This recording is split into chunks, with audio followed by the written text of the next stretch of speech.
Obviously, because he can't run again. Exactly. What kind of stupid shit was that?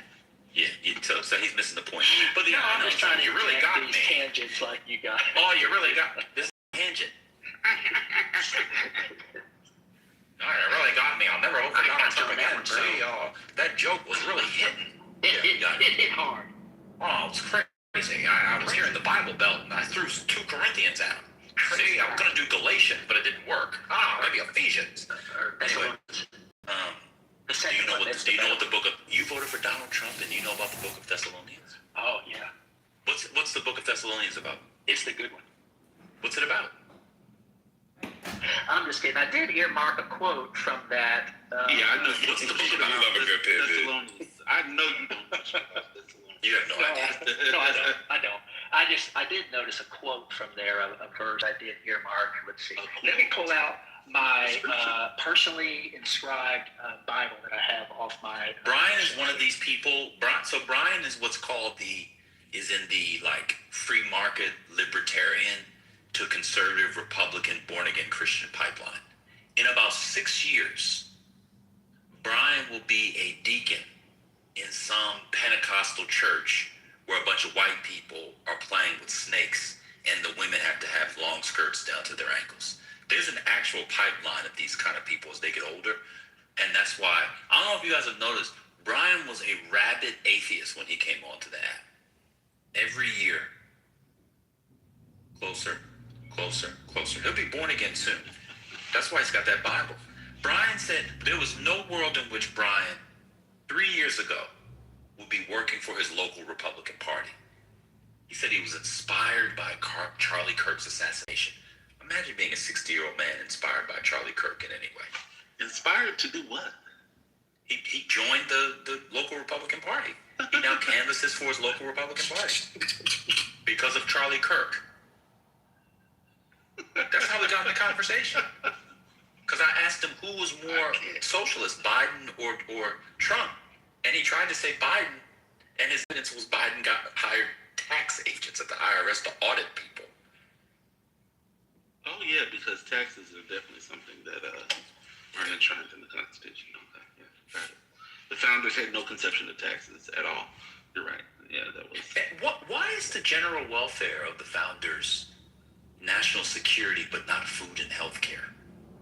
And what's odd about it is a lot of people that say that also say we were founded on Judeo-Christian principles, but a Judeo-Christian principle would be to clothe the naked, feed the poor, and take care of the homeless. So why do the Judeo-Christian principles only apply when you want to tell people you're founded on Judeo-Christian principles, but you don't do any of the Judeo-Christian principles? I just think that's very bizarre. I've asked many times, and then it's like, well, it's not the government's job. Well, then I guess we weren't founded on Judeo-Christian principles. Yeah, how many feasts and celebrations do you have, Ryan? Do you participate in? Feasts. Well, I'm going to sell one of my daughters to slavery because I owe American Express a lot of money. That's a Judeo-Christian principle. She gone. Isn't Thessalonians where... Oh my God! Just look it up. Just look it up, please. Yeah, Don't think aloud. Don't think aloud. Just, you know what? Read it. That would be great. Why would you? You don't even have to ask. Just read. Read the Bible that you say you want the nation to be based on. It's amazing. People don't do that. Why would you ask somebody else when you could freely read? You have a Bible in your house? No? Yeah, I'm looking at it now. Okay, great. Read it on mute. Brian, last question just for me. So just so I can understand, you basically said, like with going back to the grocery store claim, that you rather support the local bodega owners and keep their stores open as opposed to opening up the public market to supply the people with food. Like that's the hill you want to die on, just because the bodegas support free market. Correct. Okay, got it. He doesn't understand how New York works because, he lives in the real world and we don't. Right, because... he wouldn't know what a chopped cheese is if you asked him, straight up, like, what's a chopped cheese, son? I know there's a guy with in the middle of the Bible Belt, but he lives in the real world and can tell people about how money works and not the people in Listen, man. Why do you real world? Why is the real world so poor? Oh, that's Why a can't great we question. ever talk about red states? Let's That's talk a about great red question. states. Why are Yeah. red states so poor? Yeah, in fact, let me change my PTR. I've been waiting for this topic to come up. Let me change my PTR. I want to talk about. Oh, great. Oh God. Should we change at the top? Yeah. Why is there poverty? How about that? No.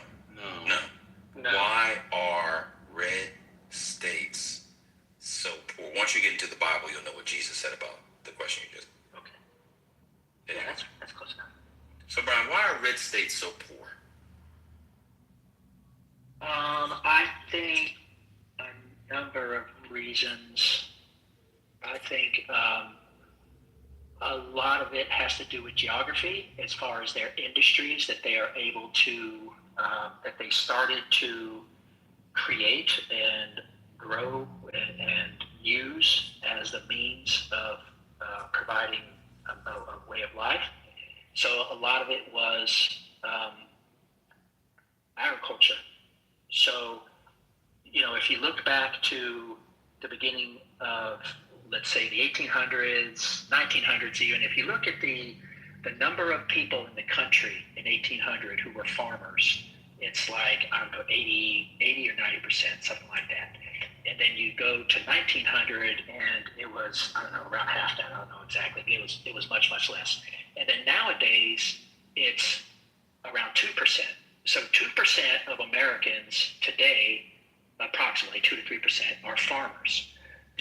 And so if you look at the growth of the North versus the South, and to some degree the West, the North used a lot more of a diverse economic,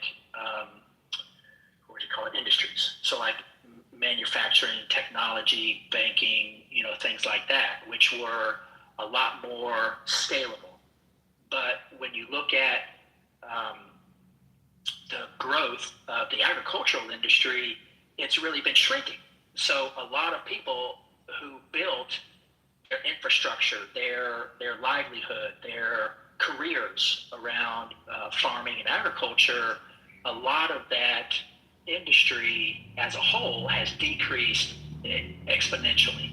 So that limits the amount of money that can be made in an entire region. So if you look at, like, say, the Southeast, a lot of those states were revolving around, say, tobacco, corn, etc. And of course, there were other places that grew crops, but the South didn't have the manufacturing that they had in the North. Now, I think geographically it was easier for them to just plant crops. What does that mean? So geographically, things grow a little easier in seasons. That doesn't mean they had to concentrate fully. I'm going to come. They have to. So they were. I know, that's what I'm asking. So why'd they do that? Because they were somewhat limited by geography as to what they could do. What geography limits you from building a factory? Well, I'm just saying there were. No. You said they were limited by geography. So why didn't they build factories? So, for example, cotton. Why did they have to send all that north? Why couldn't they put in the south? I'm not produce. Do the textiles in the south. Well, I mean, growing peaches, growing oranges, growing things in the south is easier than growing them up north. So I understand that. It depends on the crop. You're kind of all over. I'm just asking. That's true. I'm just asking. Why is it that they didn't build those other downstream? If that's the right term. Parts of production. Why they have to send it to the north? This is the 19th century. We haven't even got to the Dust Bowl yet. Your whole thing on farms is so ridiculous and silly. I'm not going to go into all that. Okay, but where am I just going explain wrong? why. Explain why they couldn't build farms in the south. Well, let's just I'm not stop farms. there. Why they couldn't build factories in the south? Well, let's just stop there. Where am I going wrong? About farms? About the claims I've made. Where am I going wrong? Oh, farming had been wiped out. Are you familiar with the Dust Bowl? Yeah, I've heard of it. You've heard. Wait a minute. You have an argument about the American economy, and your response to the Dust Bowl is that I'm not you've heard talking of about it? specific events. We're talking about over time since the creation of the country. What do you think wiped out the farms, especially in the prairie lands? Hang on. Why certain industries were more likely to thrive and prosper up north versus what was more likely to thrive and prosper in the south. So generally speaking, farming and agriculture was more prevalent and available and accessible in the south. It wasn't It wasn't in 1800. You literally just said that 90% of America, which by the way, do you know the nickname of New Jersey? The Garden State. Cool. What do you do with gardens? Is that a form of farming? Interesting. You literally said in 1800, 90% of the country was into farming. I'll take you at your word for it. I think it's very high. I know it's over 80%. Very high. I agree. Or if not farming, agriculture. It could have been, post piggy bread, all types of stuff. Yeah, but I agree with you. Of course, that was the main economy. Why didn't the South, to this day, why does the South not invest in advanced technology and education? That's the question. It is not because of farming now that Oklahoma is the way that it is, especially after the Dust Bowl. So let me give you an example. What are the major science centers in the South? I'll give you the ones in North Carolina. What are the major science centers? Centers of scientific innovation, scientific breakthrough, scientific study, investment. What southern legislatures invest in science? That's a question. I don't know. Well, probably the Research Triangle in North Carolina would be. I gave you that one. I literally said, and of course, that's mostly that's run by like leftist, communists, hippy dippy Northerners. There's a town there called Cary, which they say stands for Concentrated Area of Relocated Yankees. There are no North Carolinians that live in that area anymore. It's totally taken over by homos from the north and Indians from India and the Chinese. But keep going. Somebody gave you one. Huntsville. There's one. Small. There's one. Someone gave another one. Here's CDC in Atlanta. That's federal. I don't think CDC counts as a federal entity. But okay. Any others?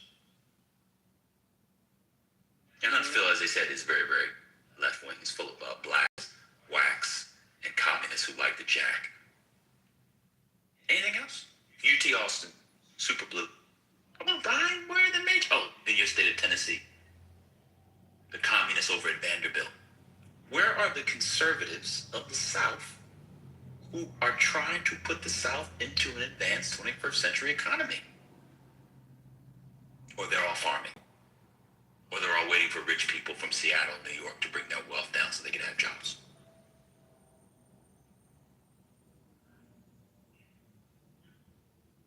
That wasn't my point. What about Little Rock, or outside of it, Arkansas, the Waltons? What is the South doing now that we've been post-agriculture for a long time? Where are the major Southern investments in the kinds of industry and technological hubs that will make them not so poor? Better way to put it, why is the South so anti-education?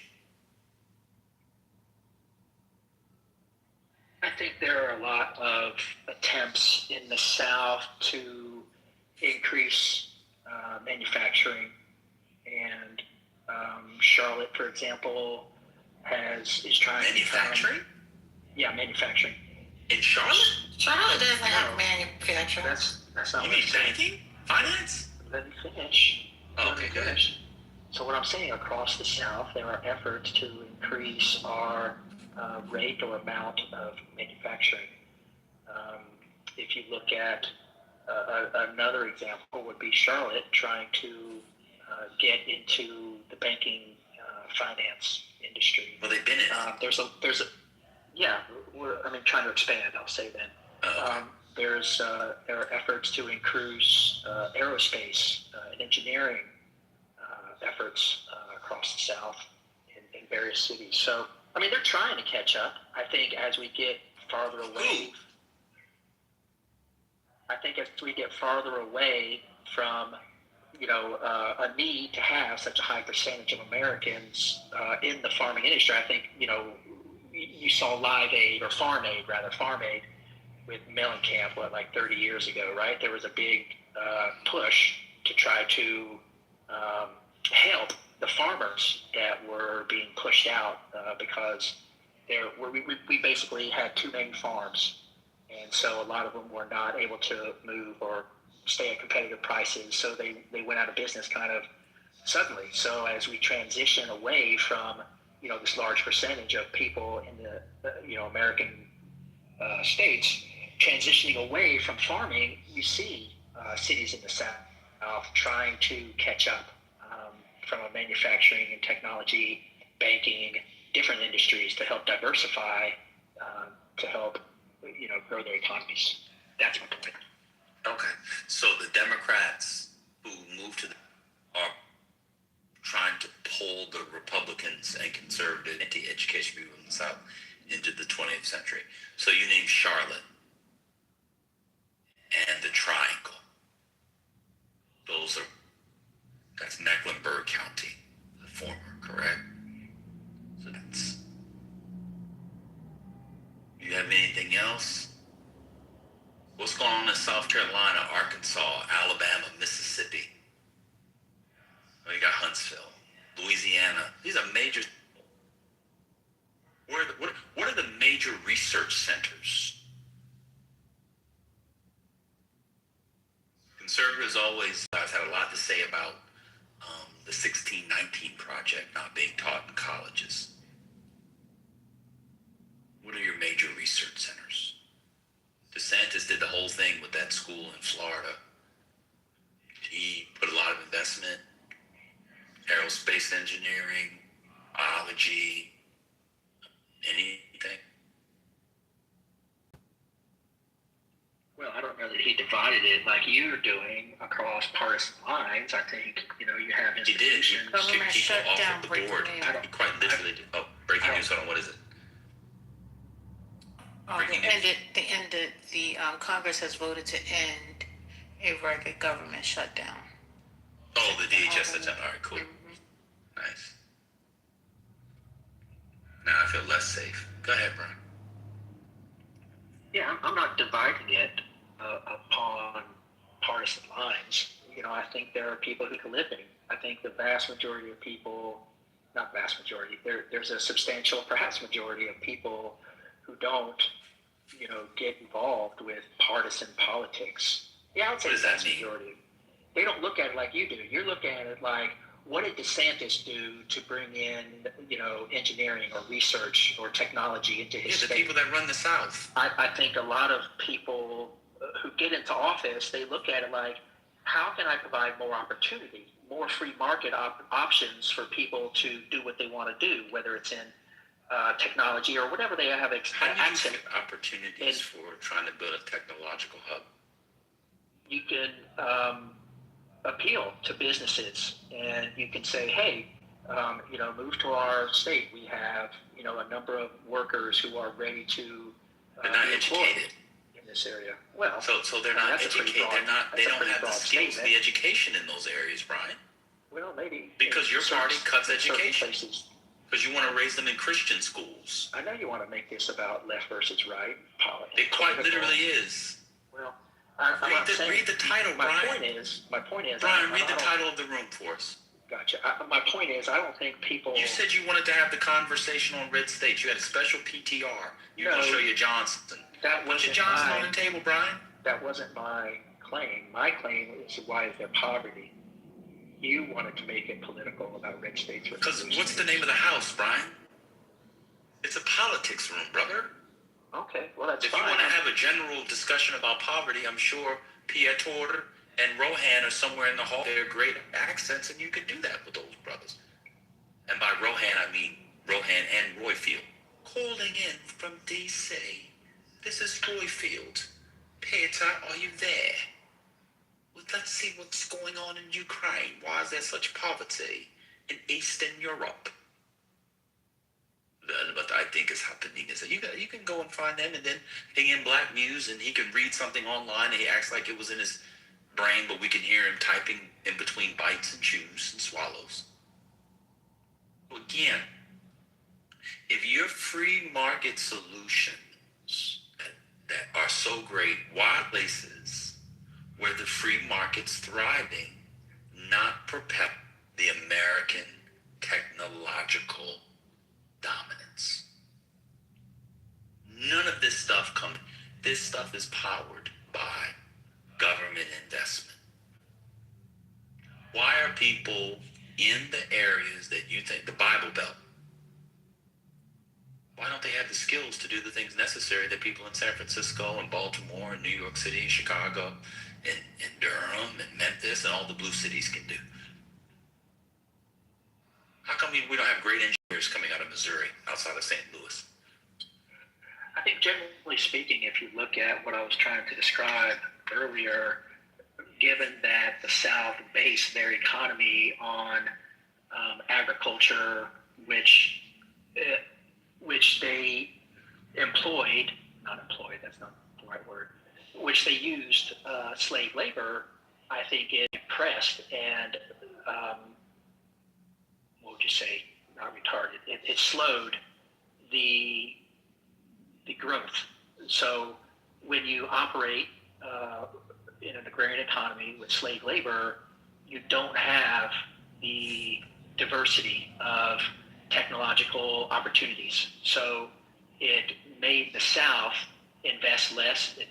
But it resulted in them investing less in education. Because why do you need, PhDs to work on a farm?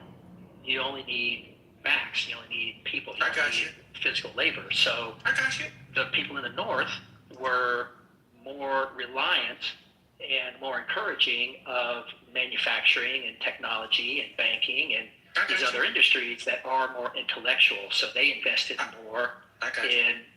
Okay, well that's my point. So the South used agriculture and slavery that tremendously slowed down their rate of investment. Yeah, it's wrong. Okay. What you're saying is wrong. How so? Because in the antebellum era, several scientific hubs were in the South. In fact, developments in medicine, engineering. I'll give you a good example. What's it called? The germ theory. All the developments around there, mosquitoes and shit, came out of Alabama. You're 100% wrong. The South was not far behind. You're cherry picking. I'm almost done. You're cherry picking. I'm just telling you. I'm about to give you the cities. See? You're not interested. Charleston, major city. Mobile, major city. New Orleans, major city. I go on and on. But I wanted to ask you a question because you keep making this claim about what state produces that's the most. False. I mean, the rebuttal you gave is not correct. It's not. I actually studied this. This is not false at all. Southern cities were major, and cities and northern cities that had slavery too, and also places in the north had slavery too. What was false? What did I say? Let me continue. So, Brian, I have another question. One, I don't know if you hear yourself, but in Massachusetts, Lowell, when those women were making stuff in factories, but those weren't intellectual pursuits. But let me continue. Brian, are you there? Do you know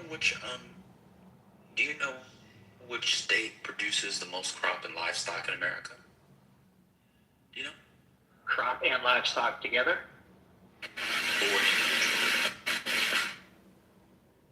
Or individually. So which crop? The total crops and livestock. Total. So all crops together and all livestock together. Basically the biggest either farm one in the or state. both. Either one. No, not off the top of my head. Take a guess.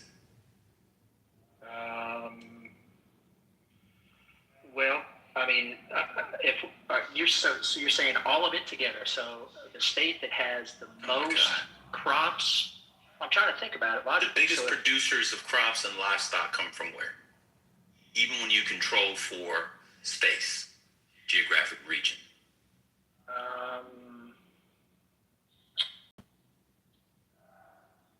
I would think probably somewhere in the Midwest. Nope. Maybe. No? Okay, what? Take another guess. Are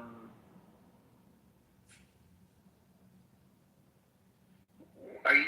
So you're saying total, not per capita. You're saying. In every way. Geographic, well, you wouldn't do per capita. Well, I mean, we have to be specific because you're randomly I'm listening. mixing I'm saying and matching total or different geographic variables, area. and you're shitting the argument. I'm not listening. You're saying because first you said crops and cattle. The answer's the same for any of it, is what I'm saying. It's the same state. Okay, I'm saying I don't know off the top of my head. I'm trying to I think know, through all but the based off different your argument, variables it'll be in the you're South, throwing right? into it. So you're asking me like 5 different questions. But the answer's the same for each one. Okay, but I'm trying to clarify what criteria are you using because you keep Which shifting state? the argument. Which state, based off of geographic area, or how about which state has the most, as a percentage of, it has the most crops? I still don't know.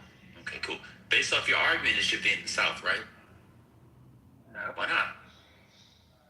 Well, because other states in the country have probably evolved to learn the lessons from the models of farming, crop rotation, what sells. And so why were they based on, but also do the technological advancement?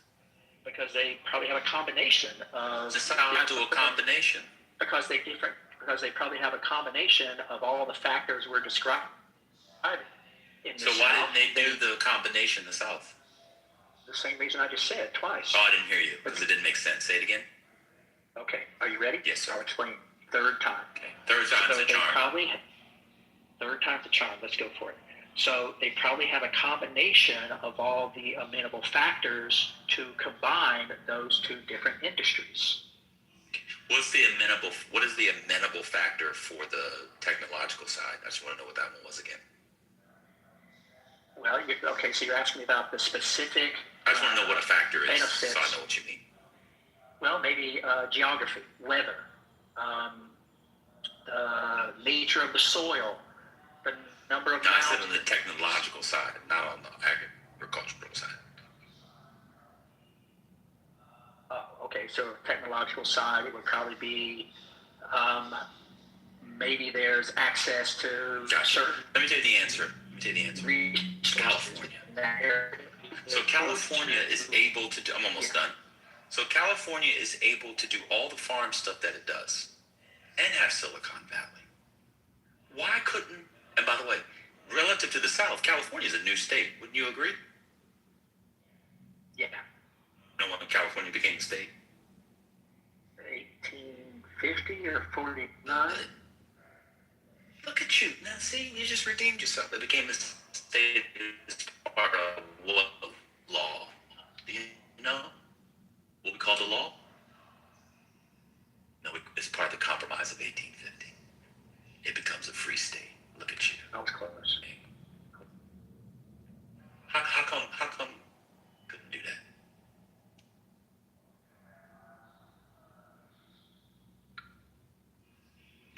What do beaches have to do with technological hubs?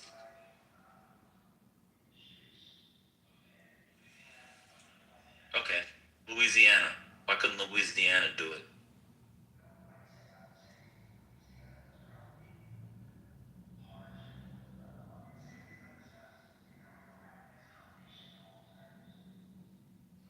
So why didn't they make them? Why didn't they make those? What do you mean? Why didn't they make those factors? Yeah, the like ones geography, that are quote amenable to technology. What about South Carolina?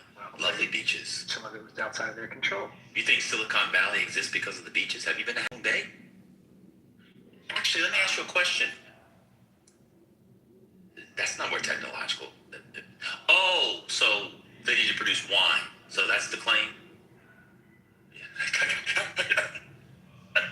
What about South Carolina? Yeah, I've been there. Okay. Do they have beaches? Yeah, nice beaches. Okay. So why is it a shithole?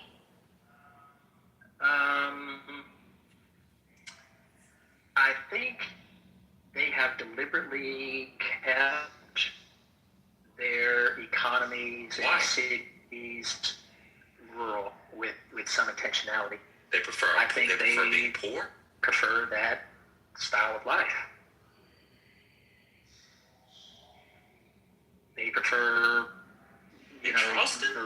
familiar with Charleston? In a simple, small community, Charleston's a even major though city. there What might do you be mean? some What do you mean? technological. What do you mean? So they prefer being Charleston, poor, what I'm saying is- not having good health care? I'm confused. What I'm saying is, if you talk to people in South Carolina, That doesn't mean they have to be probably poor. prefer living in a rural environment. They're happy to just, well, to support the status quo. Oh, okay, so that's your point. So the reason is people want to be poor and broke and ignorant and suffering. Okay, so that actually is a good answer. Brian finally answered the question. Red States are so that's poor not my- because they comment. they want to suffer. Yeah, but they probably look at the trade-offs. So they don't want large cities because they look I at didn't it say like anything about a Atlanta. large city.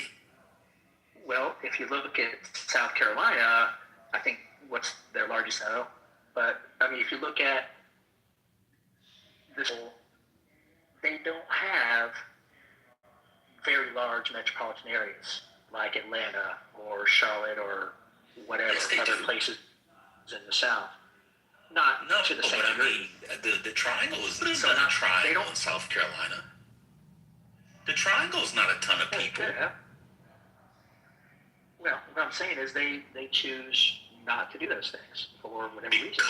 Well, we know the reasons. Because they're anti-education and they want to be poor.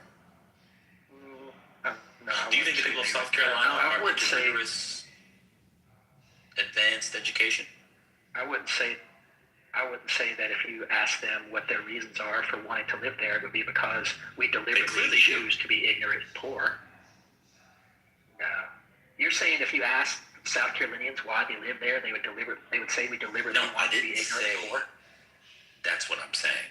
You're saying they're No, choosing. I didn't that, say not- if you ask them that. I said they clearly do, based off of them continuing to support people and keep them that poor and suffering. Have you been to South Carolina?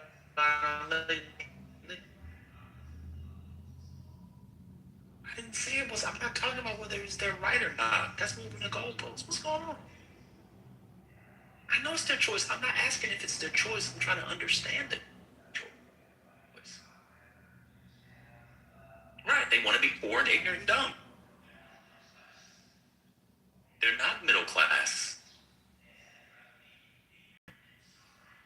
Yes, they'd rather be ignorant and suffering. That's what I just said. In fact, percentage of South Carolinians on Medicaid. What would you say the percentage of South Carolinians on Medicaid is, Brian? Very good guess. It's about 20. It's about between 20 to 25%. So I have to pay for people who choose to be poor for no reason, except they want to live off my tax. So they want to. So we should. Have you looked at your check, the amount of payroll taxes you pay? So we should get rid of. So should we get rid of the welfare, or should we? No, this is a Judeo-Christian country. Them We should to follow live Jesus' in teachings. ways. So then the alternative is to. What's the I alternative? think people like you who are educated, instead of placating them so you can keep the trans out of sports, you should inspire.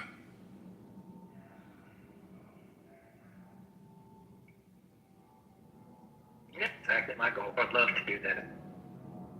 And yet you're voting for the guys that are cutting money to do that very thing. So where's the money going to come from for a state like South Carolina? Absolutely. I'm sorry? Wealth creation. Wealth Creation of what? How do you create it with no wealth? How do you create wealth out of nothing? Well, there isn't nothing. They have resources. What Every resources state has do they have some- in South Carolina? The slavery ended in 1865. Every state. Huh? Every state has natural resources. That doesn't mean Right. you create wealth. Sure, that's how you create wealth. Oh, so what's South Carolinians' natural resource? Let's see.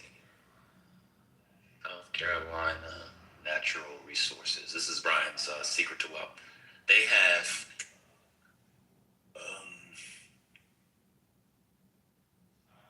island, kaolin clay, pine timber, and fisheries.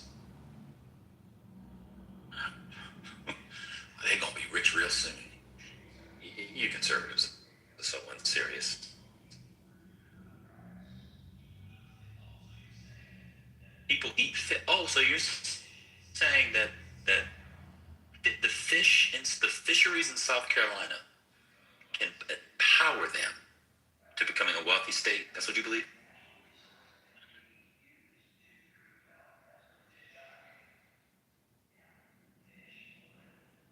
Fish.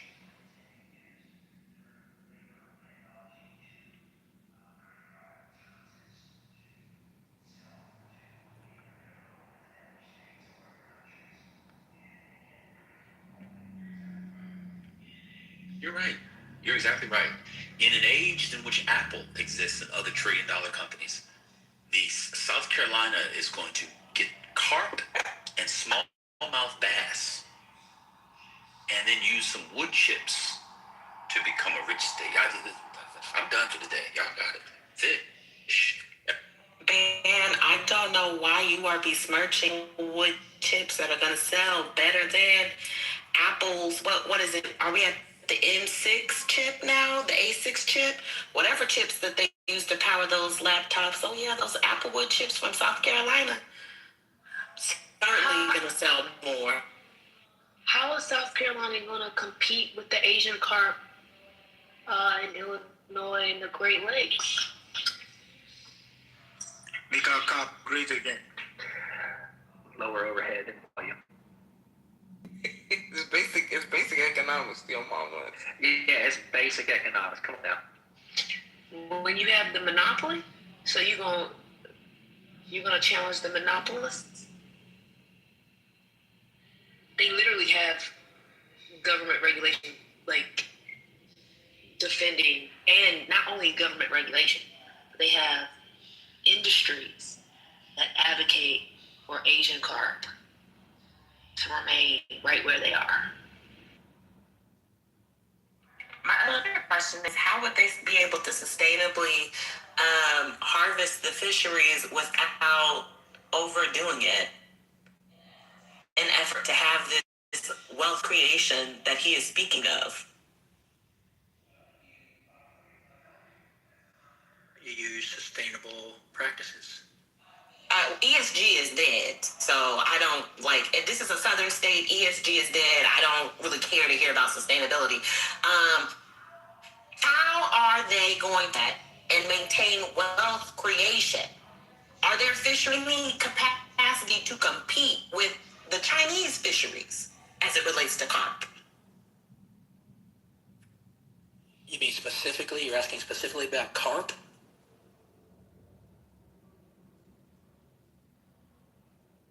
Well, what you want to talk about, Brian? Red snapper? Crabs. Oyster? Shrimp. You know, the low country shrimp is amazing. You know, part of the problem, people like you don't believe in climate change. This is the great irony. Climate change has actually made it worse for places like South Carolina. You should go talk. Do you ever talk to fishers, Brian? Professional fishers? I used to when I lived in Florida, not recently. Those people believe in climate change. It's been a mess. It's been a really bad shrimp season in low country. But y'all don't believe in climate change. In fact, you have a energy secretary that you support who wants to bring back coal.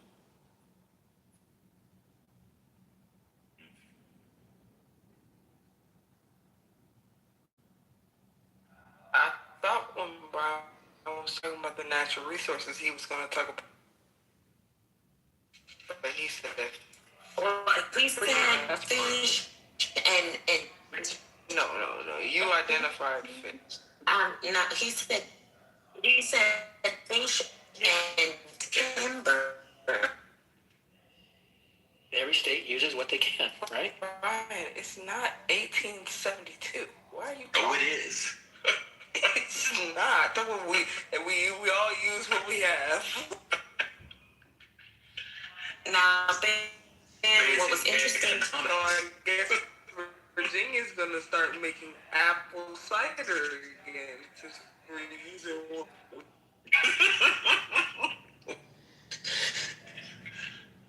Oh God. It's really bad, yo. Brian, it's really bad, brother. It's really bad. Know how dug in you are ideologically that you think that fish and wood chips is what's going to power South Carolina. I didn't make that claim. A rich state. I never made that claim. In fact, I made the opposite claim. I said they're going to use what resources they have access to continue the way of life that they prefer. I literally asked you, So, what if could they do? I said, if they got rid of government investment, If they're what would they use? Maybe you forgot, to be fair to you. What would they use? You said their natural resources. I named some natural resources. You said, there you go.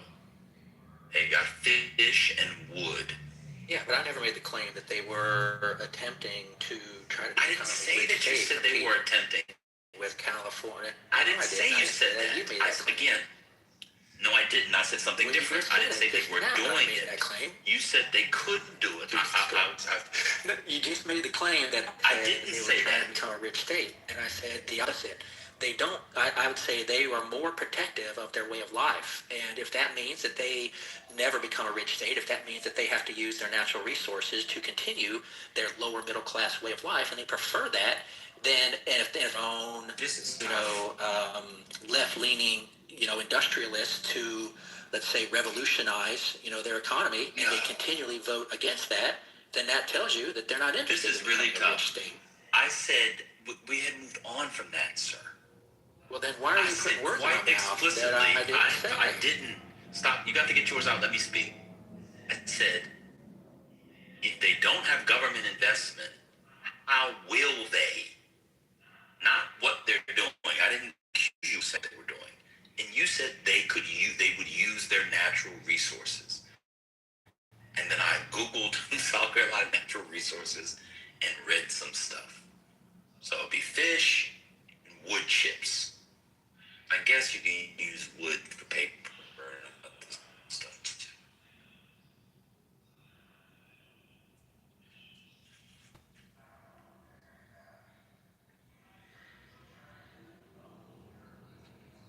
We're not bickering. It's over. I'm not trying to own you. I don't believe in slavery. You believe in slavery. Oh, no, you don't believe in slavery. That's true. That's fair.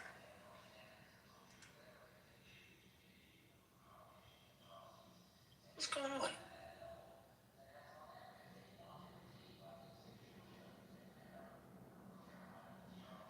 And the research triangle, if those states want to change the culture or direction of their state's prosperity at a statewide level, then they do that. There's nothing wrong with that. I mean, I fully support that. If they want to invite some of these, industries or intellectuals or industrialists, whatever, good on them. Go for it. Cool.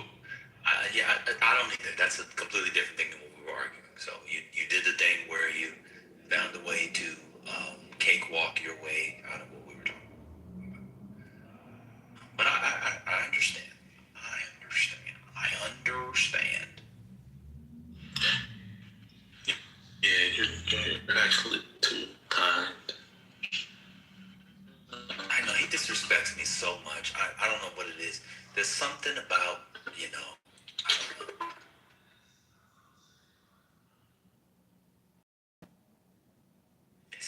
The way he does that is so nasty. He does it on purpose. Yeah, no, Oh, not Rousseau. He hates Rousseau. Brian, what do you think about Rousseau? I don't hate him. I disagree with his worldview and what he proposes. What's his worldview? What does he propose? What was Rousseau's worldview? I think that Rousseau looks at the world as if in order to maintain or, what would you say? In order to maintain or further the greater good, that individual citizens should be willing to give up certain liberties. Where does he say that? Freedoms. So, like, So like, It's a book. Which one? The discourse? The second discourse? Oh, the social contract. Oh, okay. Yeah. So which liberties does Rousseau say that individuals should give up for the greater social good? contract. Yeah.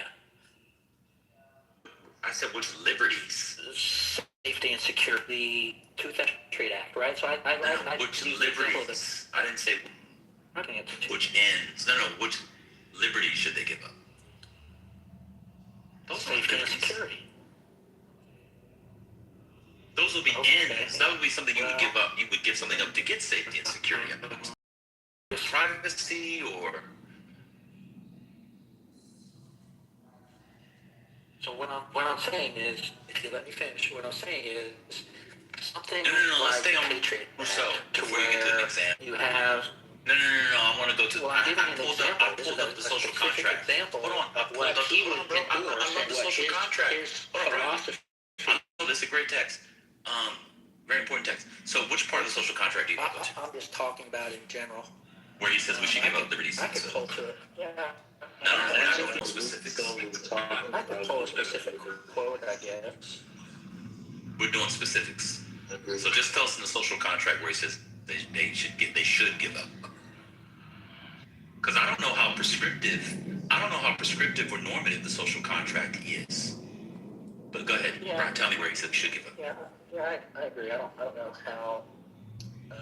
You agree? Well, I agree that I don't know how prescriptive social contracts are. No. His theory. I think So. that has to- Oh God. Oh my God. All right, Brian. Let other people talk. We've been talking for a while, bro. Let you and me rest. Well, let's 86 ourselves. Brother, this is why I'm said 86. yesterday Brian's they need 86. Y'all. They need to read in units. This is what I was talking about. Yeah, no, they. You know, I'll just say this: if you are going to read by yourself, like this may be a good opportunity to use AI and ask them for like reading questions or guided, outlines to help facilitate your reading. It's another part of the Bible, and all that get an understanding. Let's understand. God bless.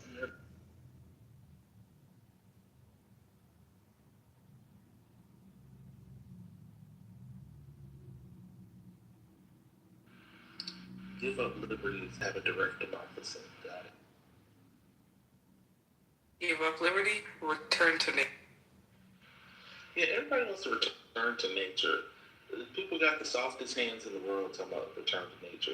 Never formed a callus in their life, but return to nature. It's amazing how that works. People are worried about sunburns, but then where SPF 500 would talk about return to nature. It's just absolutely amazing.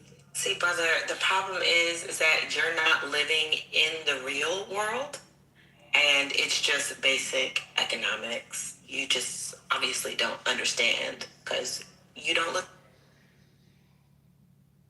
Except for when Trump does it.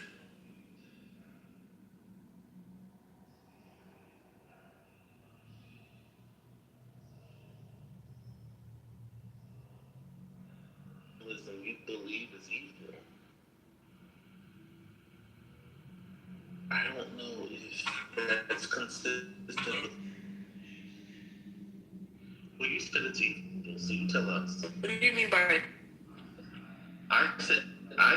My argument was, I don't think you know what it is.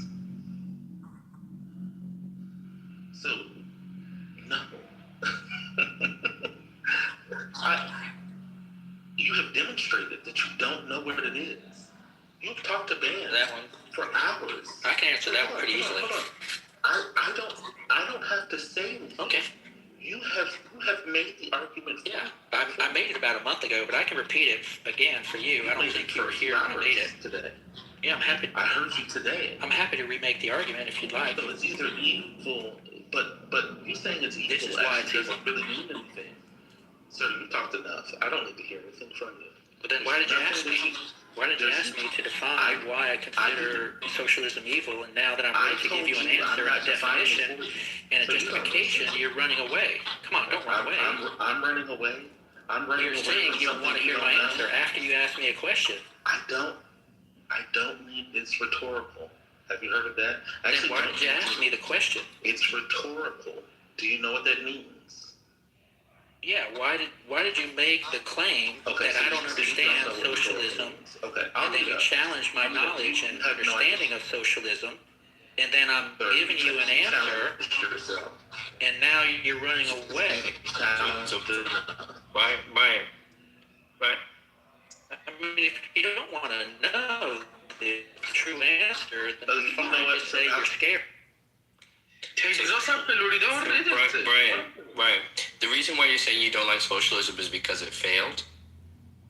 No, it's more philosophical than that. Okay, that's right. You know what? I'm scared. You're absolutely right. I'm afraid of your answer. Yes, you're absolutely right. I'm afraid. Now we're all happy. So now, please, just as long as you shut up, I will be as fearful as you can imagine. Absolutely. I'll take the L. Good job, bro. Good job, bro. Brother Messi, don't let that Karen walk you Let me tell you down. something. I will allow. Oh, he's walked down already. It's too late. Yes, you're right. Yes, you're right. I walked down. Yes. You're absolutely right. But you still have to talk. That's amazing. So have we won the war in Iran? This.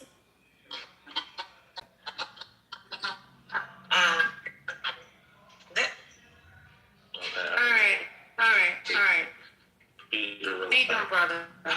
How you doing? Happy Thursday. How Peter get up here? He been up here. Oh, he just been quiet. That's good. Look at him. He feels so good. He's playing with safety. Hard hat ain't even on. He's there. He at work today? Is that what it is, Peter? You at work? Oh, nothing. Never mind. I'm sorry about it. I'm sorry about it. Don't worry about it. Don't worry about it. Well, thank you, Ben. Thank you, Brian.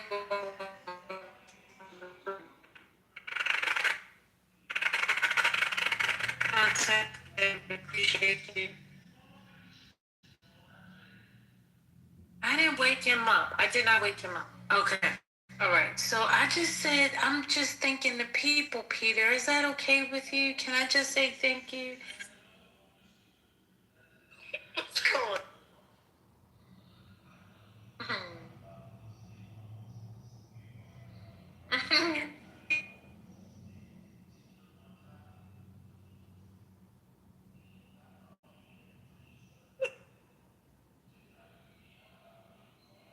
What's this one topic, Iran?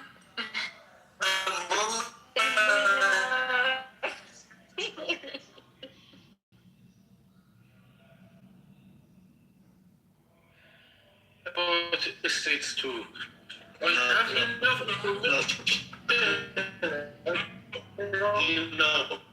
No, university is listed. I once had a professor tell me in a quant class, constrain yourself to the data, to mullahs, okay? Just stay with mullahs. Oh, I'm going to accept. Can I video?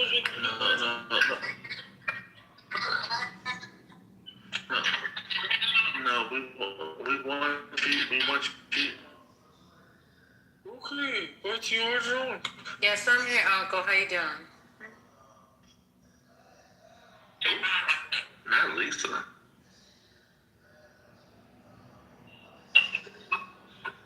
I think he took a break.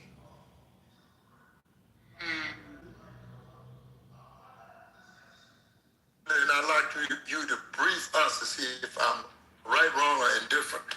About a few weeks ago, he said something. Oh, shit. Here you are, man. He said something that rubbed me the wrong way. It was said in the spirit of arrogance, and he called somebody dumb or something on that. You know how he does when he gets on when he's on a roll and nobody's answering his questions. That's right, Ambassador. I asked a couple of questions. So he's not been having a little quiet feud, a little something. So he's been ditching my mic lately, and I think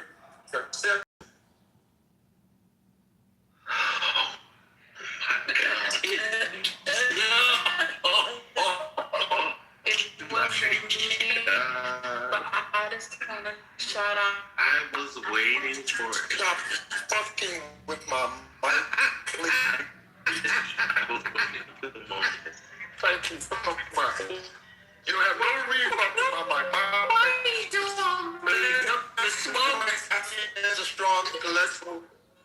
I'm a strong intellectual, but I'm saying that you have not earned the luxury to play with people's mics nor to call them dumb in public. So you be here teaching black people, and that's why we have a little quiet feud. But it's all right. I want to bring it No, to you being disrespected like that is not okay. I don't want you to. It's not okay. you so much for saying this, sir. God bless America. God bless you and your family and network.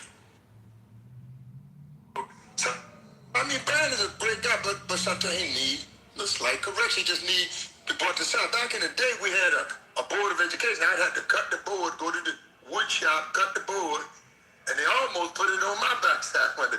But then when they get out of hand, the coach would make me go back and drill holes in the board so to suck the meat back. So you can really know. So he might need when they suck the meat back down. And he getting out. But Ben's a great guy. I love him. But I just don't feel you have, none of us. I know I haven't earned that luxury. No matter how much political information any of us get, we should still be sharing with our brothers and sisters. And we're all equal when it comes. We're equal when it comes to that.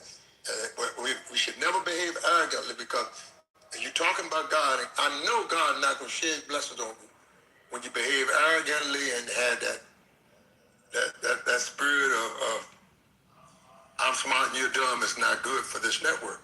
In my opinion, I feel that the First Lady shares that sentiment with me. That's why I came to the First Lady. Because my niece is the best on Clubhouse, and don't none of y'all dare forget it. If I said it with arrogance, I was trying to be humble. So that's the best. That's a fact. That's a fact.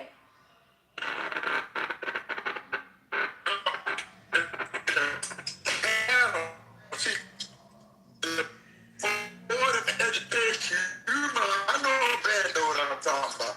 And you cut the board out in the wood shop. When the child was misbehaved, they go to the assistant principal and the coach had the assignment of in your backside. It's not. Refer to the Board of Education. And then when you got online the second time, when you drill the holes in there, It's not here. that meat pack, you stop cutting up. When you get down with it, I will. Oh, I definitely. you be straight. So pass the message on the man from the day. I don't mean it no disrespect, no dishonor, but actually, please stop saying that people are dumb on here. And don't behave arrogantly because you know something they don't know, because we prove many times we know things that you don't know.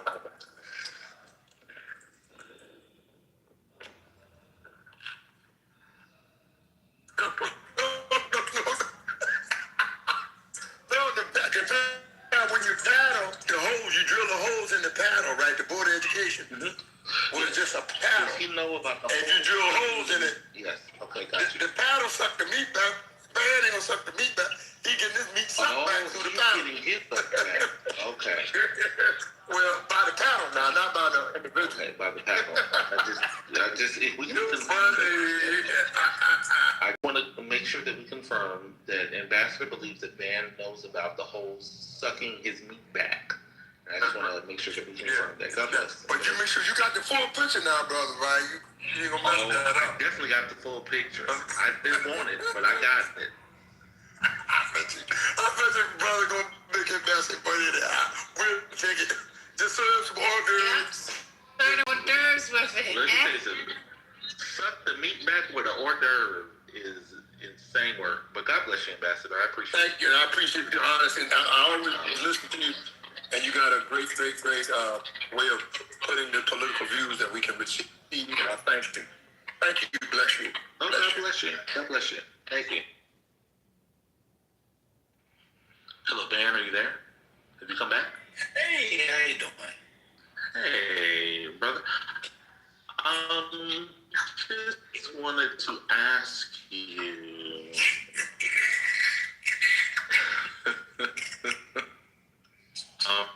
You know about? I can't. I'm sorry, I'm just a little busy here. Okay, sorry. Let me. This is really important. Yeah. Oh, okay. Okay. Are the holes stuck in your meat bag? Do you know about that process?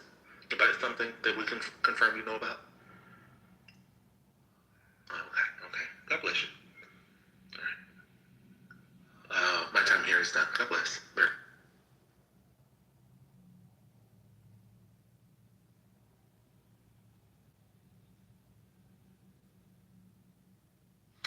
There was a great question. Just to follow up. Does the hole include teeth or no teeth? God bless. I think it's a toothless. Is Oh man. Okay. be real smooth. Real smooth. What? Real smooth? Yeah, I think I've heard Ben talk about the toothless holes that suck meat. Yeah. Okay. Excuse me. That suck meat back. I think he had a late night room on that recently here in PC. Was that was the first lady? Peter, please. Peter, please.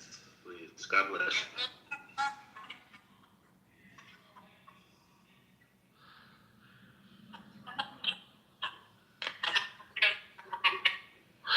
Peter, would you like to talk about results?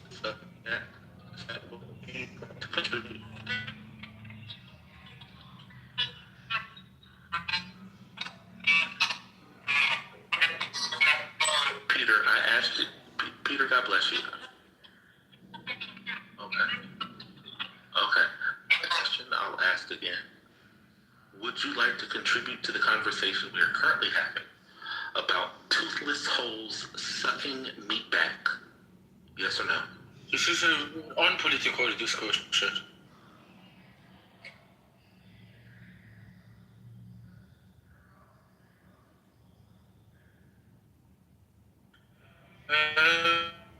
I think that you are wrong about helping to reconsider and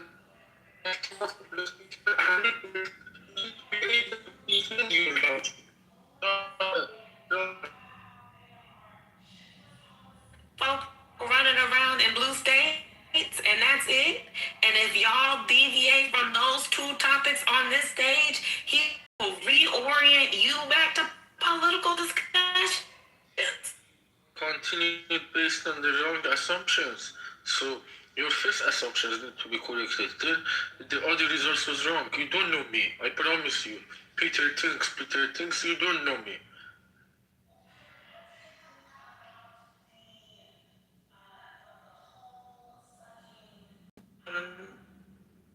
The art of enchantment. What Oh my God. Oh, that was a...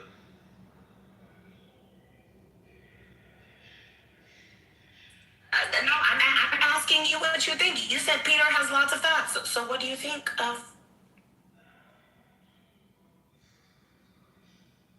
I mean, but this is a very political issue that we're discussing currently. You don't understand the politics of the sucking of the meat? I mean, I'm having a very politically correct discussion. I just don't think.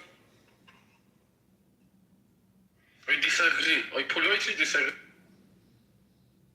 I mean, your polite disagreement has been noted, but we were talking about a particular thing, and you're interrupting and telling us that we shouldn't be talking about what we're talking about.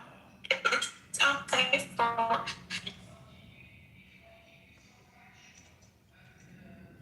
So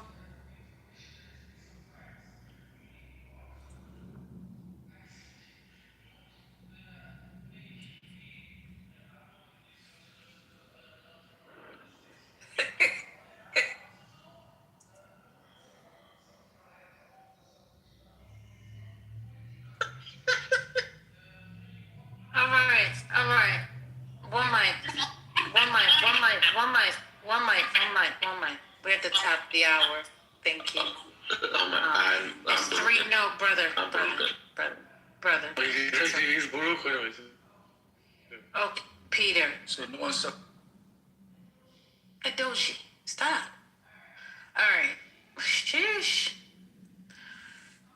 All right. So it is 3 p.m. You all have had some wonderful entertainment. You know, the Austrians.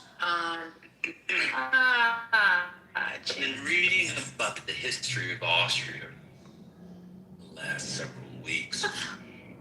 And what a fascinating country in many ways. Pause. Now you're back to sucking meat again. And Austria in the early 30s, before the Nazis annexed them in 1938, the fascists literally took over the government. They had what they call a May Concert. I read it. Fascinating. Did you have a question? This is World War II history series. You have to keep up, brother. The precursor to World War II. Did you have a question? Did you have the quote, Brian? Did you want to do the quote? Yeah. So I'm looking at page, in my Just give me the chapter. copy, it's page 78. It's 1 second. Pull mine up, brother. 1 second. I have a PDF over chapter here. 5 I can of pull it book right 2. up. Or not a PDF. What do you call it? E-reader. Chapter 5. All right. Will you be reading the original French, or will you be reading it in translation? So this is back to the first convention. Oh, no, I'm not reading the French. Yeah, that's my a copy good is enough from copy. Penguin One second. Classics. So you're saying, it was book 2? Book 2, chapter 5 on my, second. yeah, page 7. On book 1. 1 second. Book 2, chapter 5. Go ahead. Okay. So should I repeat my premise or claim, No, or just read the quote. read the quote? Okay. So it's the second paragraph under the chapter 5, the right of life and death. All right, second paragraph. The purpose of the social treaty is the preservation of the contracting parties. Whoever wills the end wills also the means, and certain risks, even certain casualties, are inseparable from these means. Whoever wishes to preserve his own life at the expense of others must give his own life for them when it is necessary. Now, as citizen, no man is judge any longer of the danger to which the law requires him to expose himself, and here's the payoff. And when the prince says to him, quote, "It is expedient for the state that you should die," then he should die, because it is only on such terms that he has lived in security, there's that word, it is only on such terms that he has lived in security as long as he has, and also because his life is no longer the bounty of nature, but a gift he has received conditionally from the state. So this is the right of life and death. Yeah, that chapter 5. Okay. The question has been raised: given that individuals have no right to dispose of their own lives, how can they give that right to the sovereign, transferring something that they don't possess? This looks very hard to answer. All right, so you read the second paragraph. I'm going to read it again. Because I was looking for the social treaty aims for the preservation of the contracting parties. He who wills the end also wills the means, and the means must involve some risks and even some losses. Someone who is willing to save his life at others' expense should also be ready to give it up for their sake when there is a need for this. Now, the citizen is no longer the judge of the risk that the law wants him to run. And when the prince says to him, quote, expedient for the state that you should die, he ought to die. Why? Because his life is no longer merely a natural good, but is a gift of the state. It is conditional on his ways, on his always meeting the state's demands, and it is only on that condition that he has been living in security with the president. Okay, Brian, were you in the military? Yes. No, I'm not sure. Yes, sir. Brian, were you in the military? Okay. Did the president, who was the commander in chief, tell you to do things? Well, not personally, but generally, yeah. Okay. And does the president tell people to go, say, to Iran, Iraq, Afghanistan, Belarus, etc., and they may die, give up their lives for, quote, watch this, watch it, excuse me,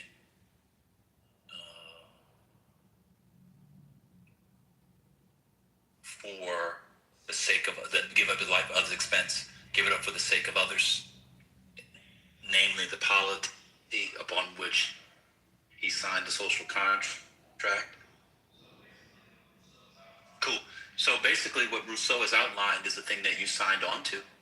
I don't know if Rousseau's, I have to go back. I don't know if he's agreeing with this, but he's giving a social contract theory. This is what people agree to.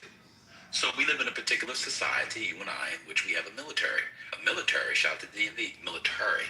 The military says you need to go to Iran and die. And you have to die because your life is worth giving up for the Iranians to not get a nuclear bomb, because them getting a nuclear bomb poses an existential threat to Israel, to America. This is not the only reason.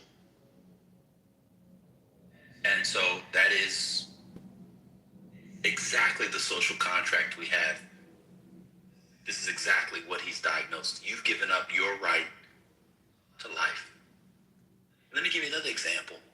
You can serve this love. Oh, you want to dispute that? Oh, okay.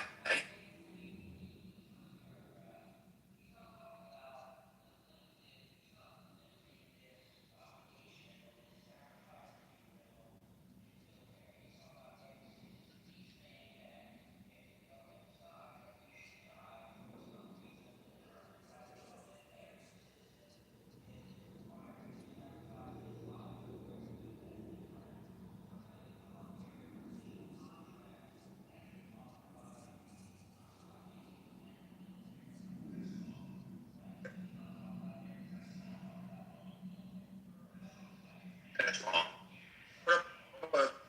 That's wrong. That's wrong. That's wrong. You're misreading it. That's wrong. You're misreading it. The whole book is on a social contract. So the idea is, as an individual, if you are party to this social contract, you have, by your own volition, agreed to it. What he's trying to understand, I don't know if you've read this book, but he's trying to get people to understand the rise of a political entity, a political body. And he says political bodies, modern political bodies in particular, well, remember, it begins with the family, then it gets to the community tribes that are in ancient societies. But in modern societies, it is volitional. It's called citizenship. And so in this social contract, the one that we have, the prince here is simply a stand-in for the state. Our state is a democratic Republican one. Rousseau does not believe, and he never makes the claim, that a random citizen should just die because the sovereign says. Why? Because the sovereign would be abrogating or violating his role in the contract, you see. See, the contract is multi-directional. It's not unidirectional. Again, I don't even know if this is prescriptive in this part, because he's answering objections. If you look at the beginning of it, he says someone asked a question. And so what he's really getting at is, how can I give something if I've already given it up? So he's giving a philosophical account for how one can do that based off already giving up what he said he couldn't give up because he had given it up in the first place. So actually what you're saying is wrong, because the sovereign also has to uphold his end of the bargain. And his end of the bargain is the protection and preservation of individual life. You should read the whole book. You shouldn't do a Google search.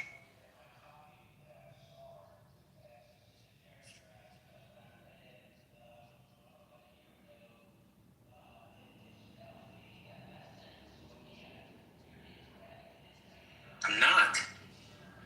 Sir.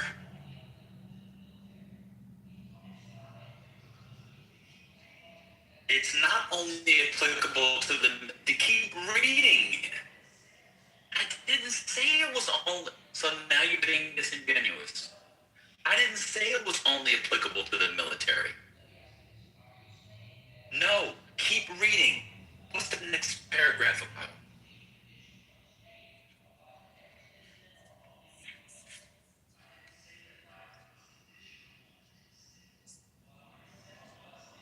I didn't say that life was conditional only to the state. What I said is when the sovereign, in this case the state, and the individual enter into a contract, or in here, a social, are meant to uphold. I'm not saying life comes from it, but if you're in a community, if you're in a family, you are in it. Well, he uses family. I don't like the family bit. That's how I started the book, but it's fine. But because he's trying to teach people that's what the first social contract is. I don't want to go through that. But he's saying that in this instance, this is what people do. That's why if you keep reading, so the last sentence is only on that condition that he has been living in security up to, it is expedient for the state that you should die. He ought to die. Why? Because his life is no longer merely a natural good, but is a gift made conditionally by the state. Because he's in that contract, it is conditional on his always meeting the state's demands, and it is only on that condition that he has been living in security up to that present. So, if you live in a state, remember the social contract or political entity emerges as a response to the state of nature. So you and I are in the state of nature. We don't have security. We don't have safety. We have our natural instinct, which Locke and others have pointed out, of course, would be self-preservation, right? We decide to go into society. Society provides police, firefighters, and a whole other set of public goods that maybe you or the others don't like, but whoever doesn't like. That's fine. Cool. Got you. But when you enter that, you also enter into a set of rules that the sovereign, the state, in our case, the collective, have agreed to in exchange for those things. If you keep reading, Brian, the death penalty for criminals can be seen in much the same light. It is in order to save ourselves from assassins that we consent to die if we become assassins. In our society, I think it's barbaric. I think it's disgusting. However, I've decided as part of the social contract, we have a thing called the death penalty. If you violate the social contract, you get the death penalty in certain states. You don't get the death penalty if the sovereign will be wrong to kill you if you didn't violate the social contract. So this is not saying that the sovereign, which is the state, which in our instance would be the people, because we have we live in under the rule of law, that a democratic law, statutes, common law, etc. This is not saying that the state can just kill people and then your life comes from the state. Rather, it's saying your life as such, as a condition of being in the state, can be taken away. Military, police, operations. This thing right here is why the cops who killed Breonna Taylor aren't in prison. If you surround yourself with criminals and you get caught up, you never know what could happen. That's exactly what your side says. Death penalty, etc. That's the social contract. I don't know if Rousseau is saying he agrees with that, but he's just giving you what the social contract is. You gotta keep reading. Okay.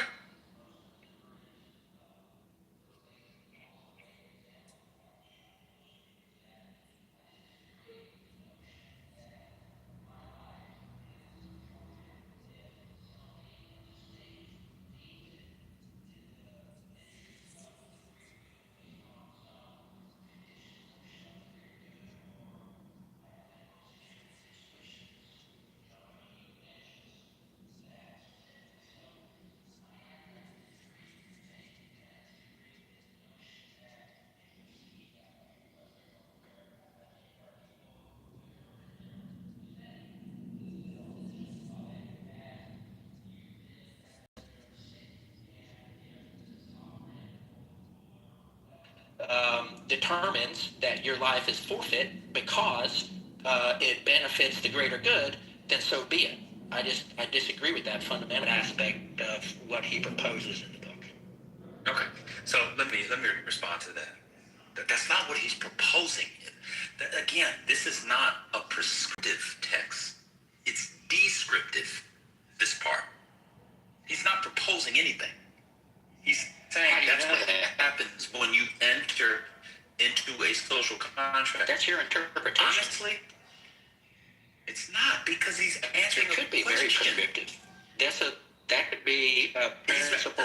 He's answering a question. Look, the example I was using was the Patriot Act. That's a perfect example of this. This is about taking life in application. Let's stay on Rousseau before we go to the Patriot Act. Let's stay on Rousseau before we come on. Let's stay on topic. Yeah, I know it's easy to move. Let's go a little deeper, although you're running out of PP. So this part right here goes completely to what I've said. The death penalty, military. There are certain people in a society whose lives are expendable, and in fact have been expended for the greater good. Whether you like it or I like it, that's just how social contracts work. That's just simply how social contracts work. It's really, really the case. What's odd is, if you continue to read, he critiques governments that actually do use death too hastily and without thought. We may add that frequent punishments are always assigned, frequent punishments of death are always assigned, this is a few paragraphs later, that the government is weak or lazy. Every wrongdoer could be turned to some good. There's no right to put to death, even for the sake of making an example, anyone who could be safely left alive. So he is not arguing, in fact, that the state can willy-nilly put people, should kill. In fact, he says that we should have less killing.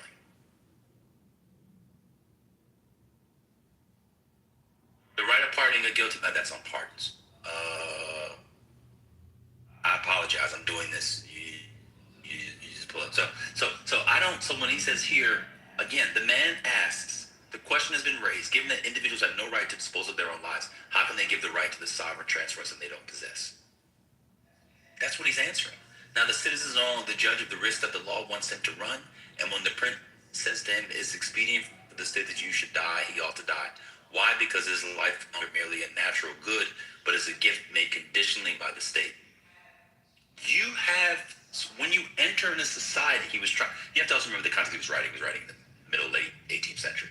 He was suggesting when we enter into a society and we want things from that society, these societies send people to death. This is the age of colonization.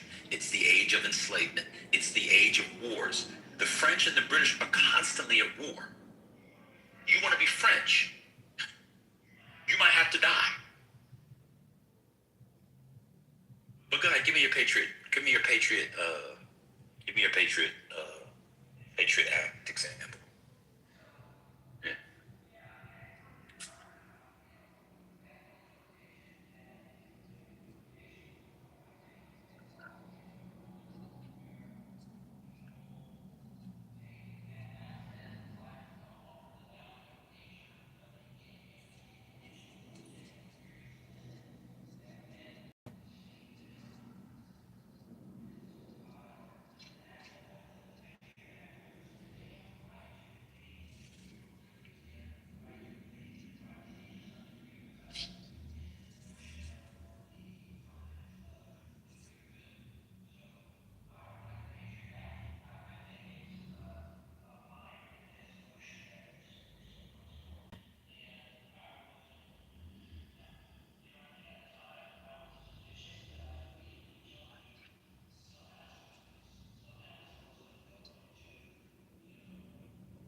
Not bank account. I'm not doing anything illegal, but somebody's going to violate, other people's, privacy, bank account, social media, whatever, for political reasons, and that's exactly what happened. So I'm not willing to sacrifice, even though there are bad guys, let's say criminals, terrorists, whatever, who have been caught using the Patriot Act, and in some ways it has been, useful. So I don't think it's a black and white argument. I'm just saying it's aligned with this notion that Rousseau puts forth, that people in a society can and should be expected to give up some of their rights in exchange for security, safety, and the greater good. That's my argument.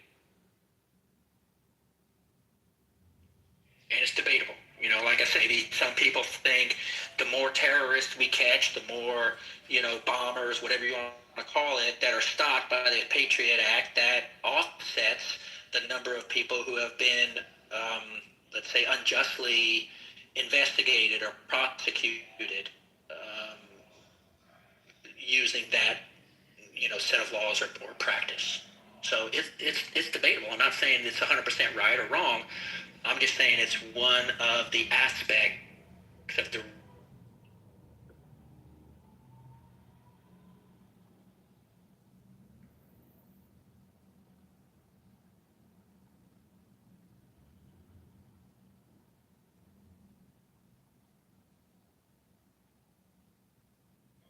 Okay. I mean, I just think, it's all due respect. I don't think you know much about 18th century political philosophy.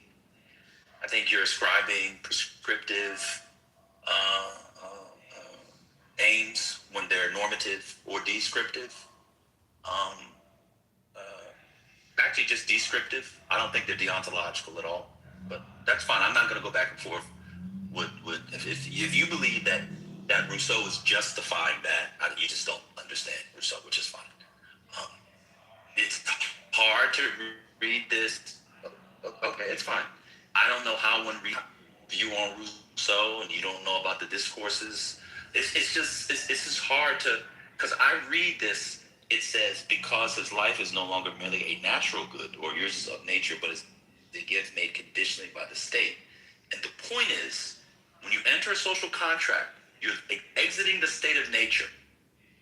If you don't know how the state of nature functions heuristically in 18th century political philosophy, what it means to leave that, I can't have the conversation. Now, 3 or 4 years ago on the app, I would have spent 5 hours having the conversation. Now, I'm going to go look at some porn on Twitter. Oh my God. Yeah, I told you he knows about the paddles with the toothless holes and stuff back then.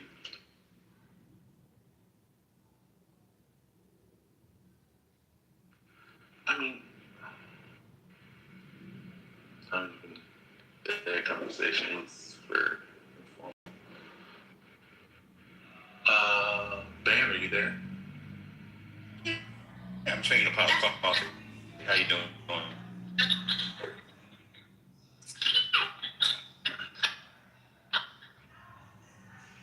Oh, okay.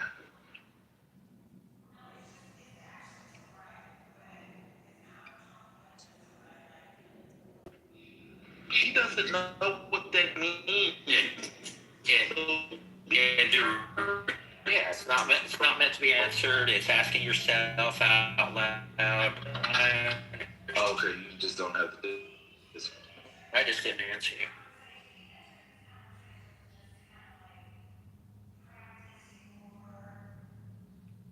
Making your arguments, like, do you actually consider changing your perspective on anything, or making any shifts, or is it just shifts of the way you put forth? No, that's a great question. I appreciate it. I have changed my opinion on substantial issues since I've been on the app. I usually, like I said, I've been in Mensa for many years, and I would go to the chapter meetings, and I'd get into some debates with people, and they were useful from time to time, but in my experience, the large majority of people in Mensa are left-leaning, and so that was fun to some degree, but I come on here because I want to learn. It's the easiest way to learn from people like Ban and other people. So I come on here to learn and strengthen my arguments. If my argument fails, then yeah, I shift like with the gerrymandering, right? I had some false understandings of how the process worked and the nature of the process and stuff like that. So yeah, I've kind of shifted my understanding. The biggest thing I've shifted is probably away from the overall libertarian perspective. And Marshall, honestly, was very instrumental in that. So Marshall takes this he's a Republican, but in many ways he has this, in streak. I don't know that he would profess that or admit to that or agree with that, but I see him in these hallways or rooms talking about Republicans shouldn't, fight back. Kind of a Karl Rove mentality, like when Bush was getting savaged in the media over, various reasons, many of them legitimate. Karl Rove and George Bush be like, I'm not going to fight back. That demeans the office of the president, and, I'm just not going to get in the mud, with the swine and all that stuff. And so for years, the right, by Bush, the younger, was just savaged and I think Marshall is very similar in that way. He doesn't like to, he thinks that if we just leave people on the left or we just leave people alone who disagree with us, they can be persuaded. They, realize on their own that there are their ways. And so I've come to understand the fecklessness of that.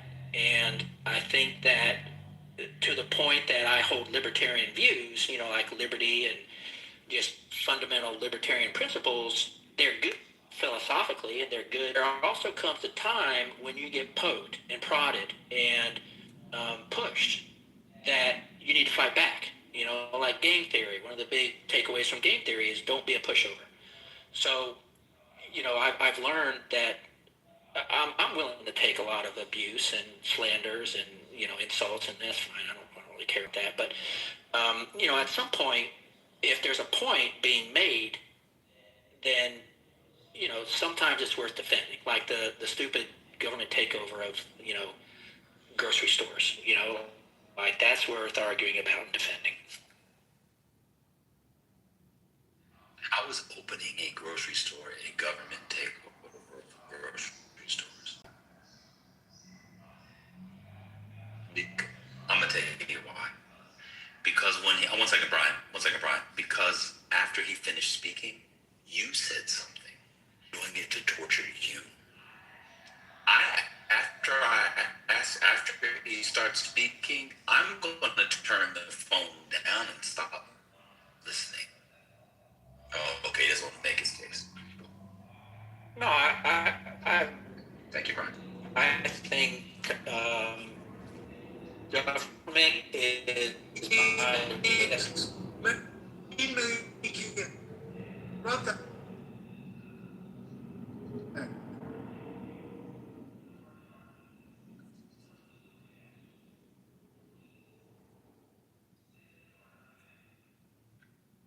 Brian, please make it clearer.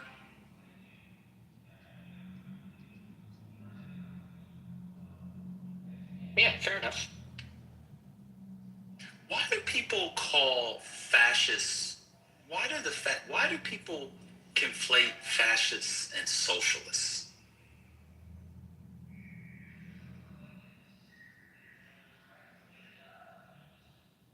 But Brian, first people fascists killed when we had actual fascists. Do you know? The first people they killed, you mean like Like the group. Socialists. Are you familiar with the Austrian Civil War? No, I don't know. There was a civil war in Austria. I told you I was reading a bunch about Austria, and the Catholic conservatives, right wingers, fascists rise to power in the early 30s. They basically take over in 33 to get a one-party state, and then have a civil war. Do you know who's on the other side of the civil war? The socialists. What about the Spanish Civil War? Are you familiar with the Spanish Civil War? Like, do you know who Franco was fighting? No. Oh my God. Brian, are you serious? You don't know about major war events in the 20s? What's going on? You know Hitler killed the socialists, right? And the left-wingers. Yeah, I mean, I think they looked Brian, at you who taught was at the war college, and you don't know about European civil wars? war counts. Okay. And I didn't teach military. I taught. First Lady. So Neo, you should come up and speak. You're not who I thought you were. Neo is a guy anybody can look on his profile like I do because he has replays. You can go hear him speak in his other rooms. I thought Neo was somebody else. That's not who I thought he was. Wow. Anyway.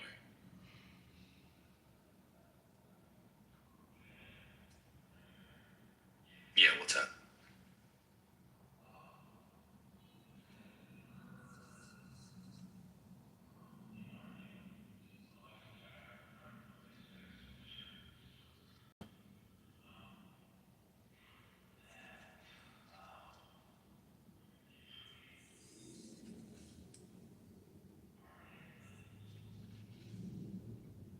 I have not.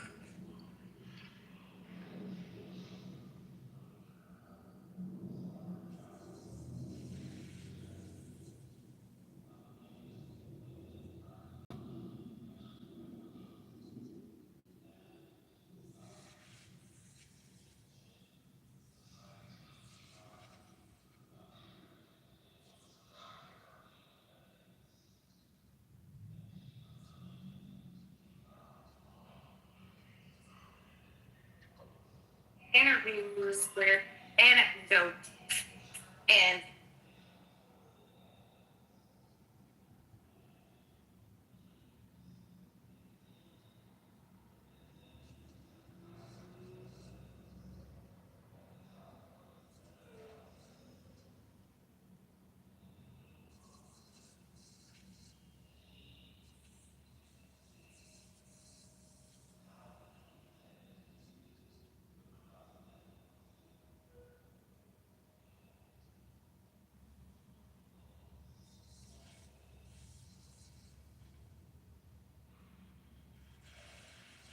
Who was it?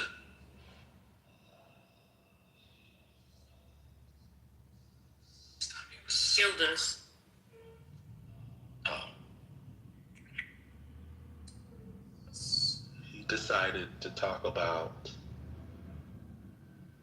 scientific research and the scientific method, and then talked about tenure, the tenure process. how would he know about it? Well, apparently he has it.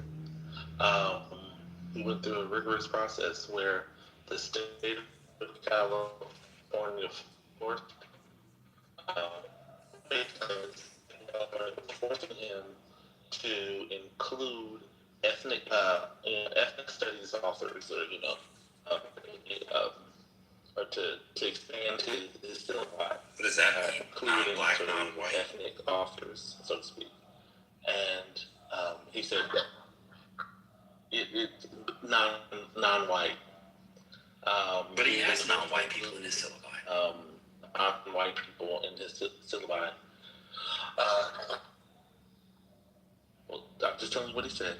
He said that that the state of California was forcing him to include by threat of not receiving tenure, and he said that's they're forcing me to do it. Guess what he didn't do?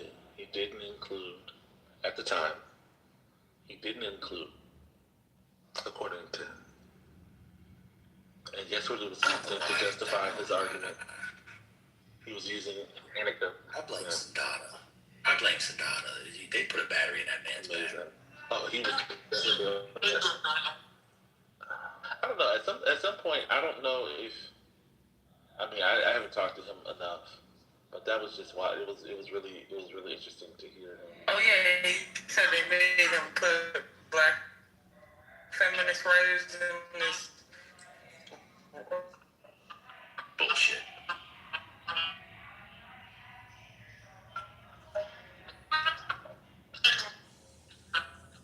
He said that was the same. That process of suggesting to include authors was the same as Trump withholding money to the state of California because they have they have ethnic authors in their curriculum. He said those two things were the exact same. Anyway, it was interesting. This app is so dumb. It is. Look at Eduardo. Eduardo, so since I mentioned Spain, you're like, oh, I know this somebody. I said that Franco killed socialists and other left wingers, right? He said the concept of socialists and Republicans in Spain has nothing to do with concepts in the U.S. Who mentioned Republicans? God. I was talking about civil wars in Europe that preceded and led to World War II as a way of showing Brian when his side calls left-wingers fascists and socialists and conflates them, it doesn't make any sense. No one mentioned Republicans. Obviously, the Republicans, because it'd be a small R in Spain, as part of a popular front against Franco, would be on the left. What in the world? This app is full of did people just hear things? Oh, this is my thing, I gotta get in. I know that the Republican Party is just the name of a party. I say, yeah, people just insult. And it's always people who don't participate. They're literally looking for me in particular, and some of you and other too, to say one thing that they think is wrong or that you said was wrong so they can point it out and win for the day. It's really bizarre. It's weird stuff. So this is fascism and socialism are both forms of collectivism. Well, I guess fascism can be a form of a kind of cultural collectivism.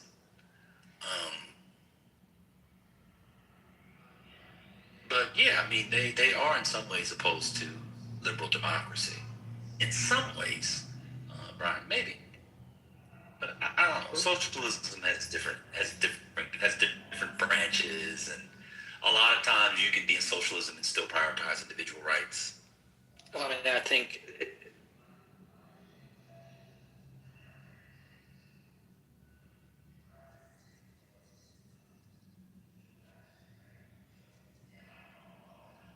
yeah, but I don't know if I would call that collectivism. When I think of collectivism, I think of collectivism as a ideology that privileges, or at least an ethos that privileges the group over the individual.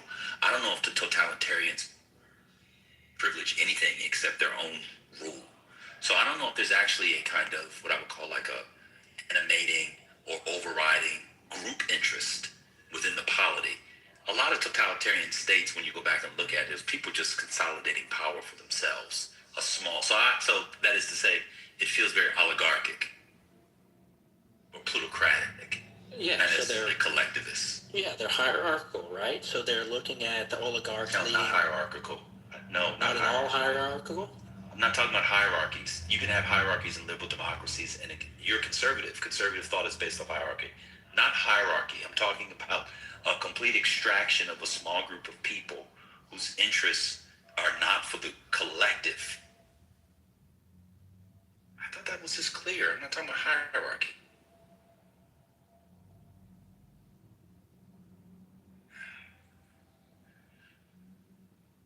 Whatever.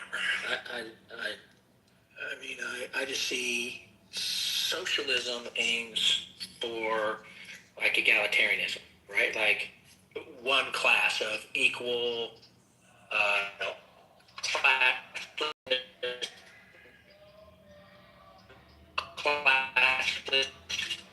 No. Socialism. Oh, Marxism, communism, socialism, class. Social. I thought we resolved this a couple months ago. Marx used the term social. I know, but we're talking about it. Marx used the term socialism and communism interchangeably. But in our conversation, now, and it's later, and the concepts have developed since then. People separate. They do mean different things. So yeah. I know that Marx is y'all's daddy, but some of us are a little bit more granular, or not granular, more nuanced. That's concrete. A classless, egalitarian society. Huh? No, I don't think socialists do necessarily. I don't think they necessarily do. Some people are socialists as a sort of a transitional state. What do you mean? Which you see in Marxist philosophy towards communism. But some people might see socialism in and of itself, and they would not that would not involve the eradication. Yeah. Okay, well, I guess there's different definitions. Like, I thought socialists wanted to eliminate, classes. That's kind of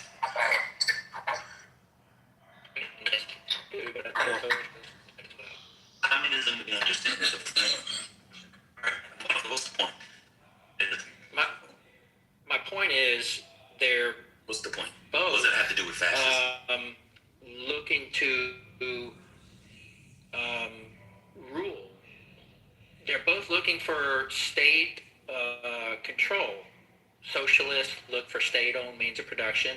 Fascists look for totalitarian control over society. So in that way, they're collectivistic. They're not honoring or respecting individual rights. So they're not individualistic in nature. By Socialists. definition, Well, right? what individual So that's what right they are you share in talking common. about? That socialists don't What part is wrong? adhere to. Well, Which the whole one? notion of individual Free liberty. movement? You think socialists are against free? Well, actually, let me come at it a different way. Would you call Denmark a socialist country? I don't think so. No. Okay, what would you call it? I think it's a market-based economy with a heavy social safety net. Or not heavy, but extended. So democratic socialists then. That's what they call it. Well, I thought it was more. I mean, when I think socialism, I think government-owned means of production. I thought they were So I think what they do is they have market-based economy, but then what they do is they tax the shit out of those earners, and There's then a they thing turn called market around. socialism. Have you heard And of then that? and then they turn around and they provide, social safety net, services to the citizenry. That's different than the state-owned means of production. Are you familiar with? Is that accurate? Well, no. I mean, they do own some It's means not of accurate? productions. No, I just said no. And I'm So then you're explaining it to saying you. that. So then you're saying that Denmark owns the means of production. I'm saying that certain countries like Denmark can own parts of means of production. So what I'm saying is there's a thing called market socialism. Are you familiar with that? I've heard of it. Is it similar to democratic socialism? No. Okay.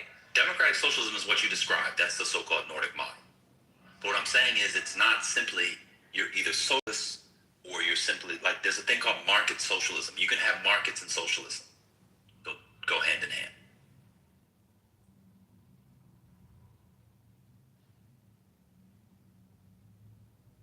You ever heard of market socialism? I've heard of it. I'm not fluent. Okay. But anyway, what individual rights what other individual rights do socialists not adhere to? I'm just saying in general, I think when you look at collectivist economic or philosophical approaches, washes out the duality, the individual pursuits of prosperity and Okay. Good. yeah, individual pursuit. Capitalism seems to be doing that too for a lot of people who don't have the capital to pursue. But I don't know. All these systems have flaws, and a lot of individuals seem to get caught in the crosshairs. And just because the one you want theoretically gives us a bill of goods doesn't mean we're living those bill of goods. But that's fine.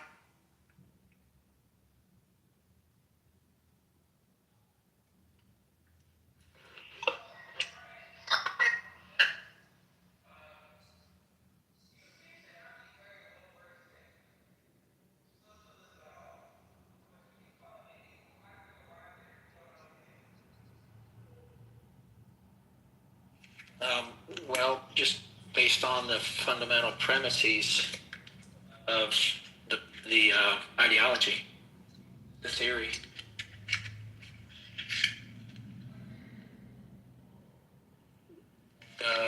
Communist, I'm basing this on the Communist Manifesto. So the codification of communism by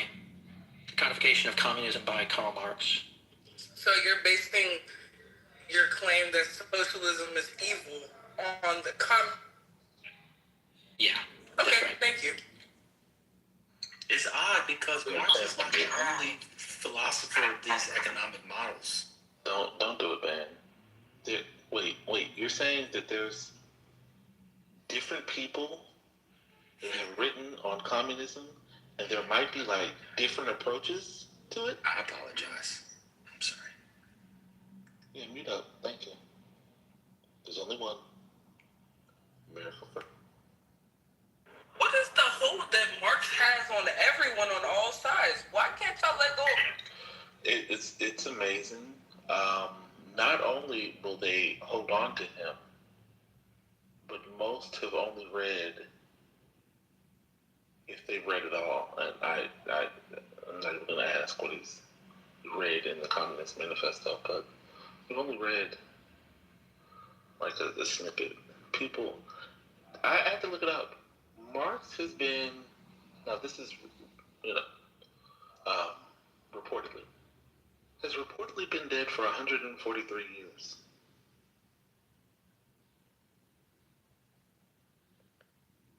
I just,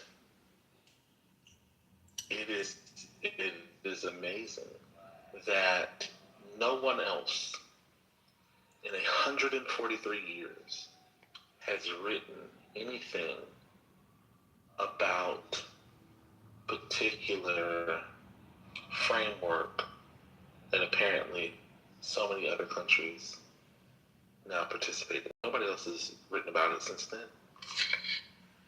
It's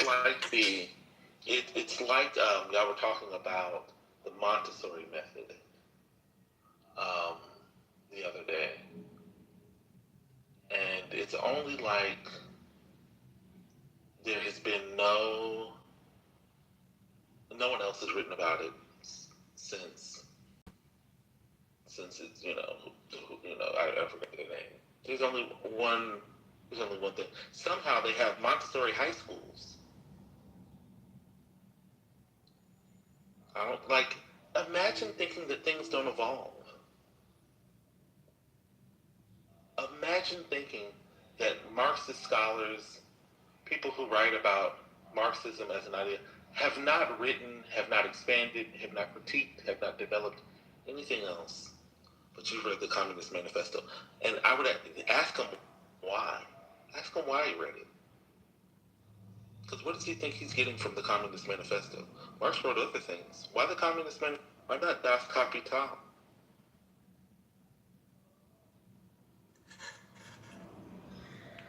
Well, yeah, so I updated my PTR. If you PTR, this is the highlighted portion. Okay. I don't have to. You have free will. I have a question for both Brother Messi and Dr. Library Card. Why, for y'all's little past exchange, why did y'all both capitulate to the idea that socialism and communism, by virtue of the Communist Manifesto, are the same thing?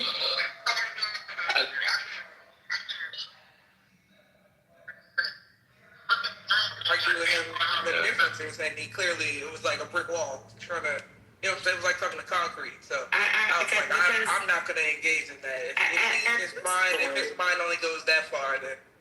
But Dr. Library Card, at this point, I'm thinking to myself, are political science degrees useless or not? Because I feel like most basic 101 courses teach you at least a basic political theory class would teach you the differences between the different ideologies. So this idea that socialism is bad because the Communist Manifesto, that's a lot of jumps and leaps. We don't know core concepts. But I'm not going to elaborate. When he would have been in school, in undergrad, I think political science would have been a much more robust field of study than that. But that's me saying that if this is his understanding when he got the best of the education. Oh, I didn't know some of us have got political science. I don't know what he likes Rousseau and all that other stuff. I would assume he said I think what you say you taught psychology, so I would assume he went to school for something along the lines. Robert, to answer your question,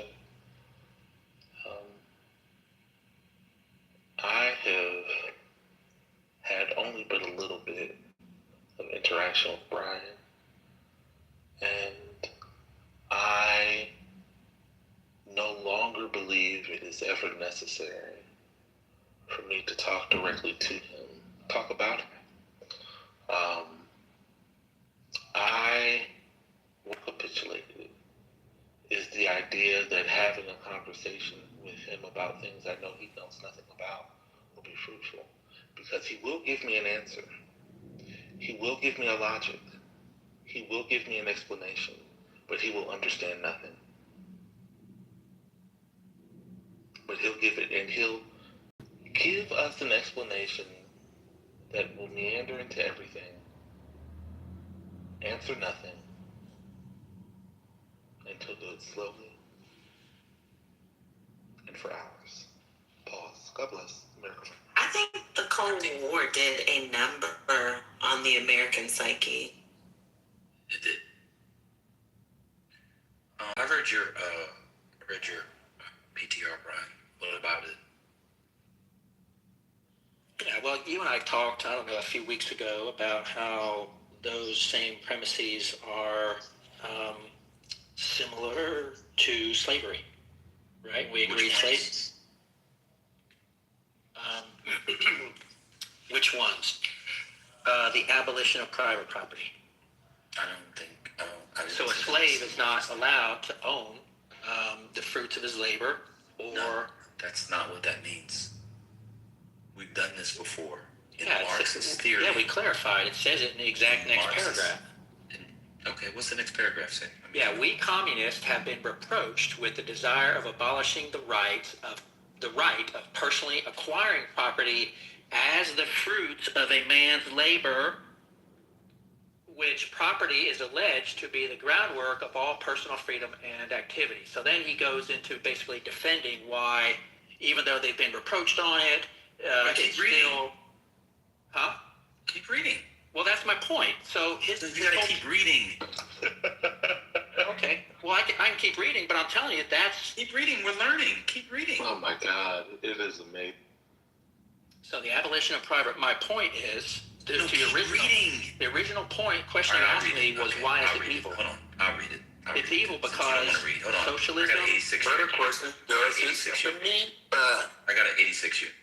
In this sense, the theory of the communists may be summed up in the single phrase, abolition of private property. We communists have been reproached with the desire of abolishing the right of personally acquiring property as the fruit of a man's own labor, which property is alleged to be the groundwork of personal freedom, activity, and independence. Hard-won, acquired, self-earned property. Do you mean the property of the petty artisan, of the small peasant, a form of property that preceded the bourgeois form? There is no need to abolish that. Oh my God. The development of industry has to a great extent already destroyed it, and it is still destroying it daily. Or do you mean modern bourgeois private property? But does wage labor create any property for the laborer? Not a bit. It creates capital, i.e. that kind of property that exploits wage labor. And that cannot increase except upon condition of begetting a new supply of wage labor for fresh exploitation. So they're not talking about a worker's clothes, abolishing the right to a worker's clothing. In Marxist theory, private property refers to the bourgeois means of production. Now, I don't agree with this, just so people know. I just think people should not be lied about their ideas. I don't agree with Marx on this. This is where a lot of people take it. Excuse me. I don't agree with Marx on this in America. I think it'd be bad for the Negro. In Africa, I can talk about it maybe. But in America, that you got to keep reading, because he goes on throughout the chapter. The Communist Manifesto is very clear. Private property is not the petty fruits of the labor of an artisan or a worker or a peasant, right? Remember, he writes this relatively early. You don't have like the full wage labor hasn't kicked in yet. So it's still a little bit early in the cycle of capitalism, right? That's why you have to keep reading. So when the slave master took over the enslaves, took the fruits of the enslaved, that's not what Marx is talking about. Marx is against that. You know how I know he's against that? because I've read Marx's writings on slavery. Have you, Brian? You have not. Because you only go back to the same 2 pages. You got one highlight there and stopped highlighting the rest. He actually explains what he means as the chapter unfurls. It says it right there. No. He tries to differentiate between personal and private possession. So he's trying to make this arbitrary. That's how we translate it. He's trying to make this, silly, arbitrary distinction between. It's not silly. It is silly and it is arbitrary because it's not arbitrary. It is arbitrary because what if you were to say, I use this tool not just for my own personal benefit but also for making money? What if I use my car? What if I use my laptop? No, where's the distinction between private and personal property? There is no distinction. He's trying to draw this arbitrary, silly distinction between something I use for my own personal use and something I use to create wealth or make money in a business setting. So it's a silly, childish argument. That's wrong. That is arbitrary and false. So. I know wrong. People want to try to romanticize his Who's trying to notion romanticize? of Okay, his distinction. You don't do that. That's wrong. Yeah. That's wrong. No. Personal items. No, that's wrong. No, I'm not. Because I had to read it. To get to grad school, I had to do it in the German. Gunterschlausen. I'm telling you. What's the German word for that? That was funny. Of course it's not. It's not like Privatmegatums or something like that. It's referring to means of production, like banks. It's not referring to a hammer or a sickle. How do we know that? Well, we read the whole book. That's how I know that. It's referring to things. Hold on a second. It's referring to farms. It's not referring to your coat. I'll give you an example. In USSR, based on what you were saying, Brian, could people own homes? No, but of course they did. Could they own businesses, according to what you're saying, Brian? No, but of course they did. One thing that's cool about people like discussing ideas is discussing ideas, but you can't mangle other people's ideas to make your own silly points. Again, I don't agree with. I'm almost done. I don't agree with Marx, but at least to learn from it, we should be honest. You lack on some of these matters, I'm being very honest, fundamental honesty. So what we'll do, 1 second, sir. 1 second, sir. 1 second. 1 second, sir. 1 second. So what we'll do one day, we don't have to do it in my own room. I'll invite you. We can co-mod it. We're just going to read the copy. It's very short. And we'll go through the parts where he defines these things. It's really quite simple. He's talking about what he calls bourgeois property. It's all about the rise of the bourgeoisie. That's the whole point. Interestingly enough, he kind of celebrates the rise of the bourgeoisie because that's what's going to get you closer to communism. It's a different discussion. But you never talk about that either. So we'll just do it in a room. It's really that simple. He's not talking about a tool. He's not talking about he's talking about factories. But as you say, if the factory is for national defense, it's okay if the country owns.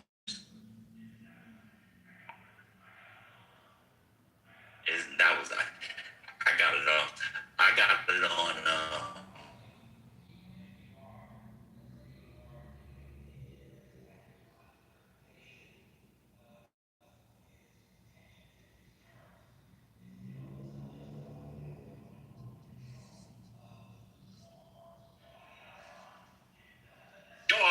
Yeah, that's fine.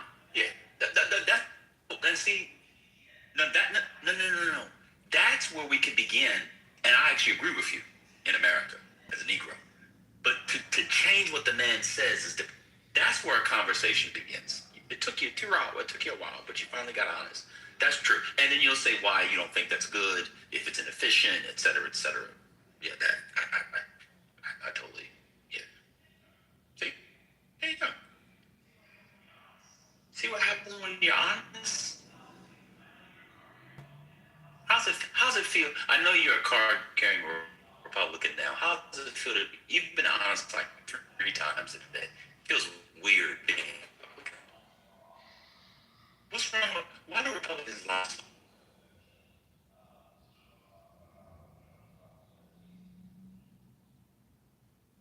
Oh, Brian, I guess we're done.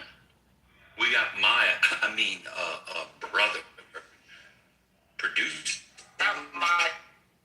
Well, I would like to just add, I only cut the tail end of what was said.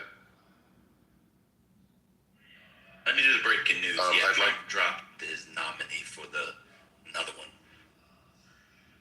for the Surgeon General.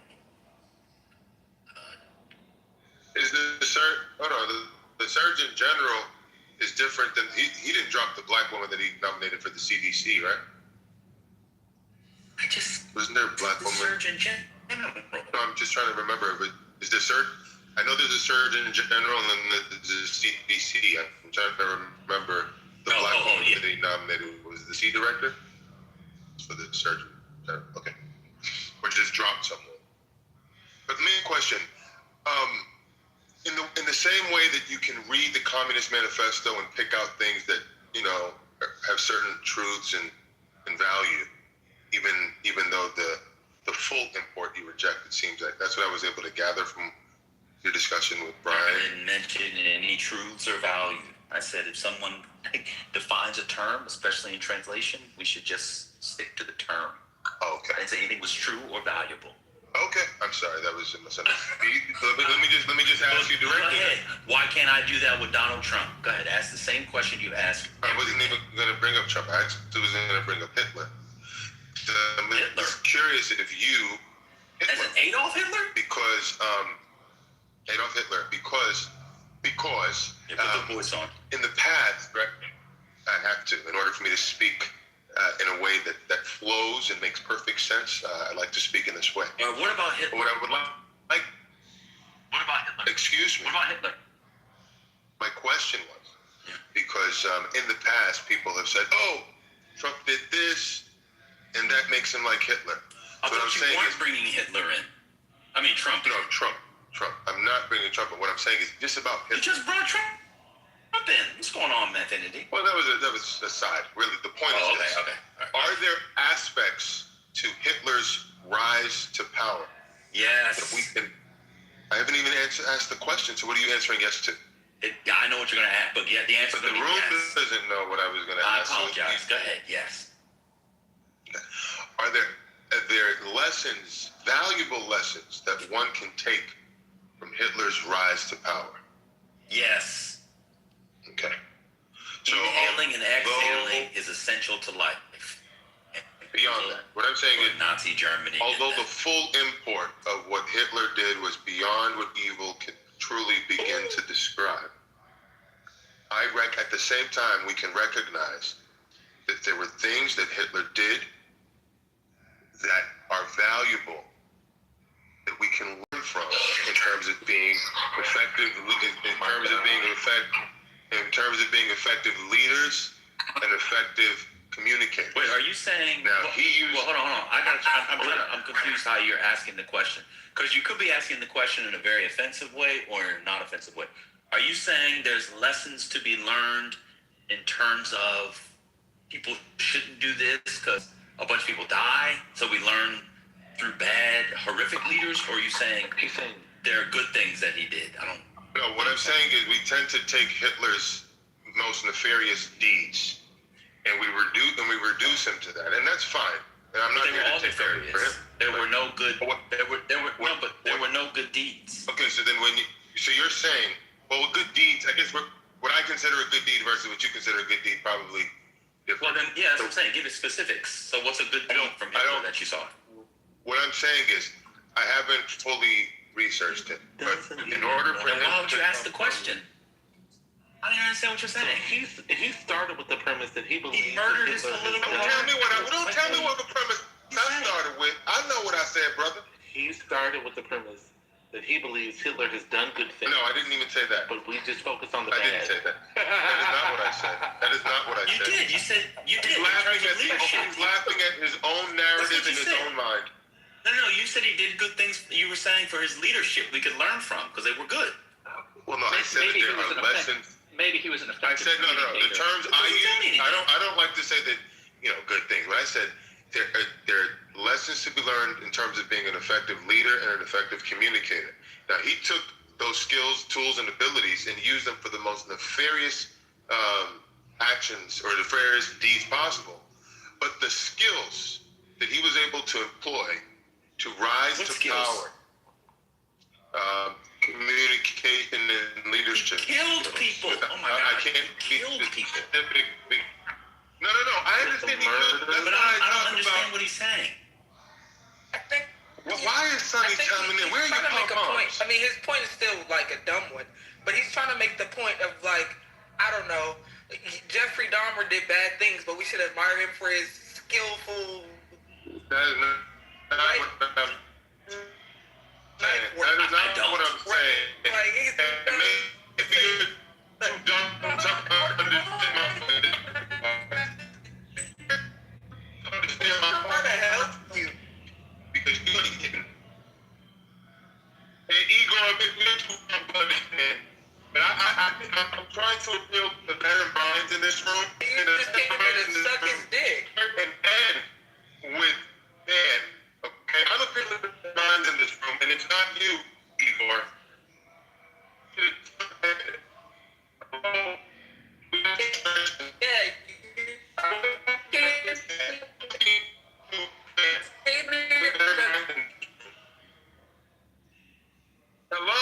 Hello. Man, we have a discussion without being interrupted. Shut your bitch ass up. And if I wasn't a Christian, I'd smack the shit out of you. But luckily, I'm a Christian. So shut your bitch ass up. Now let me ask Ben a question. Ben, can we just, Ben, are we able to have a conversation without being interrupted? I wasn't talking to your bitch ass. So shut your bitch ass up. All right, anyways. All right, Father, forgive him for he knows not what he does. Father, forgive him for he knows not what he does. So I'd like to get to... Yeah, I still Igor on that. That's What did y'all do to Eagle? Igor is a wimp. To be honest, Igor is a wimp of the first class. I don't know. Maybe he had family members that died in the He's a Holocaust. first class like it's we don't understand what you're talking about. Outrage. He's standing in a room like a little. So anyways, may I answer your question, Ben, Did y'all without know being... that Nicole Safier, she went to the Caribbean to get her doctorate, her MD? Who? The new person who's nominated for the Surgeon General, she's a radiologist, but she went to the Ross University School of Medicine in the Caribbean. Of course she did. Shout out to... Of course she did. Ben, are you moving around the conversation that was presented? Yeah. Ben, are you done with the conversation? She's from Phoenix, Arizona. You know, the Caribbean, shout out to the Caribbean. The best and the brightest. You shouldn't be interrupted because I'm losing my train of thought. So it is not considered, no disrespect. But it is not sort of recognized here in the U.S. as sort of, well ranked, but it is considered top tier in Caribbean Medical School, accredited by the Caribbean Accreditation Authority for Education in Medicine and Other Health Professions. Yeah. Rush University's holistic approach. Okay, that's the best and the brightest. I'm glad they don't have blacks there. In the administration. I'm glad he got rid of DEI. Getting the best and the Yes, most that's quality. bizarre. That's a bizarre one. That's a bizarre one. You say you got the best and the brightest and your Surgeon General. With all due respect, I know somebody that went to med school there. They're not the best and the brightest. That's why they go there. I don't know how this is not DEI. This is a weird one. So he went from a wellness influencer, right? Do you think Barry? So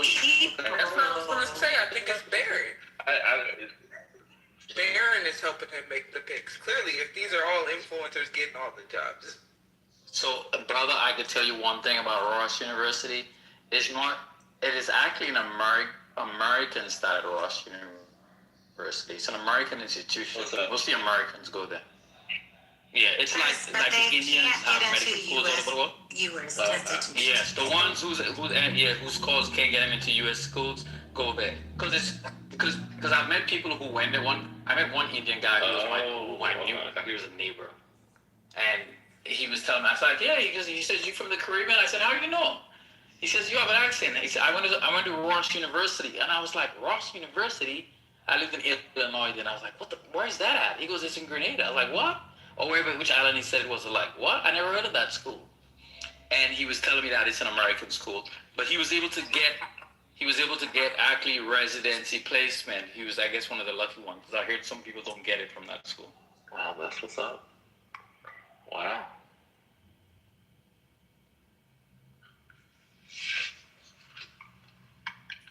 All right, and then the other people have crashed out. Oh, he left. You guys beat him. Damn, that was crazy. God is always good. I don't know why y'all don't like having Manfinity defend. Don't do that. Why do you guys not like? Well, I was see recording the audio. Why couldn't we have him defend something on audio? I don't know. Y'all just. I would have loved to have him. He's about to defend Hitler. Well, he's the gonna. room is being recorded. I would have loved to have that. He's gonna do it later. I guarantee. No, it's not. I'm sorry. You know. If he catches you in here, he's gonna come and check. He's gonna be like, Ben, I'd like to continue our. Yeah. I would love to hear it. Yeah, I just, I heard Igor and I was like, okay, you know what, I'm gonna support.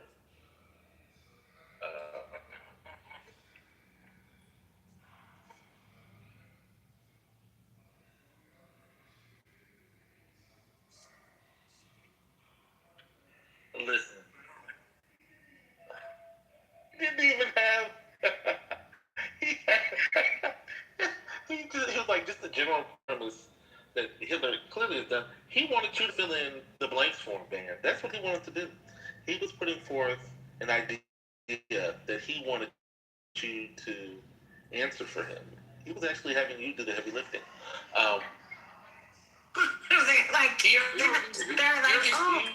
He's too lazy. He said that this morning. He's like, too lazy to do the work. Do the work for me. It's like, bitch. Well, to be fair, we knew that when he took a PTR photo of his suit and we saw his beard.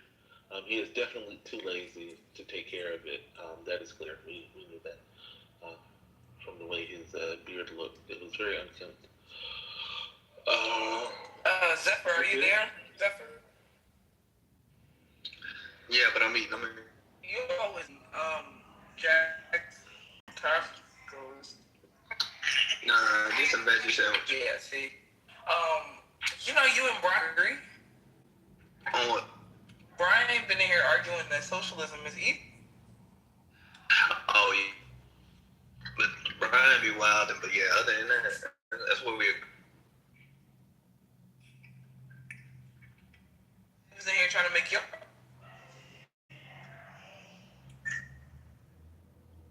He a Looney Tunes. He act like that with everything. I don't understand.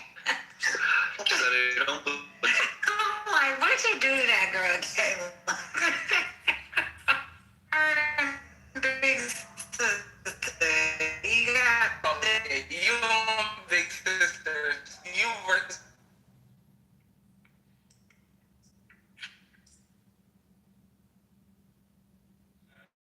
Go ahead, Trent.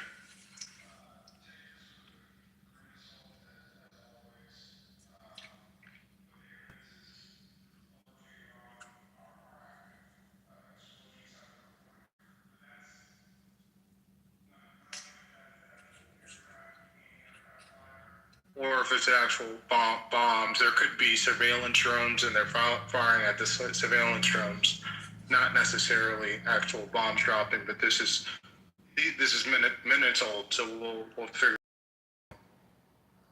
Who is we?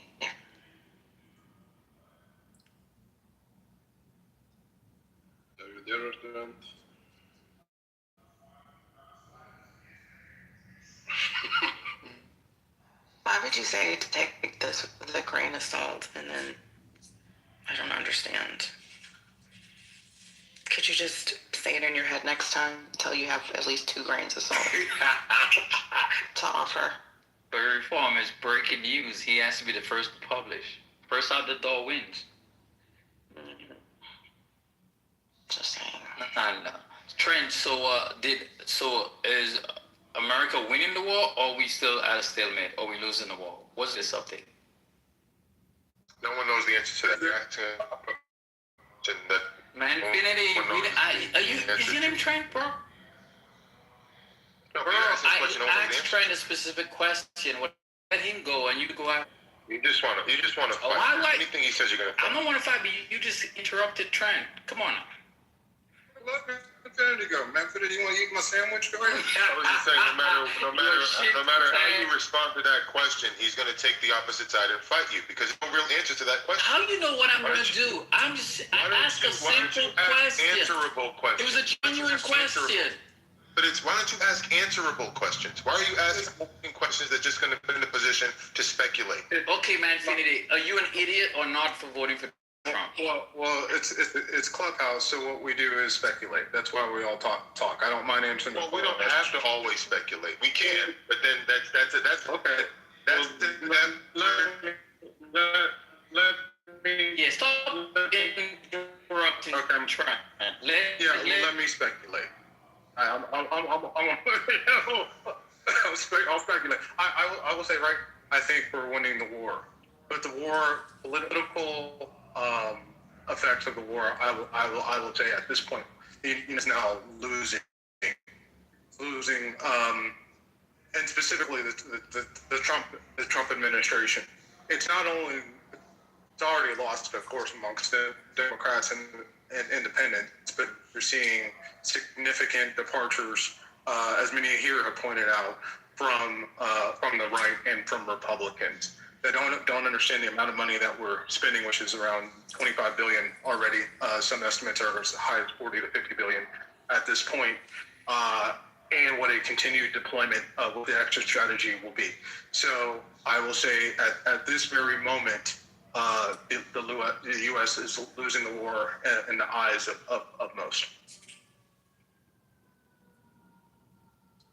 Effort and futility. No one gained anything by learning your opinion. Thank you, Trent. Infinity, you could go now since you have conversation with the better mind in the room.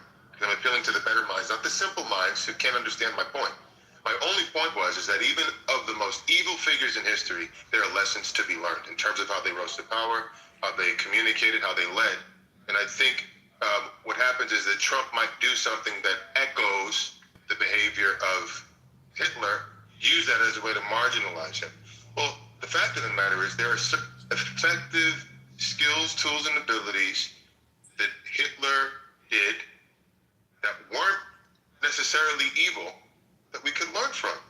And I think just like he can have an astute conversation about the Communist Manifesto and say, well, there are certain things that can, take from that, even though we disagree with the full import, I think the same applies to figures like Hitler.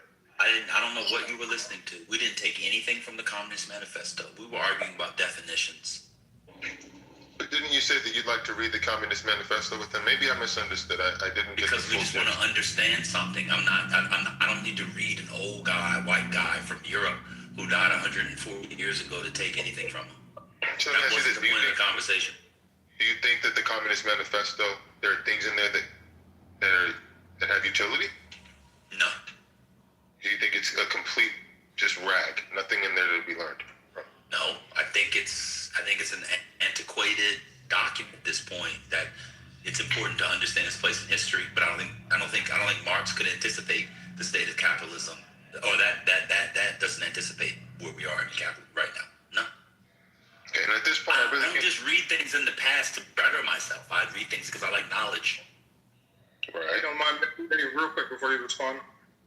It is now broken from the Iranian news agency that the aircraft fires in response to FPV drones. These are reconnaissance drones. So the explosions are heard are not bombs that have dropped. But obviously, for the next few hours, all eyes will be on this guy. See you guys soon. Yeah, there's nothing to. I don't even understand how Hitler fits in.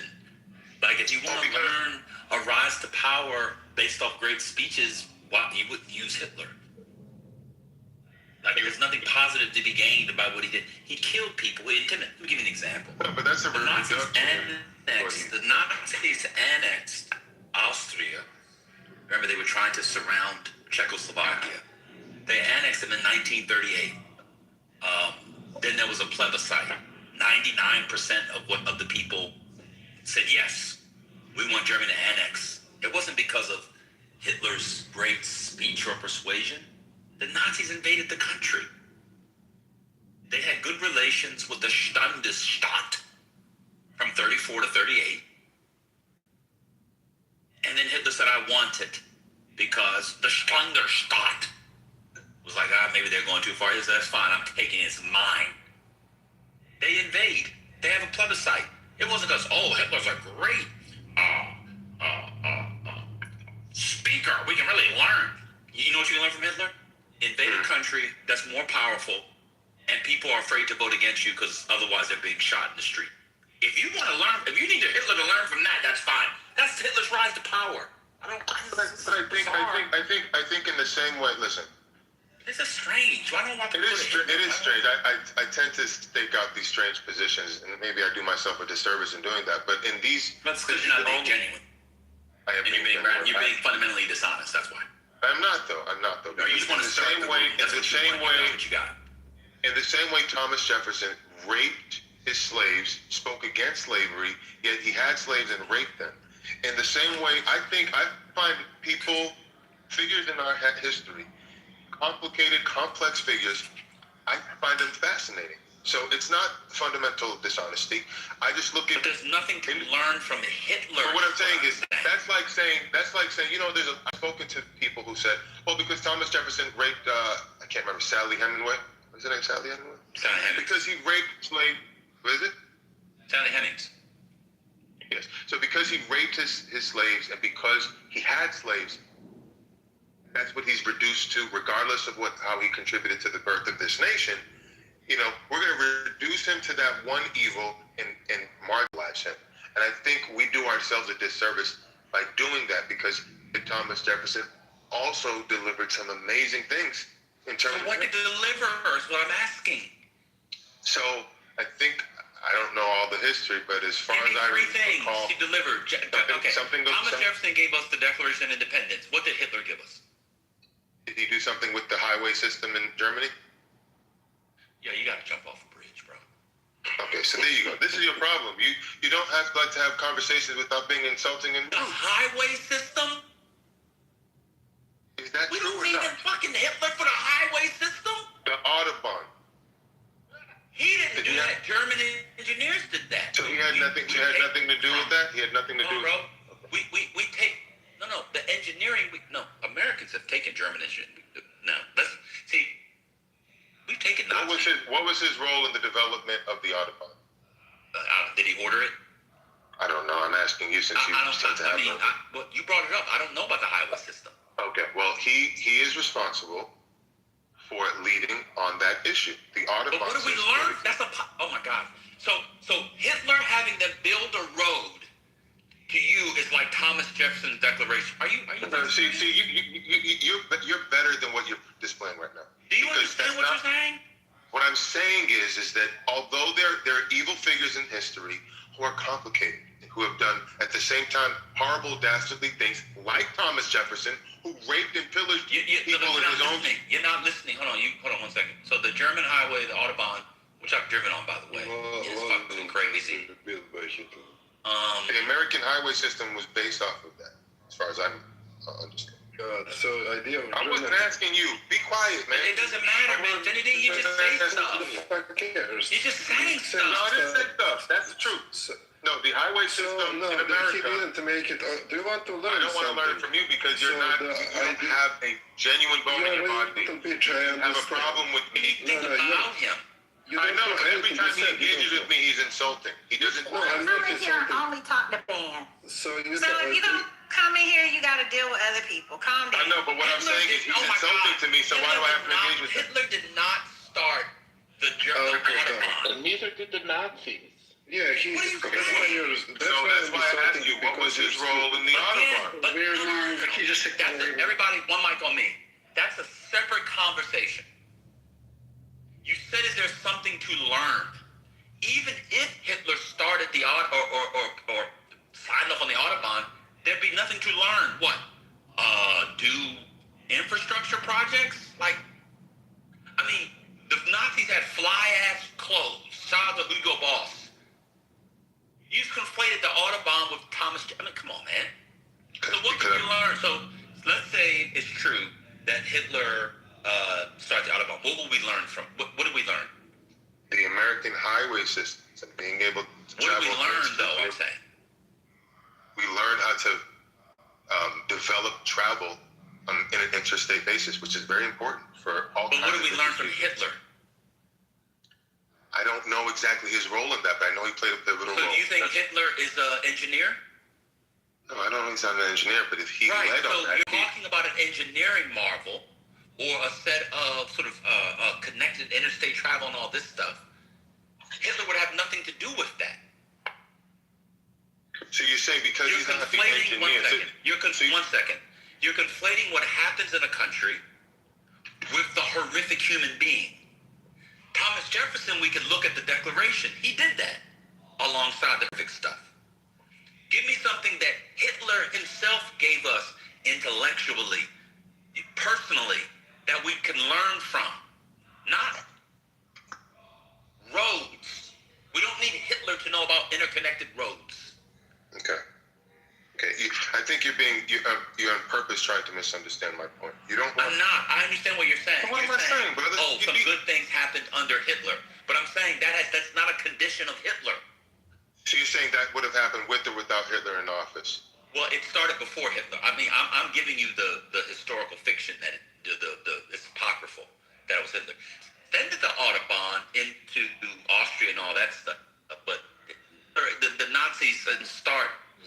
I mean, are you suggesting that cross-country and interstate, intercanton, interprovince roads began in the 1930s? No, what I'm saying is that the American highway system came about in the 1950s, and they used what was going on in Germany as a way to be. They were inspired by what happened over there. Yeah, they learned he from was the the leader German at the time. engineers. I just said that. The fact that I know that. That's another lie, Sonny. Sonny believes her own lie. Stop responding to her. Well, tell her to be quiet. I'm done talking to you, bro. If you can't, I ignore her. Why can't you ignore her? Stop. Why can't she stop? Because it's a free app. Because you don't Okay, so own why the can't I respond to her? I can talk So just then why like won't you you can let me talk. respond to her? If she can pipe up, I'm done. you want to put a muzzle on me, don't respond to her. But why not just tell her to stop? I'm done. You go around defending Nazis, be a black man. Because him telling me to stop is just as effective as you telling me to stop. Okay, so then why tell me to stop responding to you? Keep responding to me, Kitty. Because I wanted to have the conversation with you. I'm trying to, but if you would just politely tell her to be quiet, then we can keep going. Why? You're telling her to stop. I'm telling you to And I'm telling you to just tell her as the moderator to stop interrupting. So you can't even just tell her to stop interrupting? No. And then why not move it to the audience until she can control herself like you've been doing many times? Because I'm busy doing something at work. I'm not listening. You don't want to call me a bitch because you're a bitch. We would have been past it by now. You're doing too much, man. Christ, I'm over here trying to have a conversation. It's a very difficult conversation to have in front of people. My top, as they say. And so, I'm trying to have a conversation. no, you're playing on my top. You want them to do that. That's the point. Did a chat. And I got it. Nah, I didn't do no chat. GPT. Is you too lazy to learn? No, we can move on. It's fine. But I just want to. You can't have conversation with people like her in the room because she's. It's her fault. You're a simple-minded woman. Low IQ. I'm Is that what you're looking to do? Oh my God. She's simple.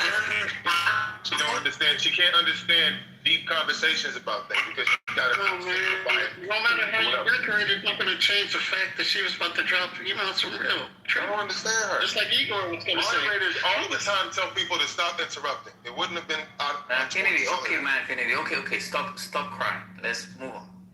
I'm over it, but what I'm just saying is they want to treat women like princesses. Bro, that's another conversation. You can have that conversation next week. Can we move on?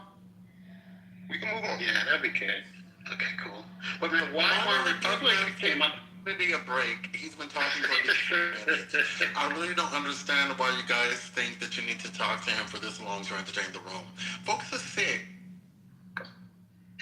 See, these people can't keep my name out their mouth.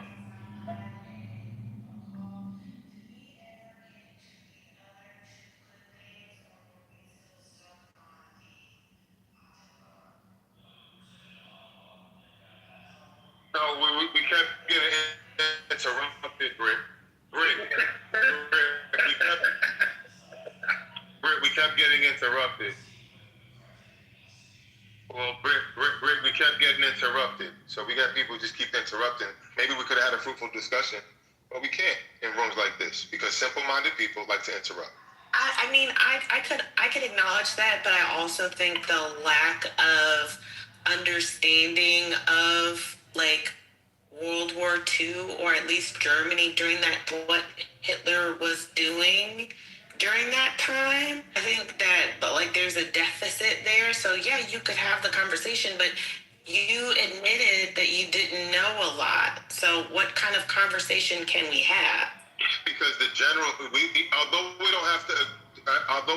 I'd like to quickly respond to, although I don't have a complete grasp of all the various details, all it takes is research. But what I'm saying is the general point that I wanted people to grapple with is that we have complicated people in history who are evil and good, similar to Thomas Jefferson, who, like I said, most slaves, yet he spoke out against it.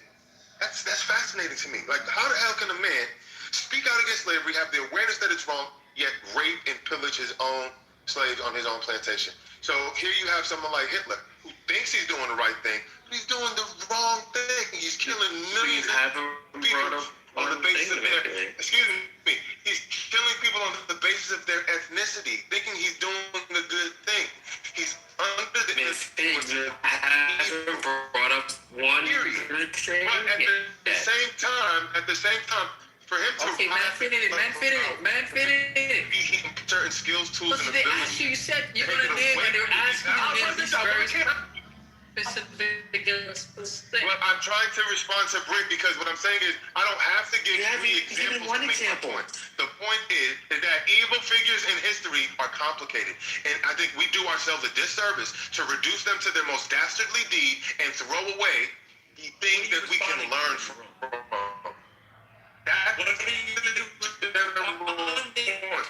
So I don't have to give you 5 different examples of what he did in the 1940s.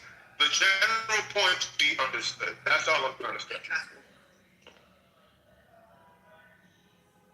The whole like his time during the Weimar Republic. What about his time in jail? What about the rise? What about the Dreyfus Affair before then? The rise of rampant anti-Semitism across Europe, the national tenor across Europe, especially post World War I. Like, there's so many things that go into this that for me, it's just like, I don't understand with a severe lack of knowledge of like the person, the place, and what was going on.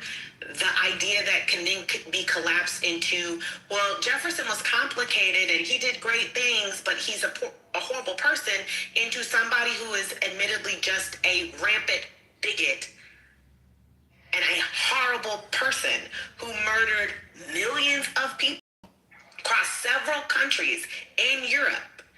And it wasn't just Jewish people, it was the Romani people. There were so many different people who were murdered. Mm-hmm. So you're saying, based off of you're saying because particular ideals. And all of this, hold on. This woman speak. Let her speak. Why are you being like that, Cool C? Cool C. Lucy, keep your eye on the road. Let her finish her point. Cool. See, you don't even know about the Southern strategy. You don't talk to me. All right, go ahead. What You don't know basic U.S. Finish history. your point, Britt, please. The only thing that I have to say to finish this out is I don't really know why you would want to equate Hitler as someone upon whom you can learn positive things about, because really I don't see any positives. I just see a lot of negatives there. And I understand, I guess, to some degree, it's a level of sane washing your president to where, because he's being equated to Hitler, how can I find a positive here? Well, let me find positives that Hitler may have done an effort to make these things make sense. But like, a basic history lesson across several months would help. More research about these things would help, because I think outside of it just being patently offensive out loud, I just don't understand what the purpose or reason to try to whitewash Hitler is.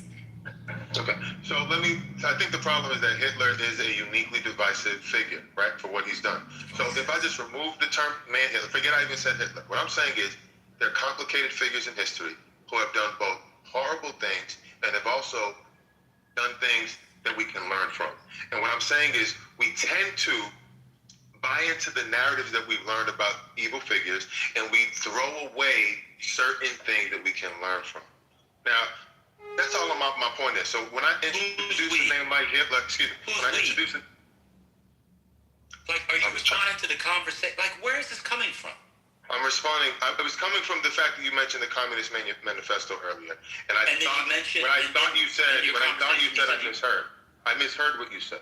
But you didn't misheard. You just didn't hear it. You admitted you weren't listening to hear the whole thing. I misunderstood what you said. Okay, I misunderstood what you said. All right, and so now you want to give out a principle that we don't listen to people who may have done evil. Okay, is that it? Right, that's the general point, and I don't have to give you the example. Right, that's all. We do it every day. Everybody does it. This is not a profound or interesting point. Well, it's a point that needs to be emphasized because people were wondering what it was. One second. We were wondering what it was you were going to cite from Hitler. That was important. You mentioned the Autobahn. He didn't start the Autobahn. I didn't say he started it. I never once said it. I said he was involved in it. I actually specifically said I didn't know. But there's nothing to learn from someone being involved in a thing. Okay. Well, without us knowing the full breadth of his involvement in that, it's hard to say that. The Nazis expanded it. That's it. They were building. Beyond that, you didn't even know that he was in. I thought you said you didn't know anything. I didn't know that he started it. I never said he started it. Now you misunderstood me. Again, Hitler didn't do anything with the Autobahn. Okay. All right. Oh, I got it. Mussolini killed a bunch of people based on who they were, but the trains are on time. So we can learn how to run trains. I told you he got it off check. On the side of Mussolini. No, your mama got it off check because I didn't get it off the check. I was explaining to Ben that he did some things that we can learn from. Like now, what? You want me to be specific? I gave you 3 things without full specificity. What are the other 2? The other things were his rise to power, winning his ability to lead, his ability. So learning. All right, stop there. So learning about his rise to power, are you saying there's good things to learn from that? Yes, because he started. Stop. Do you know how he came to power? The most I know about it is that people didn't take him seriously. Like he was actually promising. Do you know how he came to power? No. So how do you know there's good things to learn about a thing you don't know? Because when I've heard people have debates and discussions about Hitler's rise to power, I've heard people on one side say, for the discussion. What was the good part about his rise to power? I don't have the specifics on the tip of my tongue. So you don't have number 2. What was the third thing you said? His ability to effectively communicate and his ability to effectively lead. So to learn, why do we need to learn about Hitler? I don't know if Hitler's ability to communicate was effective. I don't speak German, so that would be very hard. I look at the videos; they look very harsh and scripted. It's very Kim Jong-un, and if you didn't fall in line, you got killed. But is there something you could speak to about his communication style that we can learn from, that we need to go to Hitler and not say Fred Douglass or JFK or Ronald Reagan? Like, what do we need to learn from Hitler about communication? I say all of them. I say you don't say. I agree that Hitler, Reagan, and the people that you mentioned are excellent models for learning. But what I'm saying is, what he did, although he used it for evil, and I don't know the specifics, but I'm sure there are things that we can learn from his example. I told you, they killed people. No, but that's what you're reducing him to. And No, I don't think you understand the full thing. They didn't just kill Jews and stuff in the Holocaust. Oh, maybe you don't know German history. They killed political rivals. When people showed up at events, if you didn't cheer the way you were supposed to cheer, you were beaten. I read a biography of somebody who was I finished it last week. They were interned in Italy, and one of his friends was they were in Paris. I think it was around the time of the occupation. And it wasn't Hitler, but some high-ranking Nazi official, not Hitler, Goebbels, but someone very high, I can't remember who it was, gave a speech, and the person didn't respond the way they were supposed to respond. They beat him to the point of death. Yeah, but that's not what obviously that's not something I would want to learn from. So, but what I'm telling you is, you can't name anything that Hitler did outside of threat of death that we can learn from. Okay, so you think everything he did was that was the whole point in 33. Okay, from my understanding, from what I've heard people say that has gone unchallenged, was that the people who put him in power didn't take what he was saying seriously. Like he was signaling to people what he wanted to do, but no one took him seriously, and that he basically got into power and he used all kinds of tactics to get people on his side. That's wrong. Okay. What historian said I've heard that narrative go unchallenged, and people disagree with one another. So I tend to believe rooms where. You mean like in the history department, like a German history department room, like seminar room? No, I'm talking about various debates I've seen through the years, conversations that I've been party to. Oh, let me get. Not only on Clubhouse, but it's also. Was Hitler elected? My understanding, he was. That's what I thought. There you go. I'm done. Who's next? I'm done. This is. Oh, because I got to throw you down. How'd you get back up? I did it last time. Take your ass back down. I knew that. 2 for 2. Hurricane, down he goes. Down he goes. He's never going to get a badge. Don't do that. Do you get thrown down for that? I mean, do you lose the badge? He didn't have one to lose. For that. Oh, good, Hold on, let me check my color. Him not having a badge is like calorie-free, fat-free bacon that tastes like real bacon. It's fantastic. So what was Manfinity? Hitler was elected to what office? You're quizzing me on things to denigrate my input. It's not to denigrate. What I'm trying to show you is there's lots of myths about Hitler that right-wingers, neo-Nazis, Russians, etc. in the world put on the internet that people have just taken. So how do you know what's true? And so it's part. Let me just finish. And so there's this large narrative that's come back around Hitler because history is so bad that people think he won a popular vote in 32, or like he was elected in 32 or 30, whatever it was. So he wasn't elected? No. Well, he was elected. Not in 32. He was appointed. But no, appointed as chancellor. He was appointed as chancellor. And the guy died shortly after, and it was all under threat of death. Why was he appointed? He got 33. Because there was a political crisis, and what's the not Hindenburg, what's his name? Yeah, Hindenburg. was all under the threat of death. The country was collapsing. They would have powerful forces. He had already had the putsch was before. I mean, it's a very interesting story, but they didn't win the election. They came in second. So what is the narrative that I've heard through the years that... Hold on, he's giving you the history. You don't want to hear it. No, I couldn't hear him, I'm sorry. Oh, okay, go ahead. Okay, so 33% he got in 32, and the Hindenburg picked him because he thought he could control him more easily because there was also the fear of the communists and so on, so he wasn't elected. And then in 33 he got 99% of the votes after the Crystal Night, but yeah, obviously. Do you know what Crystal Nacht was, Manfinity? I do not. So you don't know what Crystal Nacht was? No. Okay. But you believe that we can learn something from him as a political figure. You don't know about Crystal Nacht. No, not Crystal Nacht. Wasn't it the Night of Long Knives? I mean, but both are bad. Both are bad to be. Well, Crystal Nacht is... Long Knives is first. It's 34. Yeah, Long Knives. So you don't know about Long Knives or Crystal Nacht, but you believe we can learn from his great speaking power. Oh, let me back up. Do you think Hitler was a great speaker, Manfinity? I don't know how to qualify his speaking ability. No, but I was making sure. I so would you say don't know about the Night of an, Long Knives or Crystal Nacht? No, but I would say he's an effective communicator. I don't know about great. Yes, any nigga's effective if you're killing your political rivals. Long Knives. Okay, well, no. What the fuck? Let me ask, no, because you're reducing. Listen, that's what your interpretation is. That's not what I've heard. That's not an interpretation. But that's not what I've heard. I've heard discussions about. You don't even know what the Night of Long Knives is. But that doesn't mean I can't have an opinion. Just because I don't know what the long knives are or whatever you just said doesn't mean I can't have an opinion based on my limited understanding. No, you can have an. Of course you can have an opinion. I'm saying, what is your opinion informed by if you don't know about the Night of Long Knives in 34?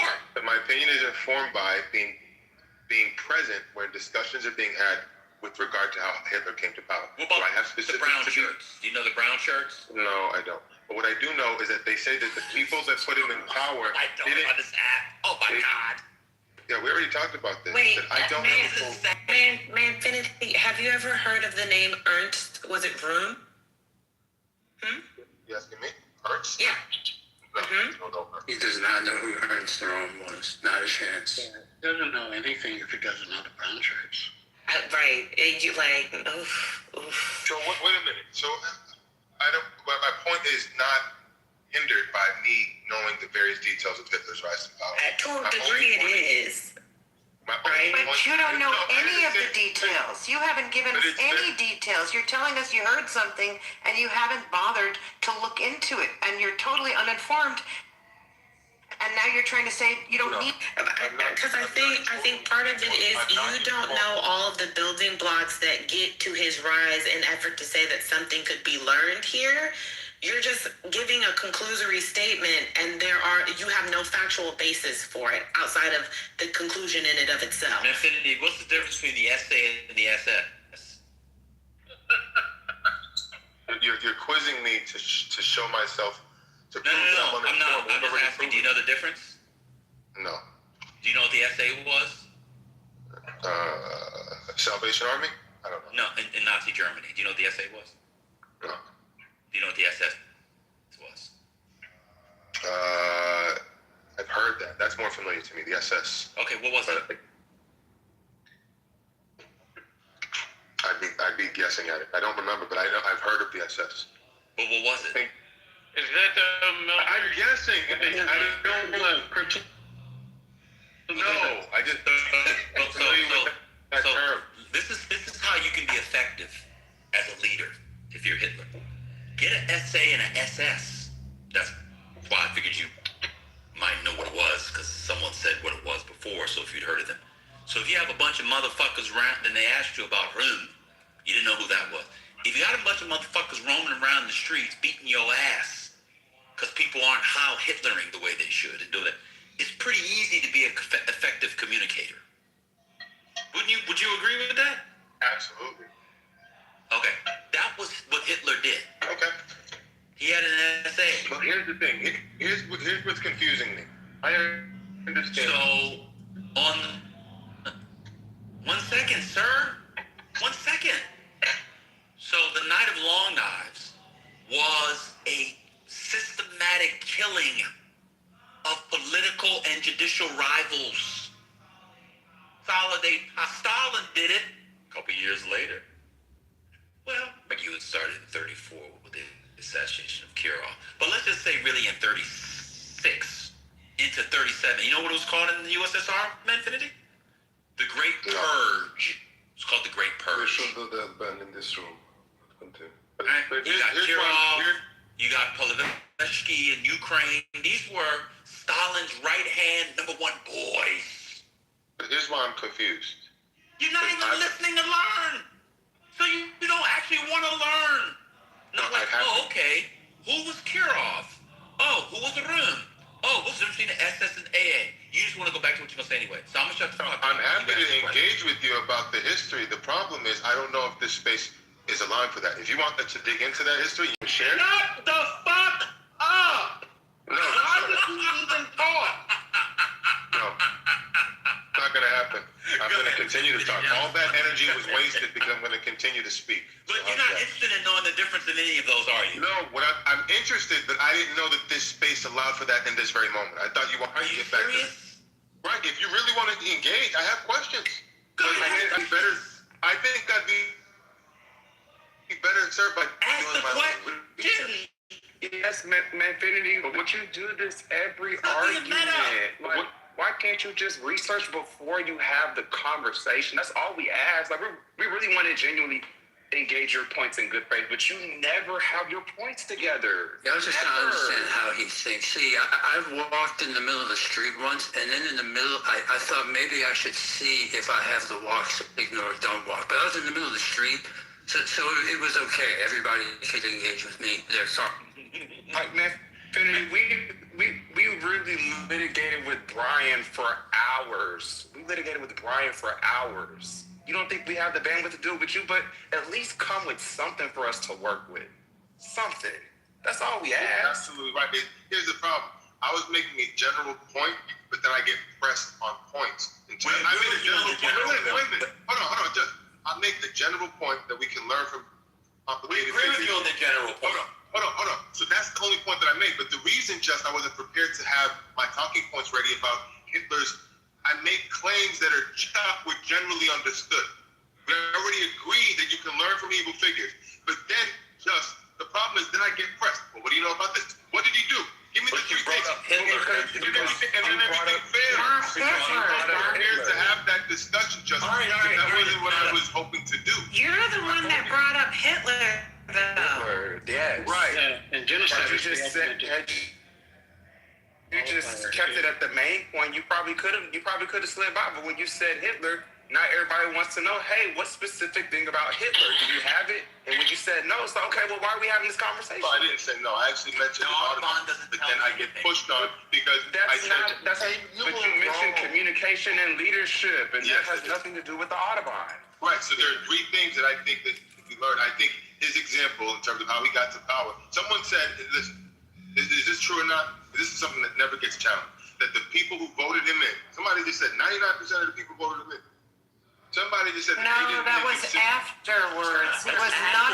Right. So the question is that it's been said that no one took him seriously. They looked at him as a fool. How did he buy into him like that? And what Ben is saying is that he did it through people. He said that he did it through threat of violence. And if that's true, then there's no genius in that. I thought that was a more calculated way of communicating a message to the people to get them to latch onto it. And he took their grievances and he put them on and he presented them in a way that got people to buy into it. Similar to what Trump did.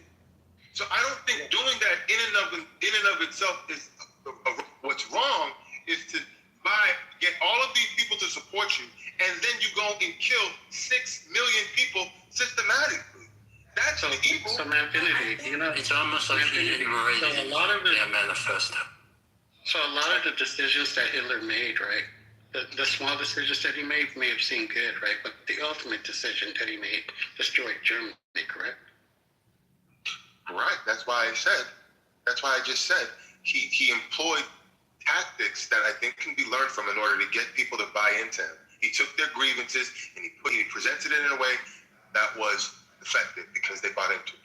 If you're playing a game of chess and you make moves, right? Every move accumulates, right, to the whole of the you're trying to win the game, right? Mm-hmm. Those tactics wouldn't that mean that those tactics were flawed? Not necessarily, because if when you said the Audubon, he used slave labor to build the Audubons. Should we use slave labor?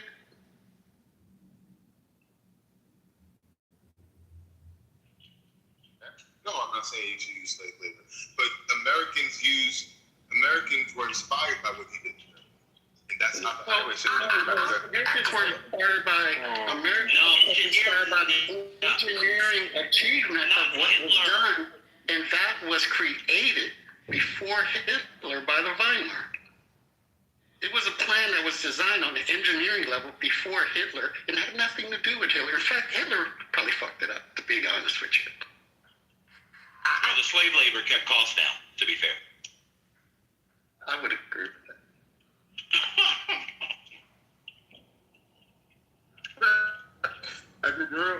Real quick,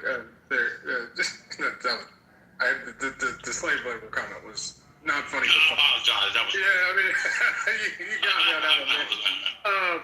There is breaking news out of Iran. Iran has now attacked Ibril, particularly the Iranian Kurdish opposition, with drones.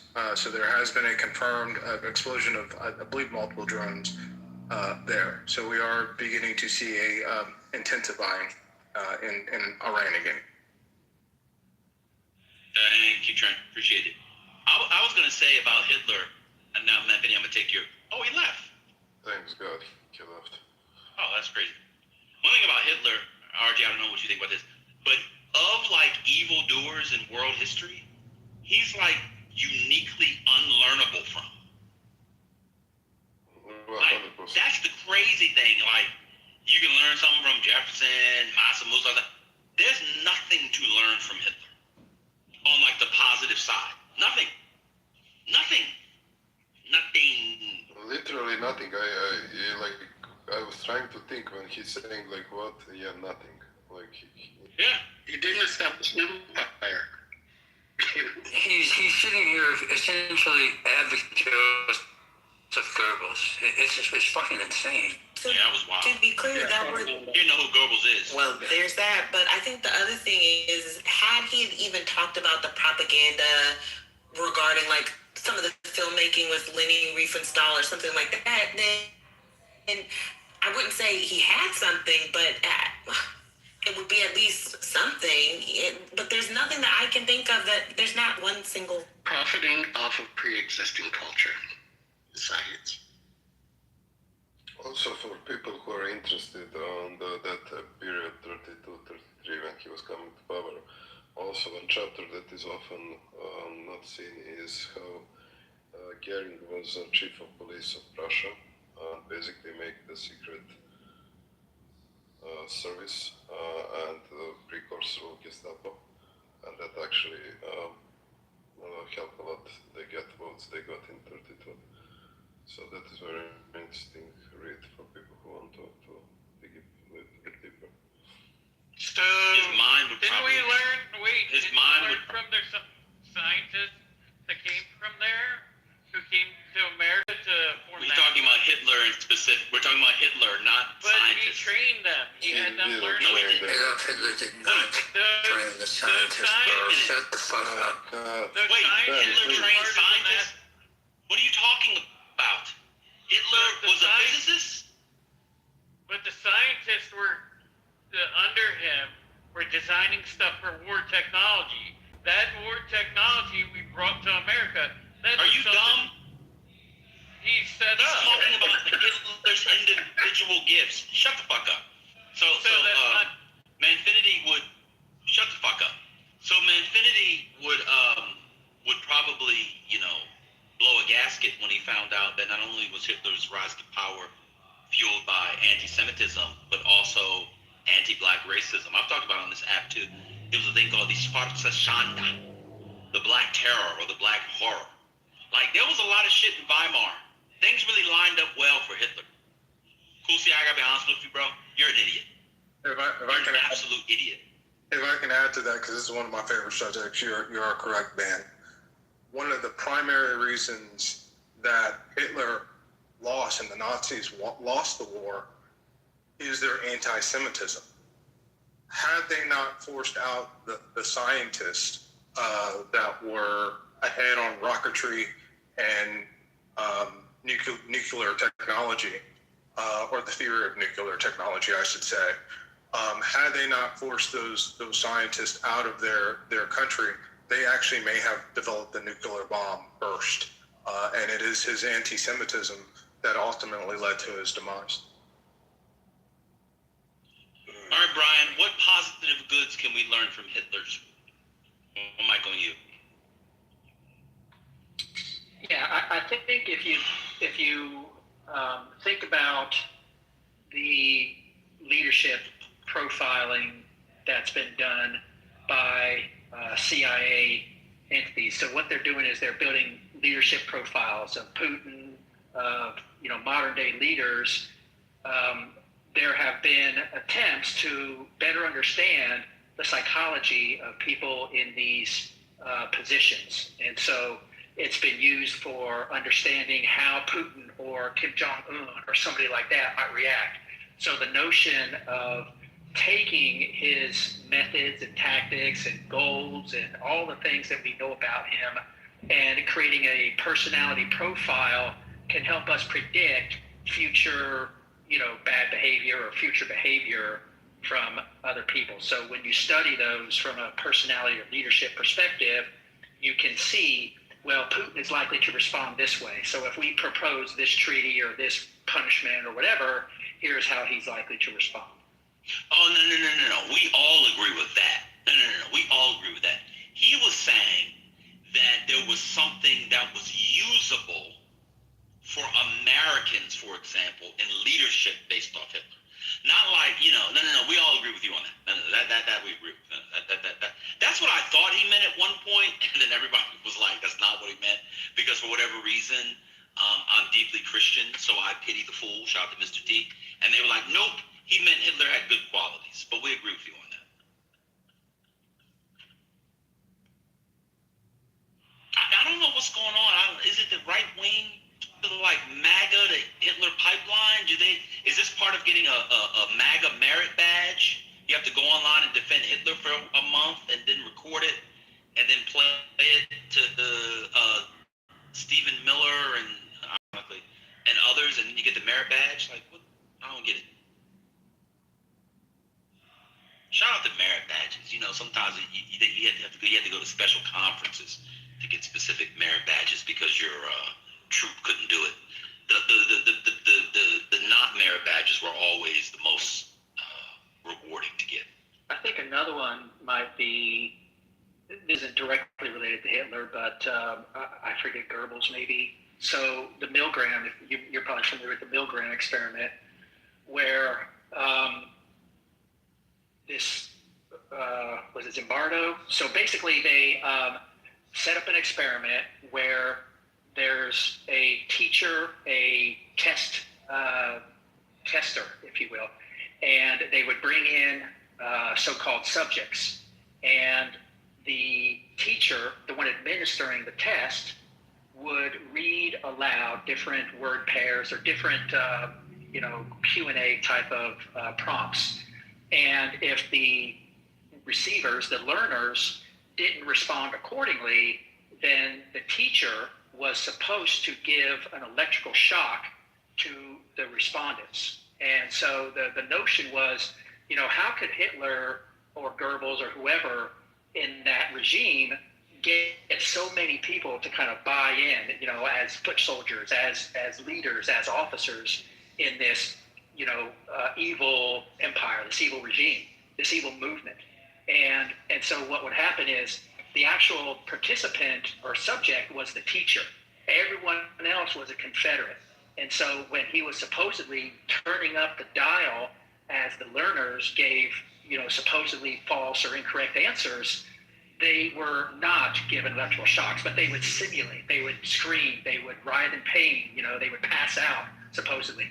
And so the test was designed to understand if a person has power, as in the test administrator has power and authority over the dial controls of the voltage or electrical shocks given to the supposed test takers, then how far would that person go? Because it was like a dial up to like, I don't know, 500 volts or something like that. It was like almost a lethal dose of electricity just for participating in this, false study. So they were trying to study, if you are given power, what would you do with it? If you are given orders to, give these instructions to these test takers, and you're told to punish them for, let's say, false or incorrect or whatever answers, how far would you go given that power, and then just given this arbitrary set of instructions as it relates to the punishment? So, I mean, like I said, I don't think that's directly related to Hitler. You could say it's tangential, but it's still related to the influence he had over the people in his army and in the country. So Zimbardo was the Stanford Prison Experiment, not Milgram, and both the Milgram and the Stanford Prison Experiment have been debunked. I agree. I think they have been debunked. Just real quick. But they have been used in many circles to kind of push that notion that power is easily converted to evil purposes.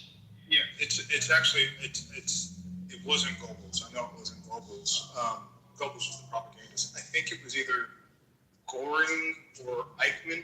I think it was Eichmann that was based upon, and it came out of the Nuremberg trials. The Milgram experiment was later. But yeah, you're right. It is a fascinating experiment. So is that like the Ayatollah and the IRGC? We're learning from them what Hitler did.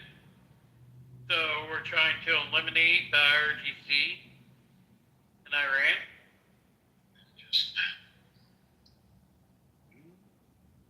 Because they're the leaders and they're the ones killing people in Iran.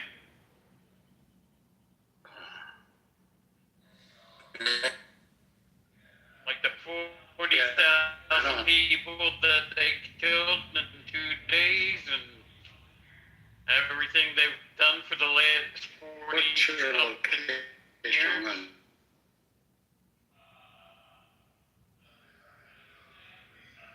Ha ha ha ha. What do you think?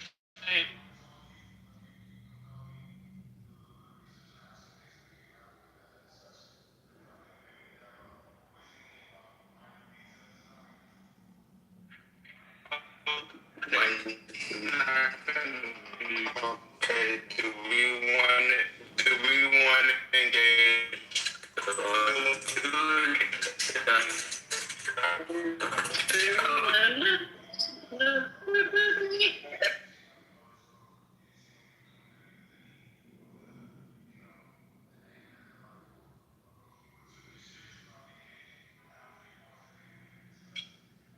Oh yeah, no, I'm the one to engage with. I just have good critical thinking. But I bet you even okay. But the problem is nobody else wants to discuss it with me. But the thing is, I think you can I wasn't talking to you, Hurricane. Please be quiet. Adjust. No, I didn't hear him say no. He said that no. What he said was he doesn't think he's the one to engage. But what I'm trying to emphasize to him that these points are widely agreeable. Not agreeable, you mean You don't have agreed to be a upon, scholar. right? They are agreeable points? Oh my God. Tara, I would love to engage with you. You seem like an honest woman. You know what? I think someone who literally just sort of went to ChatGPT or whatever you just did to try and learn about the Holocaust and Hitler, when fundamentally you had no information about it before you came in and started talking about it, is not someone that I'd be willing to engage with. I have relatives who died in the Holocaust. I am really not interested in having a conversation with someone who basically is slumming, as it were, and doesn't. All right, that's fine. But it's not that I don't know anything. It's that I don't have as much information as you do. I do have the beginnings of information, concepts of a plan, if you will, but breadth. And I don't think you expect You do. If you want to talk about the subject, you should actually probably inform yourself. But like you said But that's earlier true. today, That's true. That's like true. you said earlier today, you're just lazy, Arthur. which is fine. You said that earlier about I yourself. just used my finger. I wasn't lazy a moment ago. I just looked some things up. What you just did wasn't sufficient. You're not. Gave you why you. No, you don't get to determine arbitrarily. I'm going on what Tira said. You weren't sufficient. You're not sufficient enough. You are not Tira's sustainer. And she can sustain herself. You said it yourself. Listen, You mean supporter, not sustainer? Do you misuse language a lot? It's a thing. It's a thing for me. I'm sorry. I shouldn't have said it. Tara, what I was trying to explain to you is that I think even though he did some horrible things to your family, I think you have a better mind. You can be able to discuss things unemotionally. I think there are plenty of people on this stage who have good minds. I certainly don't take any, make any claims about my mind over someone else on this stage. And you've done it to me all the time. Excuse me, I believe I have a very good mind, but there are plenty of people here who can discuss things with you if they wish to. So I turn back to you, Just. Would you like to engage on the points that I was able to gather? Said no. I quietly agreed. I don't want to engage in this topic, unfortunately. Maybe another time. All right. So now we all understand the general point. No. 3 times. And I'm telling you no. Be quiet, you yipper sniper. What is wrong with you? I wasn't talking to you. All right, but just because you think I'm a demon doesn't mean anything. You're talking to the whole stage. Y'all don't understand this dude. You're like yapping my heels. Be quiet. You're talking to the whole stage. No, I was talking to him because he just keeps yapping. I don't understand that, man. Just say no. I don't want to engage with you. No, what he said was he doesn't have the depth. But thrice. He said he doesn't have the depth to go into it. And you're so desperate for attention that you're begging him. You're desperate for dick every night. That's why you go on Grindr. But I would urge you to stop doing that. Not true. Yes, it is very true. That's why you put prep up your ass every night. Not every night. So be quiet. Prep is administered. Stop engaging with me. You're very rude, and you have nothing. You have nothing of substance to Prep is administered. You come on the room and you like to talk. You like to make rude comments at all times towards me. And it's spreading misinformation unnecessary. About important medical that's because you want to lead a promiscuous gay lifestyle, which is not to your benefit. What told you that he's promiscuous? Wait, how are you at? You have nothing to say. Conducive. How is it not conducive to a lifestyle? He's a promiscuous individual. How do you know that he's promiscuous? Where are you getting that? He's admitted as much. Wasted it all. When has he admitted that? In a previous conversation, he's admitted as much. You're not telling the truth. Promiscuous, so what? That's what you to hear about. You're still a dummy. You see? You're still a dummy. You can call me a dummy, but you're a failed lawyer. A dummy. And you're a failed lawyer. You're still That's a why dummy. you're on this app all the time. If you're such a successful lawyer, you'd be prosecuting cases and come on here and yap your mouth. So you're unsuccessful too, then. Now, Infinity, we litigated failed lawyer on Sunday. We don't need to do this again. No, the failed lawyer was in reference to Tira. We've also Can we not go there again, please? I'm not going there. He went there. I didn't bring that up. I remember. You just called him a failed lawyer. Him, not her. But y'all litigated the definition of failed lawyer. I thought as it relates to it's different in the context of hurricane. In the context of Tira, there was an allegation that was false. Okay, in terms of what happened to him, it's different. Okay. If you were successful anything, then you wouldn't be here right now. According to your logic. That's not my point. According to your logic. No, you're misunderstanding me, as always, because you're simple-minded. He's not misunderstanding you. Yes. You're a bitch. That's not what I said, Sonny. I never once said that. You said that, but you're interpreting what I'm saying in a simple-minded way. Because you don't have the breadth to understand my general point. Right. And that happens constantly. That's the right use of that word, too. That's right. In other words, you don't have the range. He doesn't even know what it is. The range, Sonny. Trent, when you left last time, I thought to myself, oh my gosh, Trent is paying this guy to be here so that we don't see him as so bad. Tell the truth, Trent. You're cashing him, aren't you? So how's this really politically correct? Real quick, Lucy, if I could just say something. I It's not want you to politically correct, though. Yeah, just real quick. I want to say something.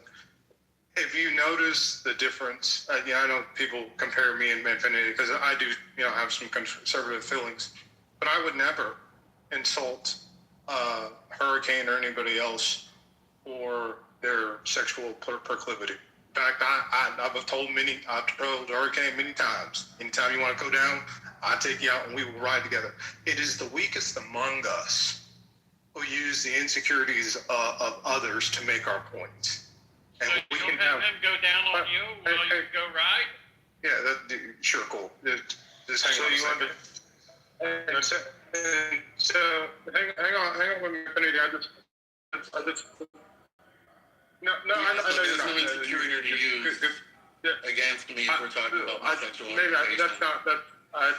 It's instead of standing on the facts and the basis of what we're saying, we find insecurity or we find reasons to attack other people, and that's what I think makes your arguments and some of the things you say so weak. Because Manfinity, because you on one hand pretend to be this upstanding person, Christian, and then as soon as you have the ability, you will demean others. I'm not going to say I've never been at fault, but it just shows who you are as a person. I land. Correct, because I've never pretended to be a perfect person. I'm just trying to get it right like everybody else. You never pretended to be Excuse me, he's doing it. Trent, and here's the problem with you, Trent. It seems like you're blind to the things that he does. But you're a I'm liar. having a conversation, and he comes in with viper comment. He's a viper, and you don't, Trent. You don't address any of that because he doesn't engage with me on the topics. He doesn't even engage with me on the substance. He engages with me at the lowest level. So when he takes it to the flow, I take it to the earth's crust. And you have a problem with that. And you have a problem with that, Trent. And I understand that, Trent. But the problem with you, Trent, is that you only have these critiques about my behavior. Trent left the room. Trent's no longer in the room. So I just want to make it clear for everyone within the sound of his voice are now within the sound of my voice. And that man has these elongated critiques about my behavior, but has nothing to say to this person who only engages with me at the lowest level. He doesn't engage with me on the substance. He always is antagonistic towards me and says the most horrible things. And when I return that energy, I'm the one who gets singled up. And I'm not going to stand for it. So I will respond in kind. If you have something to say to me that's below the belt, I will go even lower. Because I'm the type of Christian you don't want to mess with. Okay? I will respond anytime. No power. Okay, and the fact that you think I'm not Christian is an actual badge of honor. It's an actual badge of honor for you not to think I'm a Christian because you think it's Christian to have homosexual sex with men. And that is wrong. You don't even understand what it means to be a Christian. So how can you tell me about my Christianity? Spiritless, broken bitch. How can you tell me about my Christianity when you think it's okay to have sex with men? You ain't got no Do you hear that? word. Do you hear that? Ladies and gentlemen, this man thinks it's okay to have sex with men as a Christian.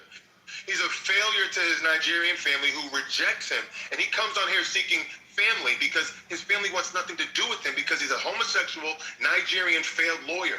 And the family wants nothing to do with him. They're Igbo and Yoruba, and they take their religion seriously. And this is a man who thinks it's okay to have sex with men and then call himself a Christian and then come on here and read Bible verses when all he does is represent behavior that goes against what it means to be a Christian.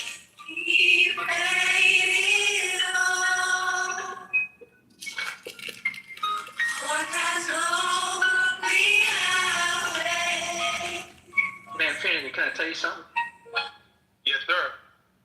So I believe you stepped out. I don't think you heard any of this, but while you were gone, I didn't know you had stepped out, but while you were gone, I brought up what I thought was your claim or something akin to your claim. So what I mentioned to Ben, and I think he agreed, is that the benefit of studying Hitler could be used from the standpoint of personality profiles derived or developed by the CIA to better understand world leaders' behavior. So if you study Hitler and you understand here were his methods, here were his tactics, here were his decisions, goals, personality traits, etc., that notion of developing personality profiles has been used to better understand what Putin might do or what Kim Jong-un might do or Chavez or something like that. So I don't know if you were trying to, I look at it like you were just curious, like you were wondering, is there any benefit or,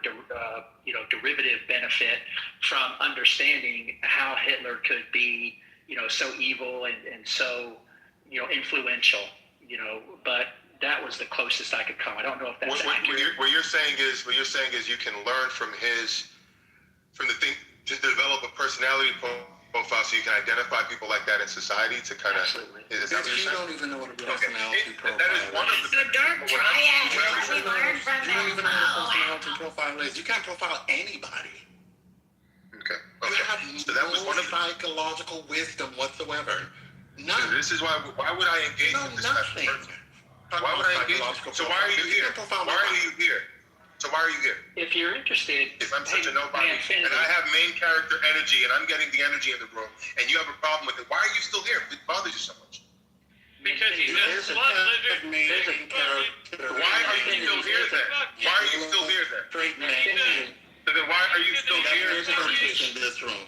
That's the reason you're. So why are you still? So then sit there and like the mess and rub it in your face. That's why we're here. Sit there and take it. Because if you don't like it, move. Oh no! You can leave. Otherwise, I'm gonna have a discussion with the better minds of the room. Because you're not a better mind. You're a gutter mind. Can I ask you something? He's a butt fucking slut lizard, fuck face faggot. That's right. Who does That's it right. in the ass. That's right. And that's him off the stage. His family.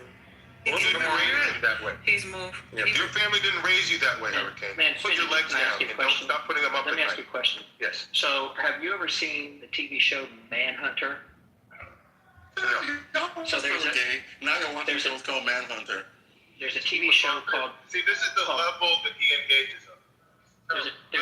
There's a TV show called Manhunter, which is a real life account. I don't know how accurate it is. It's supposedly pretty accurate, but it's about the profilers that were used to track down, like the Atlanta killers, the Atlanta child killer. So there was a branch, I want to say, of the FBI that was developed based on some of this research into personalities and predictive analyses of personality traits and all that. So what Manhunter shows, I think it has 2 seasons. I wish it would have gone further, but basically they're showing how they used this personality profile tactic or method to understand how serial killers and murderers would behave. So these 2 guys, and eventually grew as a department, but initially these guys went to the prisons and they interviewed serial killers who had been captured at that time. And they started just asking them questions. Why did you do this? What was your motivation? What was your method? How did you avoid, getting caught, blah, blah. And so they would develop, notebooks and profiles. And so then, like when they were tracking down the Atlanta child killer, they were able to say, this is likely what this person looks like, where he lives, where he's likely to strike next. They started just compiling all these data, personality profiles. So if you're interested, and I think what you're, trying to better understand, this is a really great show. It was really well done. No, I think what you're saying is important, and I think it's akin to what I'm saying. But what I'm saying is a little bit more basic. Is that it's not important. There are certain skills that he employed, like articulating a vision to people who are. He's going back to this guy had great qualities, y'all. Can you be quiet? It's so sad. Can you please be quiet? Can you be quiet? You're not the only person on the stage. Listen, ma'am, I need you to stop. We I was don't actually have engaging with to Brian, and we're just building to. One-on-one. Okay, but it Listen, doesn't but what are have you bringing to the conversation? be just you and Brian. What are you bringing to the conversation? I was in the middle of speaking. You cannot interrupt. You can go after me. Why don't you just go after me? Something. And so I am speaking. So I don't care. You're an angry black woman. I don't care. You're an angry black woman. I'm speaking. And you're an angry black woman. You're very long-winded. You're very It's true. That's why you can't contain it. You can't control it, which is why no man will ever be with you. No man will ever be with a woman like you. It just really, oh gosh, it just hurts my feelings. I don't know what to do next. the fact that you're a scholar, you believe all the lies that are in your head. Be quiet, and wait for your turn. It's a very basic thing that we learned in kindergarten. It's not your turn anymore. I was in the middle of responding to Brian. Brian It doesn't matter. Y'all are I was repeating responding to yourself. Brian, and here You're you go. just telling us Because again that you're you a ghetto gutter want snipe, and you to don't know how to keep your identify mouth shut. good Let me finish my statement, and then you can go. No, I'm not going to let you finish.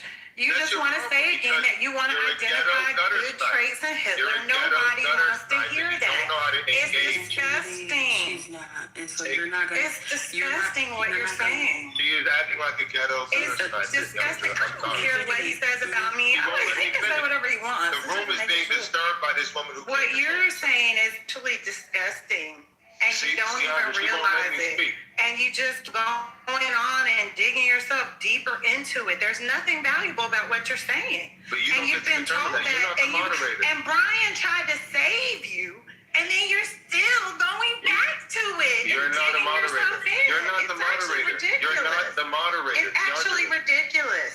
Thank you, but you're not the moderator. It's ridiculous what you're doing. Do you know that you're not the moderator of It this doesn't station? matter that I'm not the moderator. Neither are you. So let Tiandra moderate. Neither are you. So let Tiandra moderate. Neither are Be you. quiet and let You're Tiandra not moderate. listening to her. You want to tell me to listen to her, but you're Let not. her speak. You're talking too much. You're talking too much. Go ahead, Tiandra. Be quiet, woman. You're talking too much. Woman, be I want you quiet. to be quiet. Yeah. I don't have to say what I'm saying. Go ahead, T. Oh, thank you. Infinity, like you gotta let other people talk. Okay, but she was talking over me. I was in the middle of a statement. She interrupted. But it's okay. It's okay to interrupt people on this stage? It's okay to default to other people. You've tried a lot of. Can I just finish what I'm going to say? Is that okay? Of course. I defer to you. They were having a conversation, and you came in with a new conversation, not one that I particularly care for, or other people care for. But you know what? We had it, and respectfully, it's over, and it's time to move on. And that's fine. You're the moderator. Brian asked me a question. I was responding, then she interrupted. That's where that came from. So it ain't about me. But Brian is not a moderator either. But he asked me a question, so I was responding, and then she interrupted. Because she can't stand me. Do you not see that you're interrupting me now? Do you not It's see a that? it's a back and forth. I understand your point. Because you decided, but it's not. I was speaking. I decided what? I'm sorry, go ahead. You decide again. You don't realize what you're doing right now. Like the same thing that she was doing. Interrupting. I'm sorry. Yeah, I can say I'm sorry. I have the ability to say I'm sorry. She can't. But when I And she's a moderator, and you're not. Oh, be quiet, woman. Be quiet. Go ahead, Tiana. But when I want a particular virtue and I am trying to champion it, I don't then participate in the same behavior, what you're actively doing. I don't think any of us completely comply with the values and virtues that we seek to uphold. We all fall short. So please don't say that to me. We all fall short of the standards that we have set for ourselves. All of us, including you. You should strive. So should you. We should all. Right. Okay. And you know what? Respectfully, I might be doing a better job at it. Yeah, in this moment, yes. So this default to me. Mm-hmm. We're gonna try to figure out a new conversation. That's fine. My point has been made. Thank you for allowing me to share my perspective on stage. Did you not realize that I was still speaking? You know, I used to tell my little 5-year-old cousin something when he was young. If you want to police other people, you first have to police yourself. Mm-hmm. I hope they're listening. That is a gem. I want you to take it and carry it with you for the rest of your days. God bless. I hope everybody listened to what you said, because what you said applies to everybody, including Sunny and Hurricane. Thank you, Jesus. It was directed to Manfinity. It was not directed to Sunny, nor was it Oh, directed to Hurricane. So we're not going to police other adults, God. Why are you policing me and not policing them for what they did? Manfinity, I'm not going to go back and forth with you. Of course not, because you want to make me out the example. Because you'll be 86 to the hallway. Don't play with me. What is that supposed to mean? 86? 86? You want to check and see? 86 to the hallway? To the hallway. Is that a reference to what James Comey said? Do I need to step in? Because I'm really about to start going gay and ghetto. Yeah. And Tiandra will probably make space for it. Because you're not, first of all, you're not going to disrespect TT. You're not going to disrespect Sonny. Nobody wants to listen to your gay rhetoric is exhausting. We just gotta find a new conversation. Let it go, man. Infinity. Yeah, we just gotta find a new conversation. Why can't you tell them to let it go too? It was over. Just let it go. You're supposed to be the Christian. Just move on. We're all Christian. Tell Matt to stop. I didn't start. You didn't start. I literally said something when he started speaking. I did. Then you said Infinity. All right, I know, because you're still speaking. I got a clip. Thank you, First Lady. Unanimously approved a Senate-passed bill to fund most of the Department of Homeland Security. This is a move that could soon end that 76-day shutdown that had real consequences in the lives of so many people. It'll now head to the president's desk. Here's House Speaker Mike Johnson speaking on this just moments ago. Forgive me, it was our understanding that we would have that. Now we're going to listen to him live. Trump administration, the president did that. And Democrats are upset about it. So that they wanted to leave that out. They wanted to orphan these two critical agencies that are under the umbrella of Homeland Security. I remind everybody on the Hill all the time, the Department of Homeland Security is the third largest department of the federal government. It has critical responsibilities. FEMA and the Secret Service and TSA and all these other agencies. But the Democrats said, we'll do some of that, but we're not going to fund border security and we're not going to fund immigration enforcement. That's absurd, and we threw a fit, and we had to. We held the Homeland bill, the underlying funding bill, because we had to ensure that they could not isolate and eliminate those two critical agencies. We are getting those done now. We passed the resolution first. That was critically important for us to do to ensure that we're going to protect the homeland, even though Democrats are unwilling to do it. So now that that box is checked, we're allowed then to proceed and go through with the rest of it. This will relieve pressure from the Department of Homeland Security. Secretary Mullen, who I've spoken to in the last couple of hours, will be greatly relieved. The president will, the administration will. We were not going to have lines at TSA. Everybody will get their paychecks now. We'll get moving forward.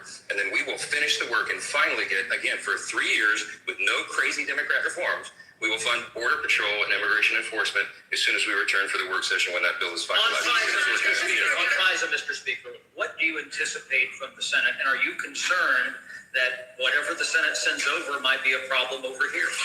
I'm not concerned. I hope that they're going to do the right thing. Look, we sent over a reauthorization that was with minor reforms and with the anti-CBDC measure on it. These are very simple things that the vast majority of Congress agrees with, and they should get it done. They're running out of time. As you know, it will expire tonight, the end of today. And so we're calling on them to do the job, pass the House's bill, and get this done. Check the last box. They're not going to take the House bill. Well, we're going to see. They don't seem to have another alternative. We'll find out how that works.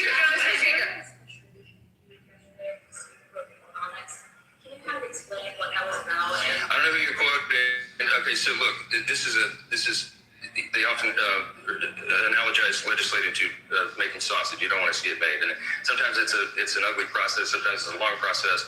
I've never broken my word to a single person in this building. Nobody can tell you they can. There was a lot of emotion and frustration yesterday because sometimes when you have a small margin, as we do, we're currently working on a one-vote razor thin margin because of absences and the rest, and people have, different ideas, different priorities about very contentious pieces of legislation. The equations that we solved on legislation this week were virtually impossible. Many of you said it couldn't be done. But we got it done because ultimately we just use patience and frankly prayer. And we get a lot of people together and we listen to their concerns and we try to get the disparate priorities handled. I've never asked a colleague in the Republican Party ever to violate a core principle, but sometimes we have to give up on our preferences because we are in a large body. On some of these bills, some of the ones that I just named for you, they're so complicated and so complex that you literally had irreconcilable demands on either side of the House Republican Conference. And so it takes a long time to work through that and get people to consensus. But we do that patiently. We do as we must, and we ultimately deliver. Don't doubt the House Republican majority. We always deliver for the American people. We did it again, in spite of the challenges, and we'll continue to do that. Thank you. This is the third. Oh, yes, I thought it was over. No. That was what happened was the Senate had passed a bill. I think it was March 27th, so over a month ago. this particular bill. The House refused to act on it because they were squabbling and the Republicans refused to bring it up. So now a month later, they're acting on this bill. Now this bill does not fund ICE. It funds all other sort of, appropriations for TSA and things like that, but it doesn't fund ICE. What they're going to have to do now is, which is what was suggested a month ago. If you remember, John Thune, all these people came up and said, look, we can just do this on our own. They will now have to pass a bill on their own that funds ICE. Correct. But they waited a month to do this, and it's not a victory, it's like a cave, really. I must say it's the typical strategy. Like, they created the problem, and like you said, like, this bill was already presented a month ago, and they're trying to say like, oh, the Dems didn't really get anything out of this bill, and it's just like, no, well, that was their original proposal. They're just fund DHS. We're going to table ICE for a separate bill, and we can pass it then. They were like, no, and then now here we are doing a month later, and it's like, oh, yes, we're going to sign the bill. But it's really they're just doing this to save face now. It's a lot of stuff going on. They need to claim a win. We got the war still going on. The president was almost assassinated. Now they done passed they did what they did with the VRESA. So they're just trying to rack up the wins at this point. So I get it. It's a strategic move.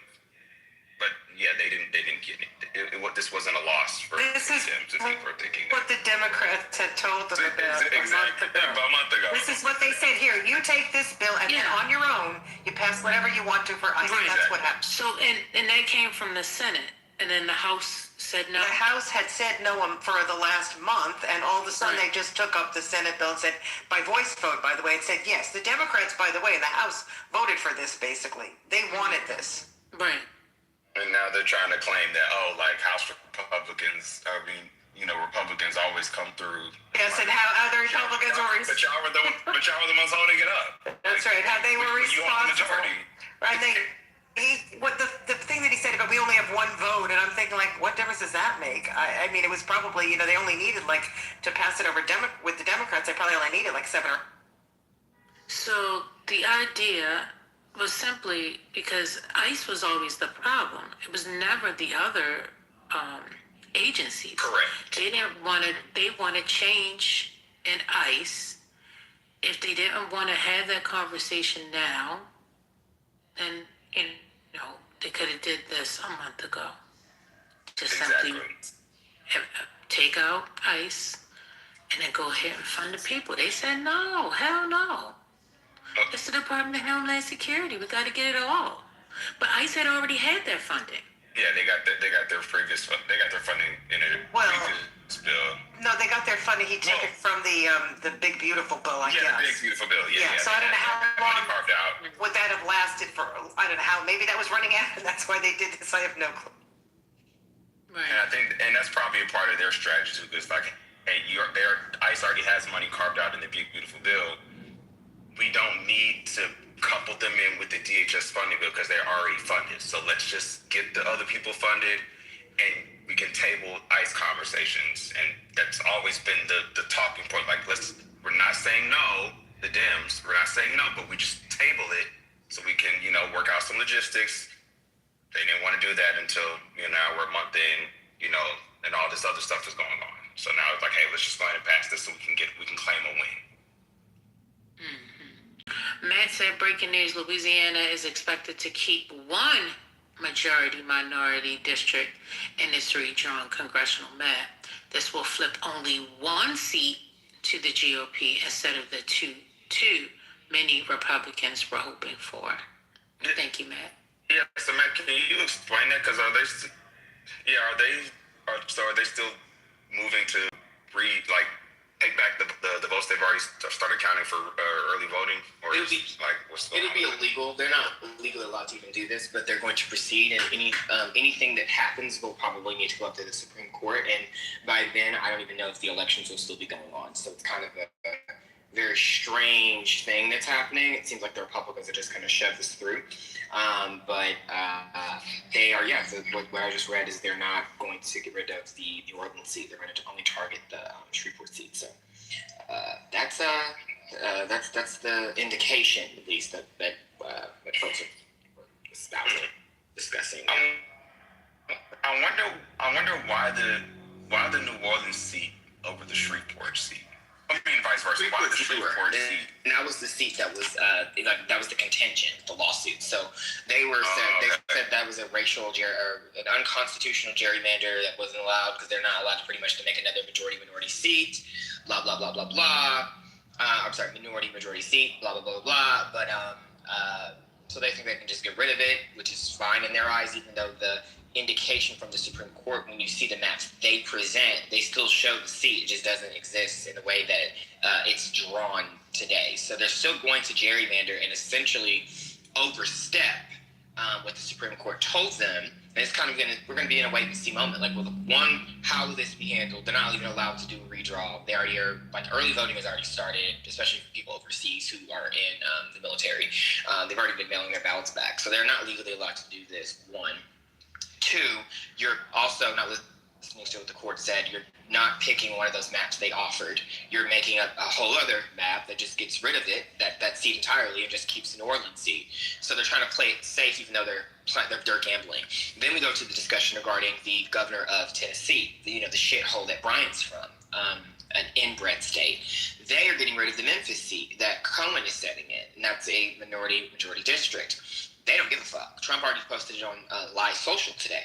So they're just, they're getting buck. We're going to see, though, when that, matriculates to the court, the Supreme Court going to say, well, we said in our last ruling, essentially, that these prior minority-majority districts are okay to stay, but, adding these new ones are not allowed. So this is an experiment, y'all. We're going to have to figure out what's going to happen. No one's going to know until the court rules. But this is going to continue to narrow and chip away at the VRA Section 2. That's the intention from Alito and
because if they do, then Texas can be blocked from continuing to erase seats. Otherwise, we're screwed. They're going to do what they just did earlier, last year again, but worse.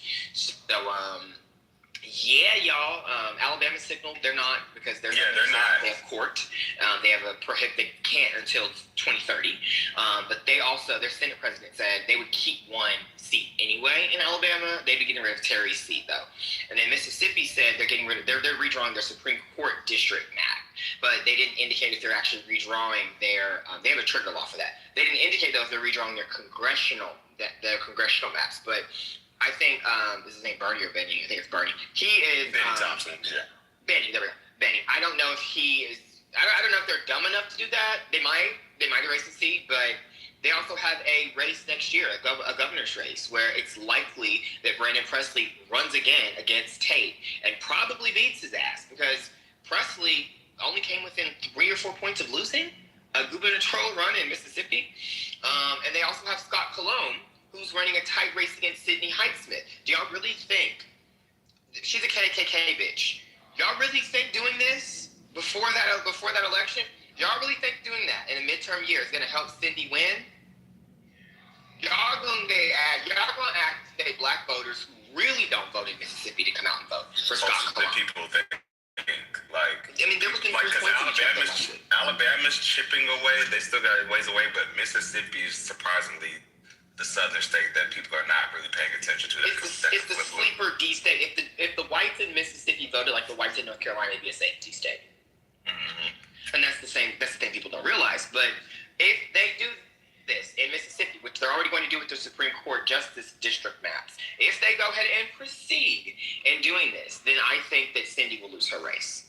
I'm gonna go on record and say that, so Trent can voice record me, and so can Brian, and send it to all his libertarian cousin friends in Tennessee.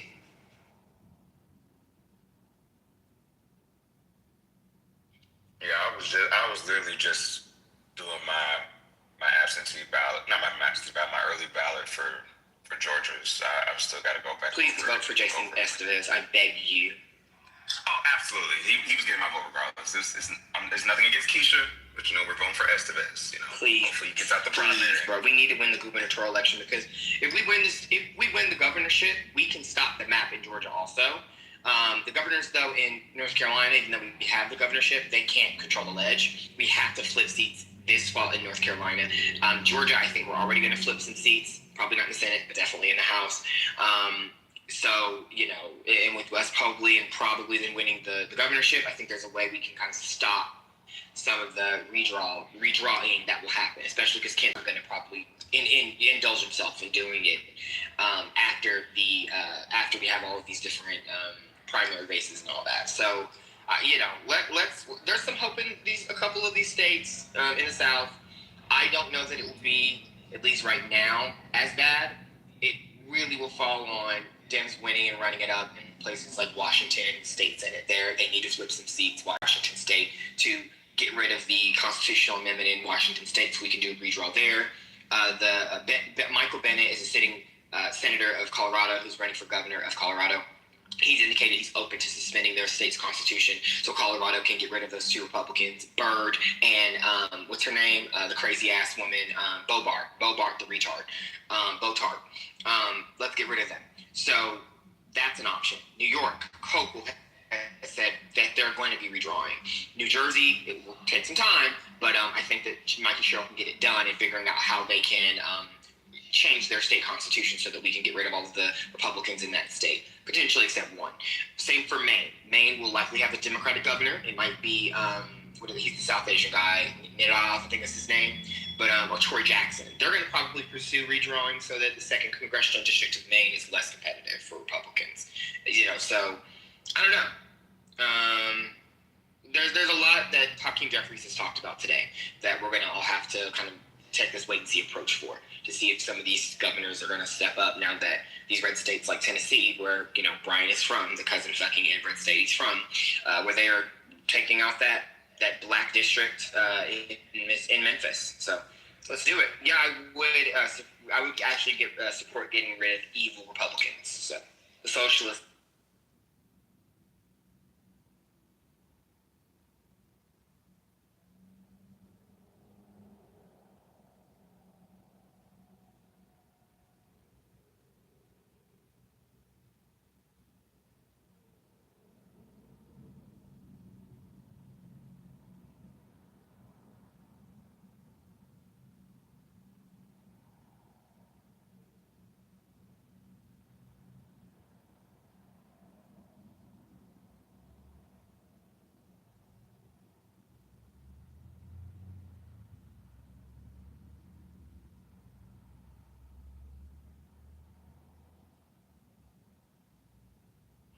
Oh, y'all left me in here by myself?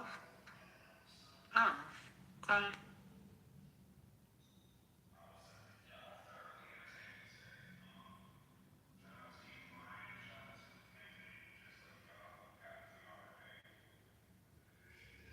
Yeah, show don't ban. Oh yeah, and ban, of course.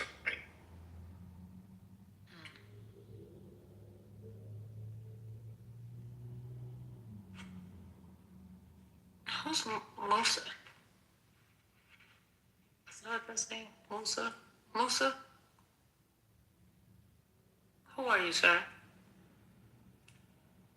Musa, you there?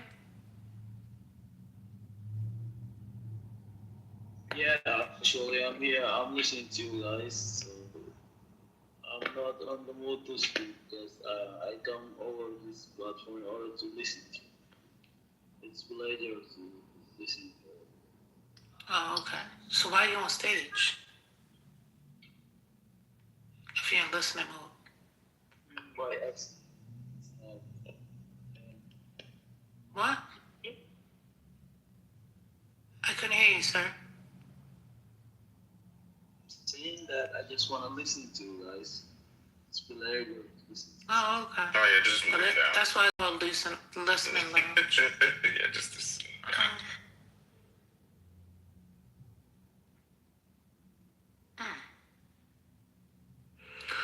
Whew, this was definitely a Thursday packed. Did your week go by fast? By fast for me. Tomorrow's Friday, and it's the first of the month.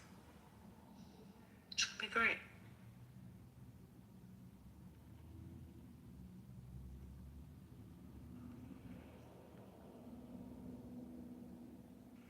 Yeah, I mean, historically, Black Nashville has already lost. Yeah, I mean, they should have kept their seat, but since there weren't enough Black people, compacted into Nashville, despite a lot of Black folks living in northern Nashville, the Republicans were able to pretty much sidestep any VRA compliance because it wasn't a VRA protected seat.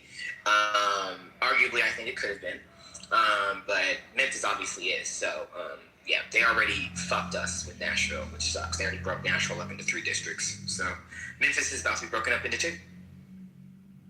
It's just, I mean, I don't know if that will actually, I don't know. Maybe, I don't even remember which justice covers Tennessee. Is it Alito? Because I know he's over Texas and shit. Is that his region? Y'all know what I'm talking about? Well, y'all might not know what I'm talking about. Let me shut up.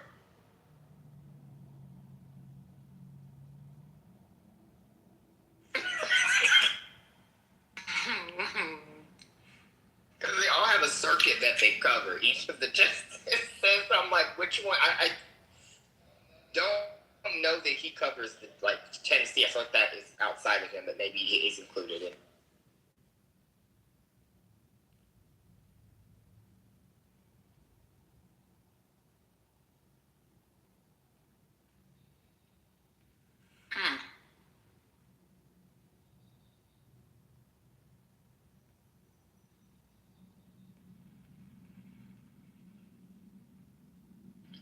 Oh, it's Kavanaugh. Oh, yeah, it's gone. Yeah, they're gonna probably give it. Yeah, that's so good. I was hoping it would have been fucking Kagan or something. Because I know which one Justice Ketanji Brown's is. I just didn't remember Kagan. Yeah, it's over. It's fucking Kavanaugh, bro. So, I read online today, like, because obviously after the case yesterday, like, somebody really got online and posted. It was like, they tried to blame Biden for not codifying the Voting Rights Act during his administration. I was like, what are y'all talking about, man? Like, y'all gotta. Wait, how could Biden have codified it? I mean, Biden wanted to break the filibuster. Biden was fine with it. Manchin said no, and so did Sinema. You can force 2 fake Democrats who then start becoming independents, who leave the party in any way, who obviously were bought by special interest groups, to break the filibuster. They're not doing it. I mean, everyone else, though, was down. They refused. So, yeah, he could have codified it if the filibuster was gone. Manchin is not... Manchin, I figure Manchin knew he wasn't running for re-election anyway. Manchin is endorsing Susan Collins. Like, she's a fucking loser. Like, you're not getting these fake Democrats who are not liberals, who are weird-ass, bought and paid for corporate Democrats or corporate politicians to do shit. I mean, there was apparently like a screaming match between him and Manchin over this, over breaking the filibuster. Manchin refused. Like, this was like I don't remember. I think it's Kamala's book. This is in like a violent screaming match. Like, Like Biden lost his voice and shit after like yelling at this man so much in this argument. Like y'all don't know anything about any of this stuff. Like why are y'all? The internet people get on my nerves. Like, oh my god, Obama should have made our Ruth Bader retire. Yep. You can make someone do something now. They said all that, and I was just like, man, I was like, he talked to that lady, like, y'all acting like Obama didn't know all this stuff was coming. Everybody he tried to get that lady to retire, and she just knew in her mind that Hillary was gonna win over Trump, and but wait, she didn't win. But just Jamal, why is the problem not the voters that didn't vote for Hillary? So Hillary could have become president, and then obviously like replace Scalise, or what the fuck his name, Scalia with a liberal, and would have then had 3 Supreme Court picks. Why is the fault not the Jill Stein voters, the Breonna Joy Gray, whose tweet circulating when she tweeted that Democrats are gaslighting us about the Supreme Court and about how important it is that we vote for Hillary or the Supreme Court's on the line. Fuck that bitch. I just want to say, and she's a Harvard-trained attorney, or at least she got her law degree from Harvard, and she said that.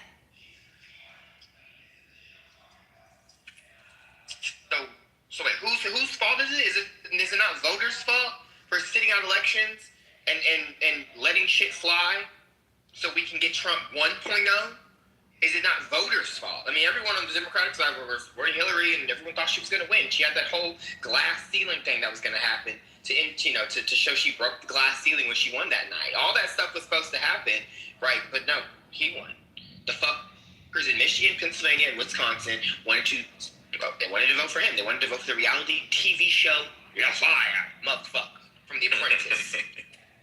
That's what they wanted to do. You didn't want to vote for the white lesbian who's 5'2". You did, and that's you. Yeah, now we're gonna be living with the repercussions of it for a good little minute. Because at this point, it really is just vote for every Democrat until Thomas and Thomas and Thomas and Alito retire. Like it's vote Democrat no matter what. I don't give a fuck who it is, but y'all not about to pack. All of them. And Jamal, what you said, I think it was the other day about the preacher. I'm pivoting. We're supporting the preacher in Kansas, the Methodist founder. That's the first church. We're supporting him now. We are. I don't like Christianity, but we're supporting the Methodist preacher. He has the best shot of taking down Roger Marshall, and I don't like him. He was going to run as an independent, and then I saw the reason why I wasn't about him is because he was running as an independent, and I thought that was a distraction. But now he's running as a Democrat, so I'm all for it. Let's support him. He will be a moderate Democrat. Who gives a fuck? Let him do his thing. Hopefully, Laura Kelly endorses him, and hopefully he and Ethan Corson both win, and we keep the governor's mansion blue, and we flip the Senate seat blue. Fuck Roger Marshall. And then when they erase Sharice David's seat next year, because they're going to gerrymander, I'm sure they're still going to have the ability to override the veto of the governor. Let's make sure Sharice Davids runs against Jerry Moran and flips that seat too. Fuck it. I'm really just curious to see, like, if the gerrymandering pans out in the Republicans' favor. Like they're really betting a lot on redrawing these maps. Oh, Jamal, you didn't see the map? So someone did a Maximander map. They showed the max of each. We win by 13 seats. We win the Maximander war. They are fighting a war. They are going to lose. We just need to make sure Bob Ferguson over in what the fuck is the state? Washington State does his thing. We need to make sure by 28 we win a couple of these state Senate seats in Washington that we lost because of 2024's bloodbath. We need to make sure that we get Josh Shapiro. Someone needs to put a gun to his head and make sure he gerrymander. We're gonna have to make sure some of these Democrats who don't want to gerrymander get on board. And I think there'll be enough pressure over the next 2 years for them to, especially those who are trying to run for president, named Josh Shapiro. So some of these people are going to have to do it. And then some of these Republicans are going to have to chill on it, especially if they want to run and win independent support, i.e. Brian Kemp. So that's why I do not believe Georgia will do it. I think they're going to want to, but I don't think they will. I think they're going to lose the governor's mansion. So it'll be... Georgia, I honestly don't think Georgia really needs to. But they want just three Dems in those congressional seats. They want to get rid of, like, was it three or four other seats. I don't think that they're going to be able to do Georgia, though. I just think Georgia's dead. DeSantis would be, I mean, if magically somehow Florida flips blue in terms of the governor's mansion, that'd be great. But they have a supermajority, I think, this year, or they will have a supermajority in Florida for their General Assembly. So, Florida's gone. I mean, Florida and Memphis will be our test, though. To see, and Louisiana now, to see if erasing, these majority districts, if it'll fly. Because, the Supreme Court did not say you don't have a second seat. They just said it can't be a BRA protected seat. And they show four maps, examples of where that seat could be. And these motherfuckers in Louisiana are just saying, well, fuck you, we're not actually drawing it at all. We're just going to keep the New Orleans seat. So they're really gambling that Kavanaugh, because he doesn't cover Louisiana. He covers Tennessee. Maybe he does cover Louisiana too. I'm just going to use him as an example. They're then basically kind of, hoping that, he just kind of solo, I guess, quote unquote, decides that, oh, well, this is fine. But I don't know that he will or won't. But none of it looks good. It's all just a plan in place to continue narrowing and chipping away at the VRA. And we're going to see over the next few years what becomes of it. But at the end of the day, we win. We win the Max Commander War. So even if it's gone, we will still be fine. Fun fact. I believe that Brett, I didn't rape her, I was having beers. Kavanaugh is the only sitting justice to not have authored a majority opinion. Oh, interesting. He was probably too drunk. Woogie. He was probably drinking with Patel too, Cash Patel. I did not do it. I kept calendars when I was 17. That was the most insane time. My calendar says I was working out, then we went to the Dairy Queen and we chugged some beer. It's like, what the fuck was that? That was the weirdest moment. We had a Supreme Court justice being nominated. People talking about what he did when he was 17, and he brought out a calendar of what he did, and people took that shit seriously. I gotta tell you something. I'm not an all sides guy. The Kavanaugh hearings was the worst thing I'd ever seen in my life. It was absolutely terrible. From a political standpoint, it's awful. Where's I missed all the stuff, Manfinity, and I guess, I don't know, I missed everything. Where is everybody? What happened? I think we just, me and Matt started talking about politics for a second, and then the room kind of slowly died out. Well, no, it died out before that. First of all, you played the clip, and that's what, got some of the aggression off the state. Yeah. We played the clip about the DHS funding bill. We talked about that, and then people started leaving out. But what happened before No, that? they didn't. I missed all of that. What The happened? DHS, we had a good conversation. It was the next one. Well, I mean, then essentially they were fussing up until First Lady was like, oh, wait, I got something. And He was here for that, and then he left. oh, well, then that was it, because after that, Manfinity was done. No, I missed it all. You I was wasn't here listening. when I played the clip. Hold on. Oh, he Yeah, missed the back. To you guys. No, he missed it. He wasn't paying attention during the back and forth. I know Hurricane got involved. Yeah. I missed everything. That's what it was just fussing. It was Manfinity, Sunny, and Hurricane, and it was just fussing. Tia got involved in an effort to try and cool everything down, but Manfinity wanted to fuss. No, but I saw somebody put something about prep in the chat. Yes, because that's what Manfinity said that Hurricane did. He said he took prep up the ass. That's not Oh, not again. That's not how you do that. He also said Hurricane was on Grindr, and I thought we educated him on that. well, he doesn't want to listen. He doesn't want to listen. But again, I was very confused about the whole thing with Grindr because I thought the boys were on Jack, but anyway. Okay. I don't need these names in my head, but I will say, Brett, I love your PTR. I had to put that up for Brian because after a while I was very confused about what was up there. But what was the crash out?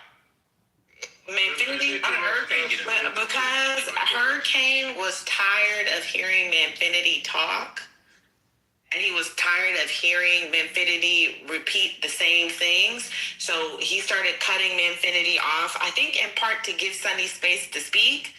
And then Manfinity just crashed on him.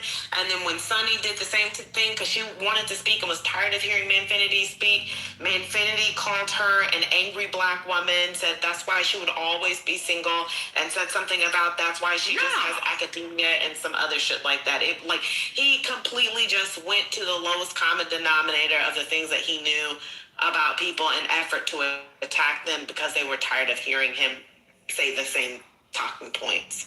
Wait, so did you hear his did you hear Trent's submission too? Or you missed that? Oh yeah. Did you hear Trent? I heard Trent say, "We will ride together." That's all I heard. Oh yeah, no, Trent. Yeah. Trent gave a whole a whole dissertation on why Manfinity began to attack, because he's always just, doing the personal blows and stuff, like sticking to his point and everything. And then as soon as Trent made his point, he left the room, and Manfinity started crashing immediately. He thought Trent was still on stage. And I was like, "Hey, Manfinity, Trent's not in the room anymore." So he's like, "Well, I'm just talking to everybody on stage." I was like, "Okay, keep crashing." And then and that's when him and Hurricane started going at it. Also, someone said that Trent pays Manfinity to make him look good. Y'all are deep. Yeah, that was a good one. That was a good one. I was like, not Trent being the voice of reason. I was like, I agree with Trent today. Y'all doing What? Trent was scolding Manfinity? Yes. Yeah. It was bad. I know it's you freezing know. over. And Manfinity sat there and took it? Well, I mean, he was quiet, but like Just said, as soon as Trent hit his usual dip, he was ready to let me at him. And Trent he even acknowledged, he was like, I'm even guilty of it sometimes too, man. He said, but you do it all the time, and that's why, Damn. They be coming at you the way that you be doing. And like I said, when as soon as Trent muted his mic and left the room, Manfinity instant crash. Yeah, Trent did hit him with the, I don't have no problem with the gays. I love the gays. I tell Hurricane all the time. Whenever you come out with me, I didn't know there was a crash, man. I just heard at the end when they was going off at the mic. And I'm like, solid your child. Hello? Yeah, that was Manfinity, and then Hurricane tried to correct him, but he's not listening at that point. He's just. And then I will say Cool C was also trying to get his lump of flesh in there while Manfinity and Hurricane were going back and forth. And when there was like a lull for him to speak, he spewed such nastiness. Oh, yeah, I don't know if he got removed, but he definitely said the F slur and he got moved out. But it was just more than that, because like all the shit that he said leading up to that. Oh yeah, it was just nasty. Yeah, y'all see why I threatened to start crashing? I didn't even want to crash, but I was just like, at this point, I'm really not in the mood to hear any of this. And that's when Ben came out the mic. He was like, wait. I know when I crash, I go to hell, and I know Ben ain't trying to hear it, so I'm glad he did that, because I really needed somebody to. I know TT was going to remove one of them, but I'm like, some of these people just need to be removed, because at this point, this is just like, why are we listening to these people say all this stupid shit, bro? Like, I crash mostly to kiki on these people and like play on their top, but this is just some of this stuff is just, come on, y'all. but I want to know who planted that seed in Manfinity's head about Hitler. Why was he so stuck about talking about Hitler? Because of the fact that Trump is always compared. His daddy is always compared to Hitler, and so he wanted to clear the space for his daddy in effort to say, my daddy is not a bad man. My daddy is a good man.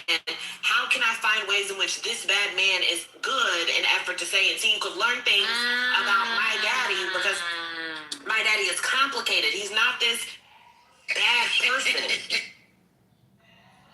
That's what all of that boiled down to. The focus on trying to find good things about what Hitler did is an effort to say, because when my daddy gets compared to Hitler, my daddy it should not be viewed as my daddy being like one of the most horrible members of history. It should just be, my daddy is complicated and he's a great man who might at sometimes do horrible things that I don't agree with, but he's still a great man at who you could learn things.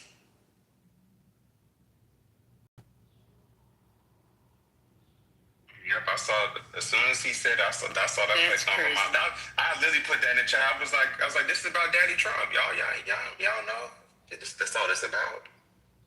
But see, Jesse was so successful in getting it away, because when Ben mentioned earlier, like you brought him up, you're bringing him back into this. I thought you weren't bringing him into this.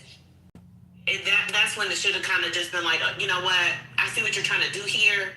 We're not doing this. But he got the conversation so far away from that initial bringing Trump in that when you look back at it, it's just all of that to make his daddy look good. That's crazy.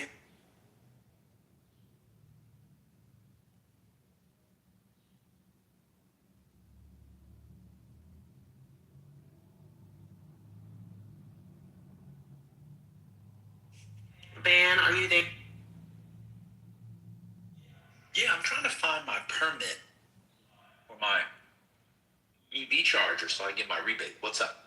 I put it in the chat earlier. You did all that talking up of Rick Fox running for office in Bahamas yesterday? All that talking up. I just mentioned it. No, that's what I'm saying. Did you see the video that dropped today of him getting into a little argument in the Bahamas? Yeah, I need to go back and watch it again. But they got into some sort of confrontation down there. He had his supporters there with the Pick Rick shirts. They actually, really cute slogan. The shirts look really nice. And they were getting down. What are they fighting over? That I don't know 100%. I need to go back and really listen to the video. I tried to watch it, but everybody was fussing so bad I couldn't focus, so I just stopped at that moment.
Okay, so in watching it, his tent was put in a spot. His tent for, I guess where they were rallying, was put near a marker, and they were basically saying he couldn't have his tent there, and somebody else was a witness that the tent had to be somewhere else. And so when Rick was asking somebody like, hey, what do you know about this? Somebody said, and I don't give a fuck about. And Rick heard that and immediately decided he was ready to fight. Caribbean people are funny to me. Ah, what great people. I got something important in the chat. I'll put it. It's pretty bad. We'll see what happens.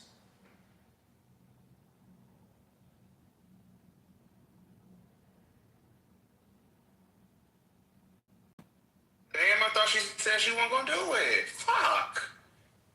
She didn't ask. It's the AG. They're asking. They said that they were going to ask anyway.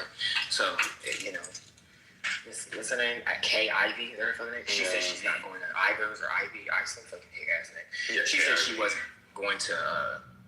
She wasn't going to proceed because of the lawsuit. Is all she said. She didn't say she didn't think it was wrong. She said I can't because our hands are tied. And the AG said, "Oh, we'll fix that." And this AG, by the way, is running for Senate. Is it Barrymore? I think it's Barrymore. next year. Is it this year or next year? No, she's out. She's already retiring. Toby Tuberville's gonna be going because Doug Jones is gonna shit the bed. God help that. Help the state of Alabama. Nah, I'm good on Alabama. They're fucking trash. From one idiot to the next.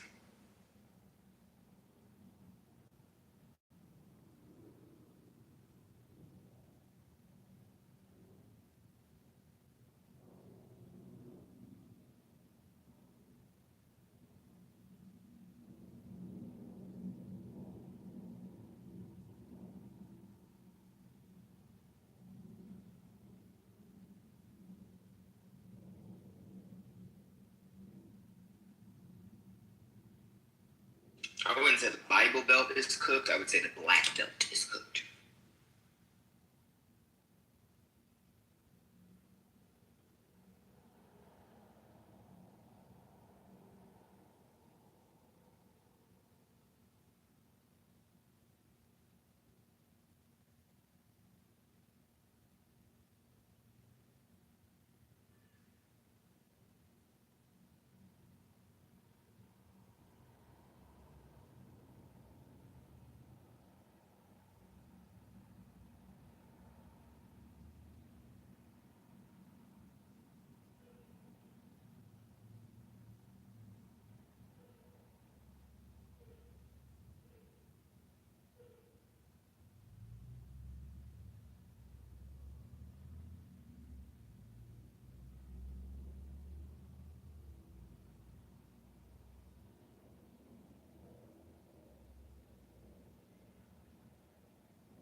Yep, well, I guess that's it.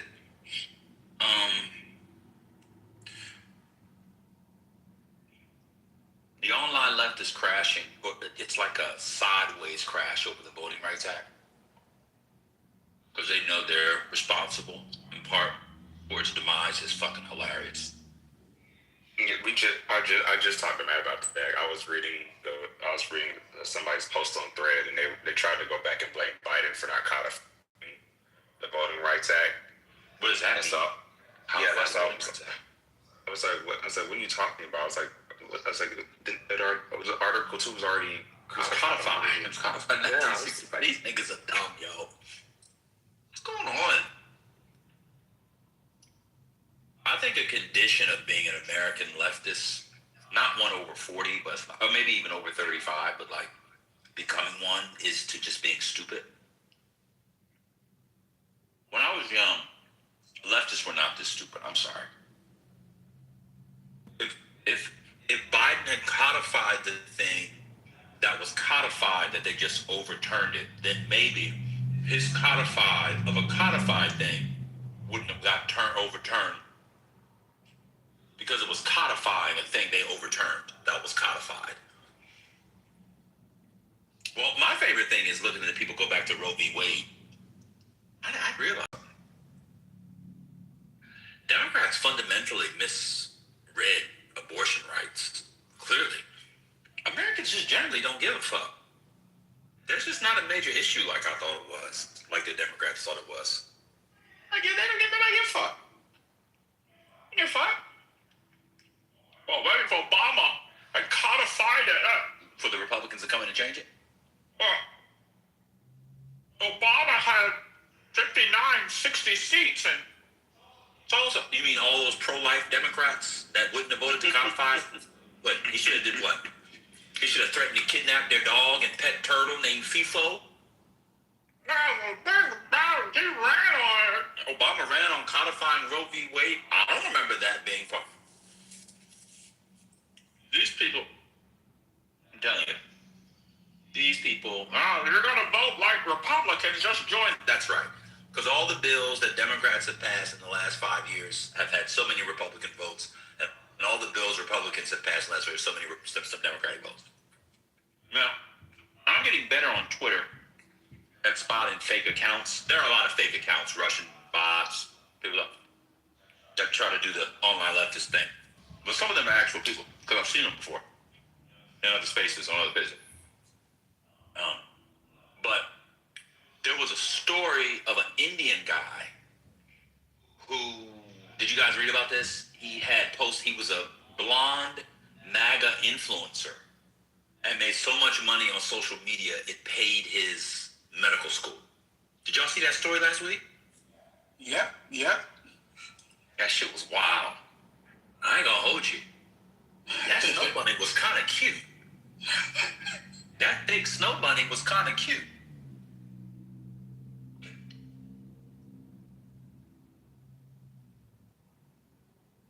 My homegirl told me yesterday Diet Coke gives you cancer, but she loves them and only drinks one a week.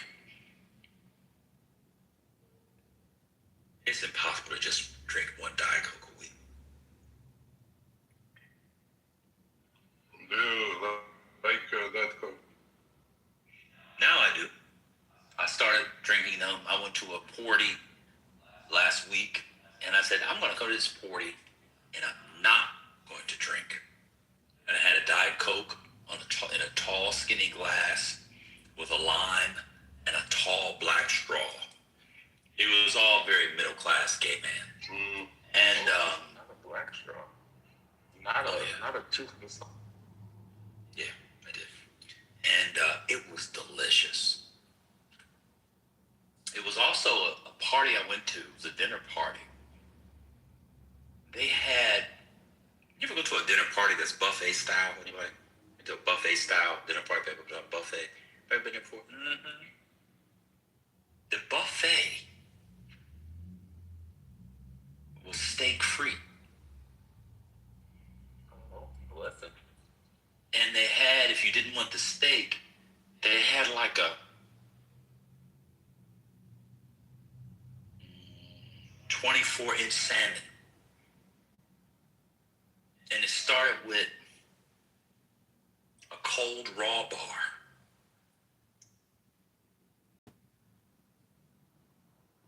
That was the most delicious Diet Coke anyone could ever have. Shrimps, mussels, oysters, crab legs, lobsters, clams. It was all there. Can you imagine an all-you-can-eat steak free bar buffet? I mean, I can't not. I said, let me get a Diet Coke. And then I finished. In their house, they had a cappuccino machine. They had an espresso machine. I had a cappuccino. Where's the bambino? Martino. Where's the bambino? Don Corleone. Anyway. And so since then, Igor, I've been drinking. I was gonna say, I didn't know you I go to drank the Diet store, Coke. I literally am in the middle of telling the story why I started drinking Diet Coke. I know. I heard it. I heard the story. I was just saying that.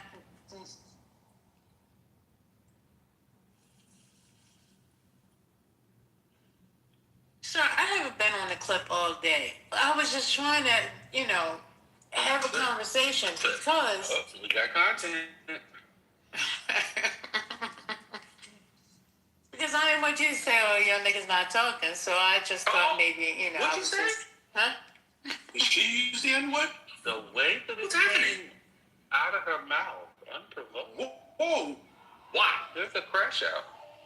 Fact, nobody responds to him. So. Oh, wow. We got content. We got content. One mic on First Lady. Because she's going to crash on herself and call herself the N-word, B-word. Before I get removed.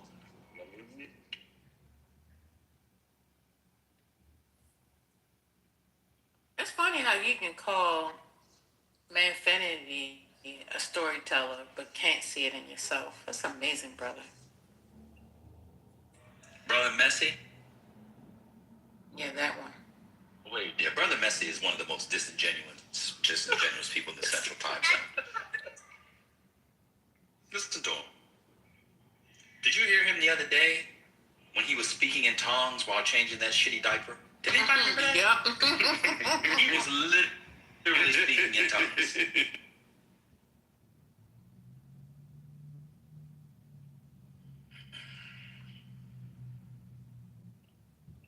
You ever sometimes clean your glasses and they're already clean and you're just doing it as a way to avoid work, and you reach down and look down and realize you've been cleaning your glasses for the last 6 months? No. Yep. My left hand has just been rubbing on the it's just like I'm about to rub the fucking lens off. I just keep. That's insane. I'm doing it. What were you cleaning it with? I got the cloth. Oh, okay. Just I was just like, I was like, wait. And the lens is screaming back at you. But it feels good. That cloth thing is soothing sometimes. So maybe you should just go into the zone.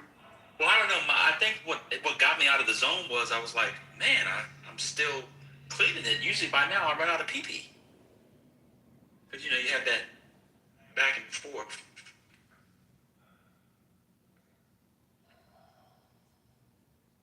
I'm sorry. I think that was the best. I don't know if y'all seen that. I think that Ocho Cinco interview is the best interview of 2025. It really was. He said, and she told me to go deeper. And I couldn't. I ran out of pee-pee. So he went and got a pee. He said that out loud? Yeah. Oh, play it for you. You never heard it before? Why would you laugh? No, I never heard it. Heard it? Oh my God. Oh, that's why I was saying. That's why he laughed, because it's so funny. So you had it's Stephen A. Smith. I just thought he was literally saying he ran out of pee-pee. Like, I didn't know. That makes it even better. But I didn't know. No, I didn't think he was talking about the length of it. I thought, he was draining He the tank. said it, and he kept his straight face. That was the... I'm about to play it. Hold on. Brian, are you there? While I set this up. Brian, are you there? Yeah. The Milgram experiment's been debunked. Just because it's still cited. A lot of times things that are cited, just because somebody's debunked doesn't mean it's going to stop being cited. Who's it being cited for? People are debunking it. That's part of the citation. No, there have been subsequent studies that have replicated certain parts of it. So I can't do it. Don't crush it. Ben, could I please raise $500 every day? Hold on. Can I please raise $500 every day for you never to talk to that man again? Like, I will personally send you $500 right now for you to commit to not engaging that white man for 30 days. 30 nights. I need $1,500 for 30 days. Come on, $1,500. Now this is insane. You said zero. You getting zero and you want to negotiate? Well, I'm getting joy. All right. I'm getting joy, but I'm saying you got you getting joy. Another 1,000. You a bundler? You are a bundler in 2020. Okay, here we go.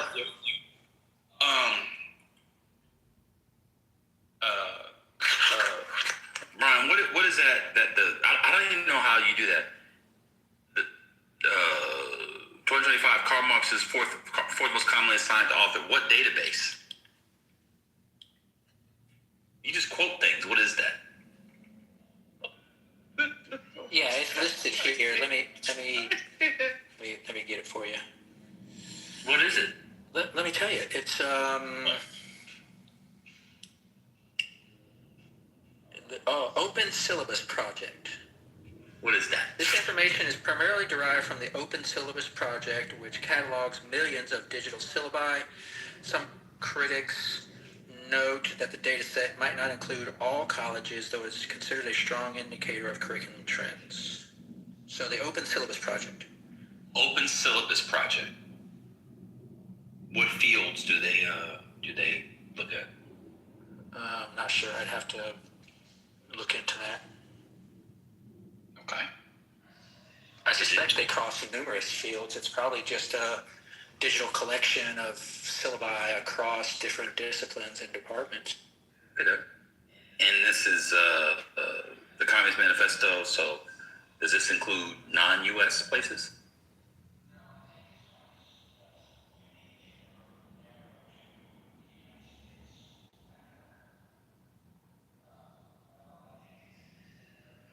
How do you know that?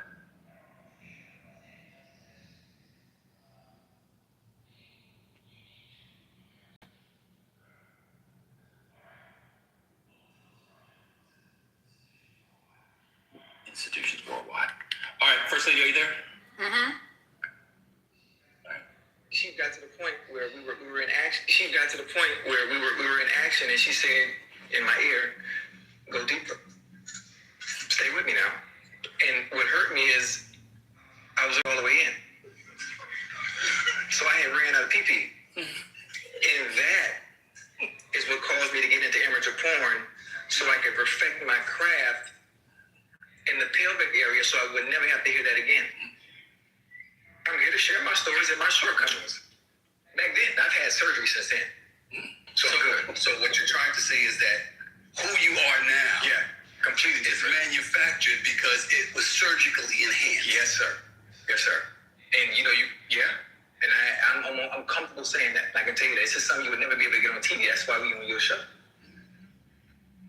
Surgical enhancement, we usually hear about females with that stuff. Right. You see, so why can't we? Why can't we? I want to feel better about myself. I want to be able to walk around the beach in my Speedo without being laughed at. And you're saying that at one time you were being laughed at until you had surgery. Do you know what that feels like? Like I'm not one who needed surgery. Okay, you don't understand how it feels. It's Let me play it again for you, First Lady. Go deep. That's insane. She got to the point where we were in action, and she said in my ear, "Go deeper. Stay with me now." And what hurt me is I was already on the way in. So I had ran out of pee.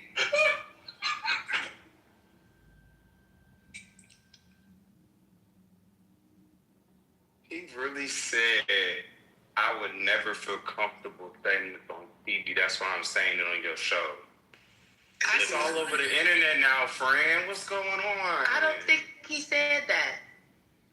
I think he said the latter part, but I don't think he said the discomfort part. He said this could never be said on TV. That's Oh, okay. Go. Okay. So Brian, what I said, because you're referring to an example. Classics departments all over the country assign writing from Pliny the Elder. That doesn't mean it's relevant, right? So I don't know what you're quoting because you never give sources. It's just a Google AI search. It lists specific sources, but it's a compilation. I don't know what they are. It could be Reddit. I don't know what that is.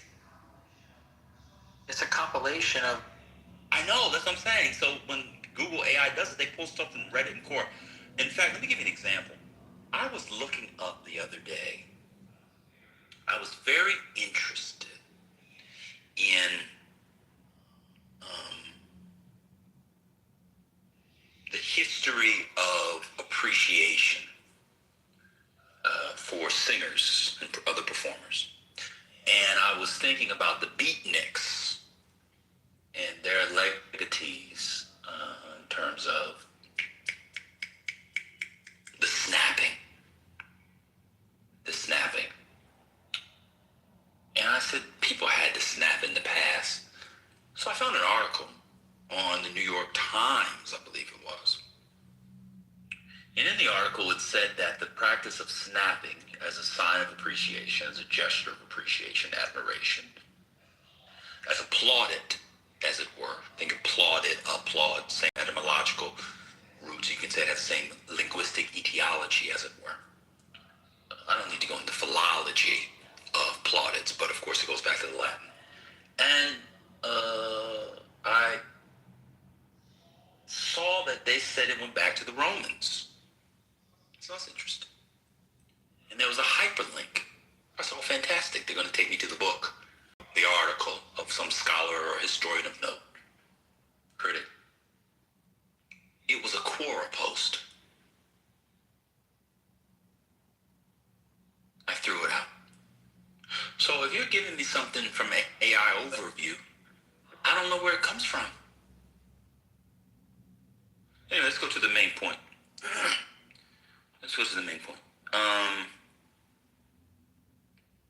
What is the relevance of Marxism? Marxism is dead. So what is the relevance of, do you think, the Communist Manifesto? What courses assigned? Is it assigned in economics courses, history courses, sociology courses? What do you think people would encounter the Communist Manifesto?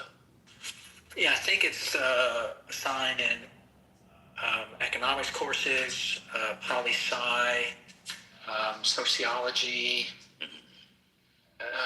So, I mean, my point is, yeah, I think economically the ideas are dead. I mean, I would agree with that.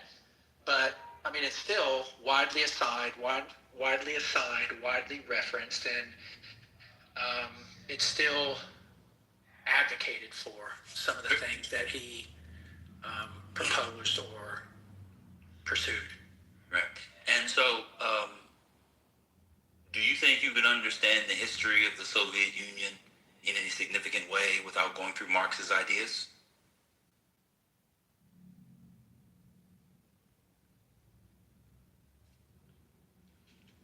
Not really, no. Okay. What do you think the easiest thing to assign and have students, especially dumb American students in 2026, understand? What Marx would you have them read? I would dispute the notion. Yeah, I don't know. I'd have to justify this or research this. Das Kapital. Yeah, that's probably too long for most college They definitely could not understand Das Kapital. Yeah. The reason why they assign it to the degree that they assign it is usually short snip, is to get a sense of the writing and the ideas, to talk about other things and move on. Because it's the clearest thing in translation that he wrote. Clearer than certain stuff he wrote in English, because he also wrote in English, just so people know. There's not a lot of people. Well, let me ask you a question, Brian. Do you think there are professors across America in their courses advocating for communism? Yeah, I think there are some advocating for socialism and communism, yeah. What percentage would you say? I don't know. I'd have to look into that. I'd say it's, I don't know, some number. It's definitely greater than zero, right? But for sure, of course, of course, there are certain communists in America. There are also certain pro-slavery people in America. It's definitely more than zero. But would you say of academics? Would you say it's more than half of academics in the humanities and social sciences who are communists and teach that we should move from a capitalistic liberal democratic system to communism? Would you say 50%? I don't know. I'd have to look into it. What would you guess? I would be hesitant to speculate. Okay. I mean, because it's so hard to really tell. I mean, how would you really get an accurate answer from that? Because I think some people might feel that way, but be hesitant to respond. Some people wouldn't respond at all. I mean, I think it'd be really difficult to really get an accurate number. Totally fair. I take your point. So you're scared from the professor who doesn't want to talk, are they communists? So they're very revolutionary. Yes, they don't tell you, but you can just smell it. Yeah. You can smell it coming out of their pores. My claim was that the book is still relevant. So I mean, there were you. I was actually talking about. I think it was Britt who was saying, "Why are you even asking about this? Nobody cares about this book." And then you jumped in and seemed to say something like, "This book was written over 150 years ago, and people have moved on and stuff like that." So that was the genesis. I mean, to get into all the specifics about the number of professors or percentage of professors who endorse it and all that, I mean, that's beside the claim. My point is, it is still widely cited and referenced and used. Yeah, as an intellectual. So let me ask you a question. Yeah. This is very specific. So what I said was Marx could not anticipate where we are, so that's why it's not relevant to today's world. That's what I was saying, talking about the actual economic object. But I said, so which thinkers of the 19th century, if you had to give us 5 thinkers of the 19th century, were the most influential in the Western world? Just give me 5. Or 3. Give me 3. 19th century thinkers, philosophers, etc.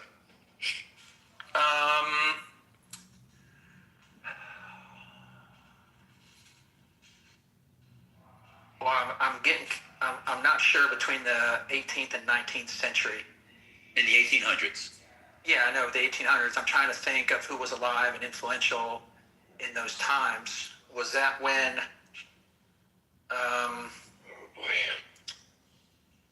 yeah, I'm not sure.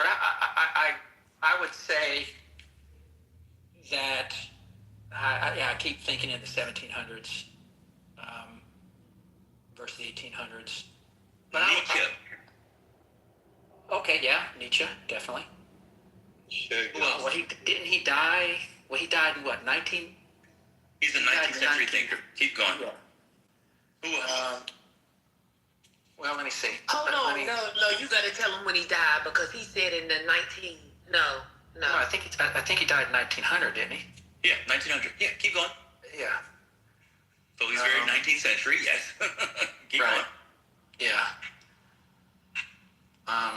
Let's see.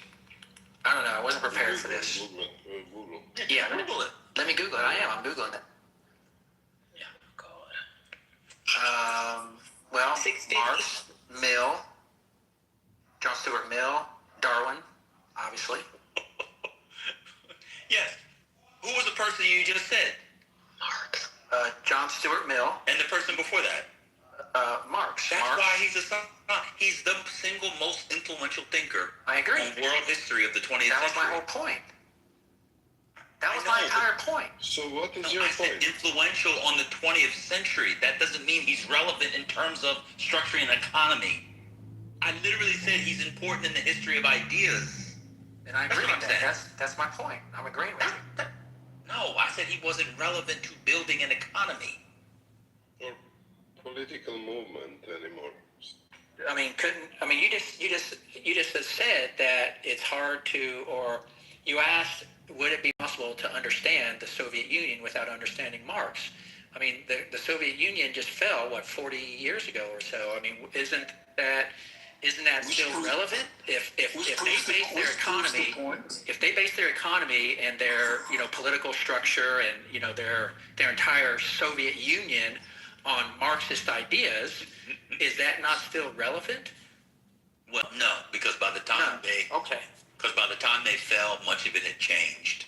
So a lot of the Marxist stuff that you were talking about is from the earlier periods, especially before Stalin's consolidation. Well, that's one take. I wouldn't disagree with that, but that's one. Oh, you're telling me that in the Khrushchev years it hadn't changed?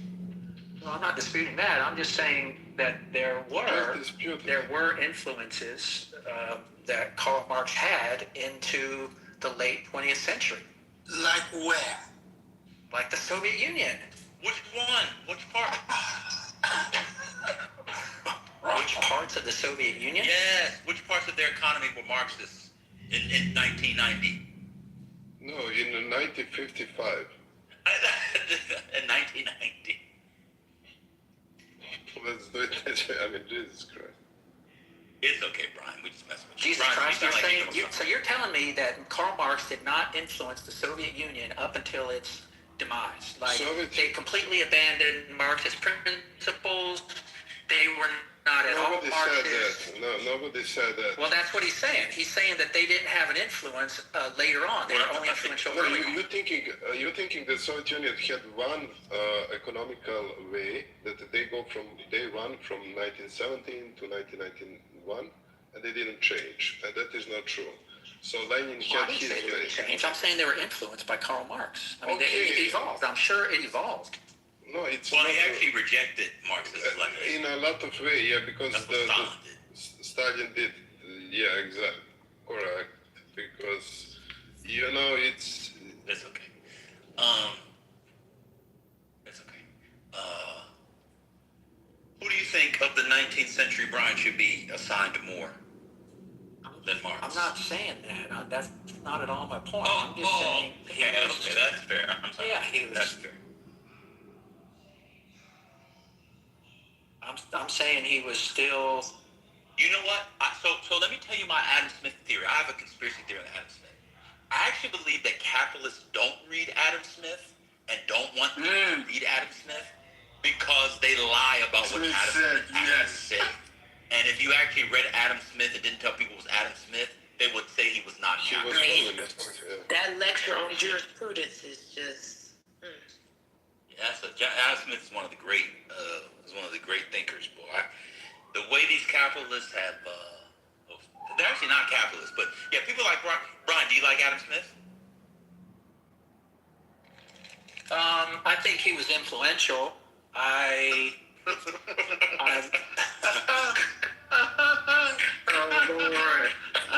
think he was influential. I like some glory be. I can't do it. Why y'all want me to not talk to Brian? Brian gives so many good laughs. It was funny. It gives me cramps. It gives me cramps. I would rather you argue with let me think. TC. I would rather you argue with that. No way.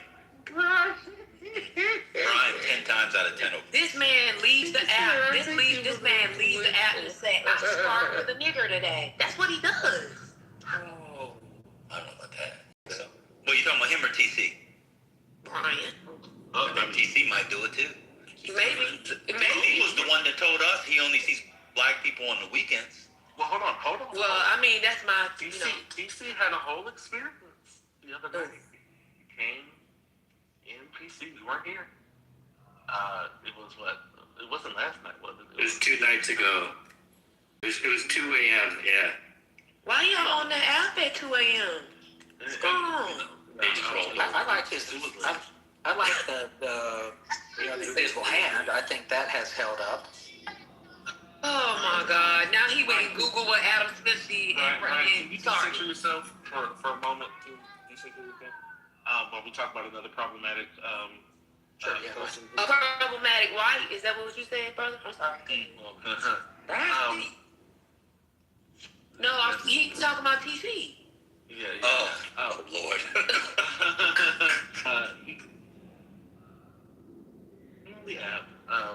Had to hear this story about how his catering business was he got a distress alert or something like that from the police or from.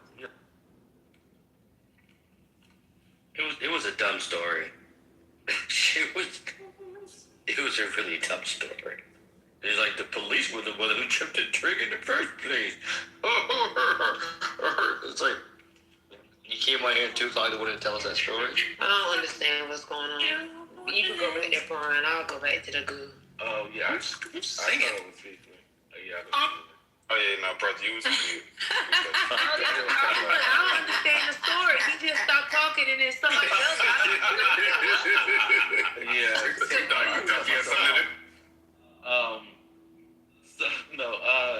It came problematic.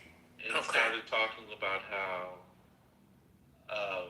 he had this weird experience that there was I guess his security company called him about some movement or disturbance in his catering facility or something. I have no idea. He said that his phone wasn't working, that they called his wife, and he had to keep his phone on or whatever, so he drives down there. And then he realizes that the only person, or he looks at his video camera and sees that the people that have disturbed the alarm system are the cops. The cops are in his facility, and he's like, what's going on? He drives there, he starts talking about how he, in a way, was a little or something because he's a black person and, the cops, some experience with the cops, I don't know, I kind of cut out. But then he went to the site, he talked with the cops, they said they were in there because the door was open and they were investigating to see what was going on. And then he talked about how wonderful and amazing the police were and how amazing they were. Now, that was weird enough because he forced himself, into, on the stage and to tell us this. And all of a sudden, he's driving. He's in his car, he's driving, and he hits something. We don't know what it is. He starts cussing. He starts, making this noise. I don't know. What the fuck was that? All this. It was very weird. Very weird. And then he stops, and he's talking to someone who wasn't in the car. He says, somebody jokes, did you hit somebody? Did you hit some? I don't know what the fuck that was. And then he's talking to other people. He's gotten out of the car. He's talking to people outside of the car. And somebody asked for his license or his insurance. And he cuts the mic. That's all.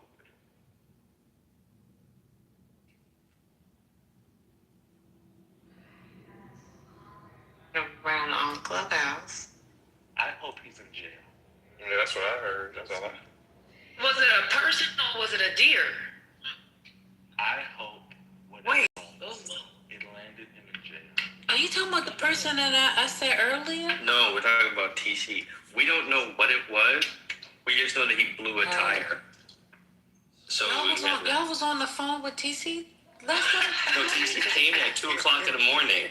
Like, Came where? Politically Correct wasn't open, was it? yeah. At 2 o'clock in the It morning? was 2 days. Yeah. 2 days ago. It wasn't 2 o'clock in the morning. It was early. Yeah. You're telling stories. It was Who had on the patty? It was 1 o'clock for you, brother. Who hosted the room? Oh, I I think remember. Britt. It was Britt, probably. Girl, cause baby, I'm asleep. Wait, now why am I in? Because you've been making modded like the last few nights at bedtime. And I've ended the room multiple times before 9 o'clock. Which room are you talking about? Yeah, I don't think y'all talking about. Yeah, it was politically correct. Politically.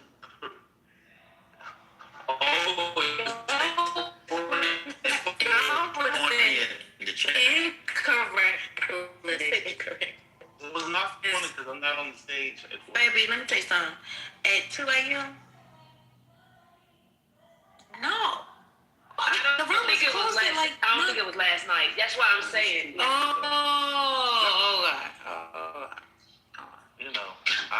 When I'm not clear, I try to be clear that I'm not clear. But when I'm clear, be clear that I'm clear.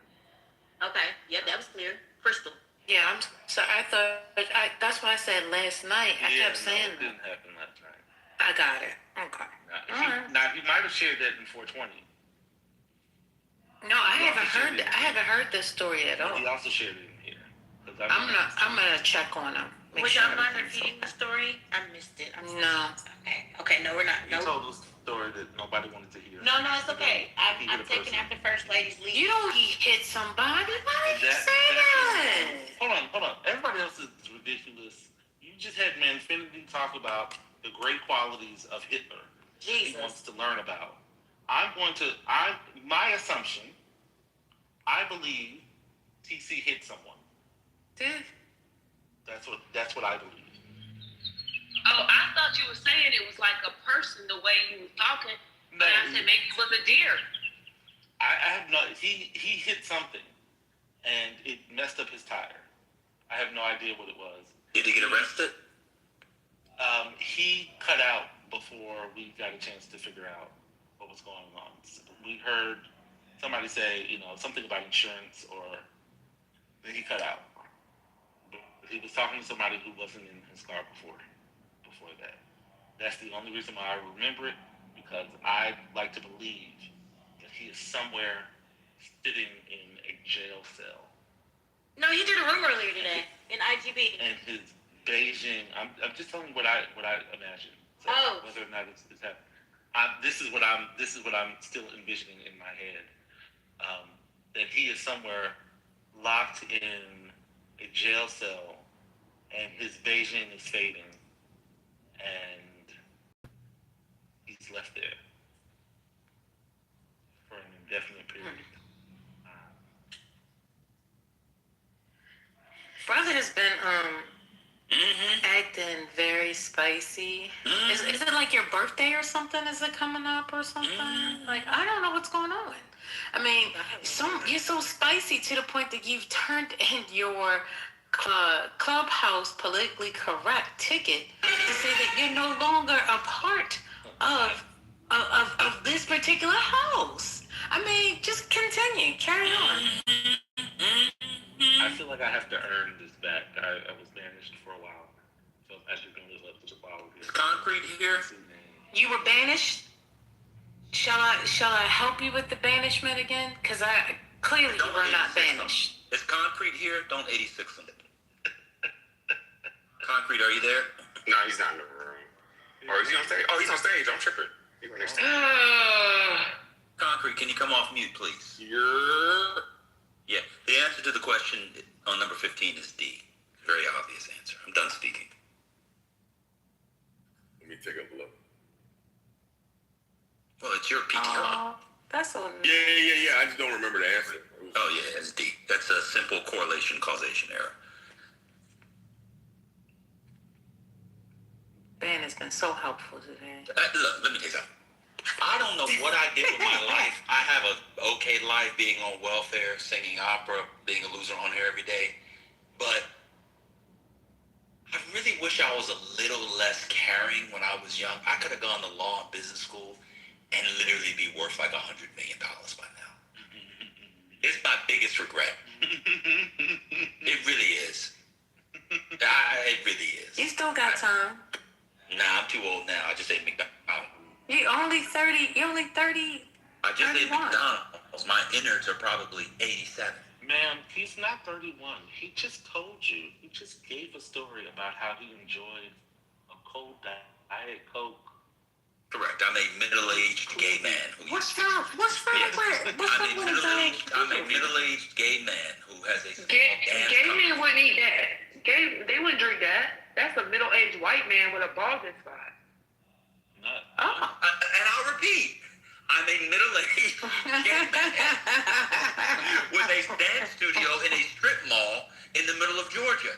Wow. 1, 2, 3, 4. 1, 2, 3, 4. 1, 2, 3, 4. If you want to come to my club, I do hip-hop at 7:30. We're going to Dougie and Stanky Leg. Yeah, y'all know exactly the white Southern gay men who do hip-hop dance who vote for Trump. Y'all know exactly what I'm talking about. That's insane. So I guess we're going to skip over my uncle today and his performance. I guess we'll come back to that. Let's get right on that. Oh, yeah, he's showing his ass. Let's not. I can't believe that. Your mama, were you here for Ambassador's convention? No, I haven't.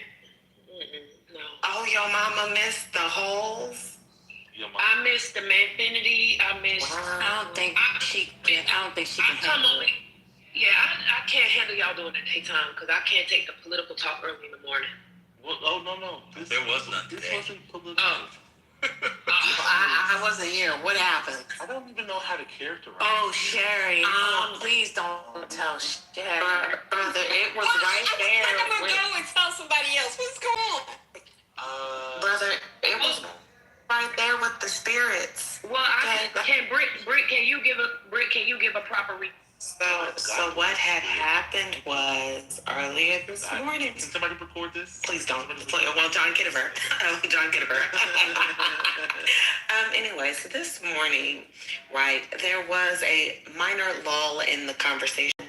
Ambassador, the great brother, kind brother, gets on stage and says, "Is Ben there?"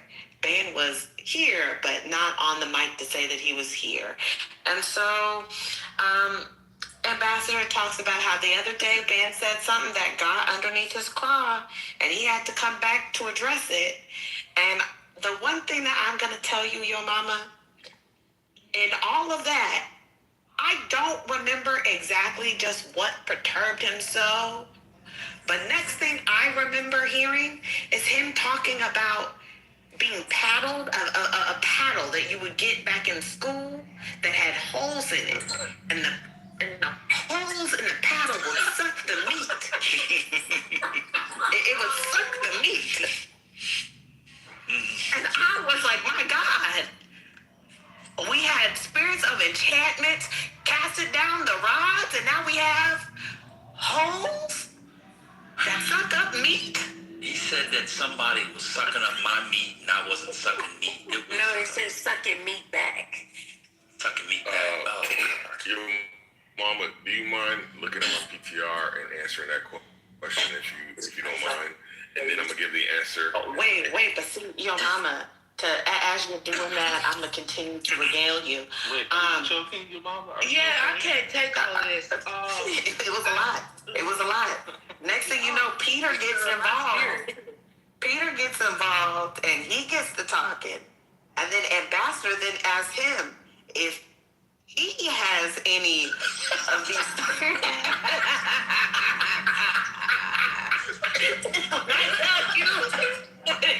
Oh my God. Y'all are going to hell. You have that where you're from? Y'all going to hell. I started hollering in my room. Ooh, it was bad. I sounded like Brother Messi in here. I was dead. I was But wait, he got kicked down to the goo, remember? My uncle got kicked to the goo. And then they came back. He said, I just don't understand. Stop fucking with my mic. You keep fucking with my mic. Please, stop it. I said, oh my goodness. Yeah, that ambassador segment today was some good content, okay? It wasn't the usual. It was great. Yeah, he was on fire today. Did he stay on track? Did he stay on track? Oh, he stayed on track to drag. That was it. Yeah. That was his entire segment, y'all. He dragged Dan from one corner to the next. He said, and that was it. He got in and got out. He said he was gonna get that paddle and suck that meat back. Oh my God.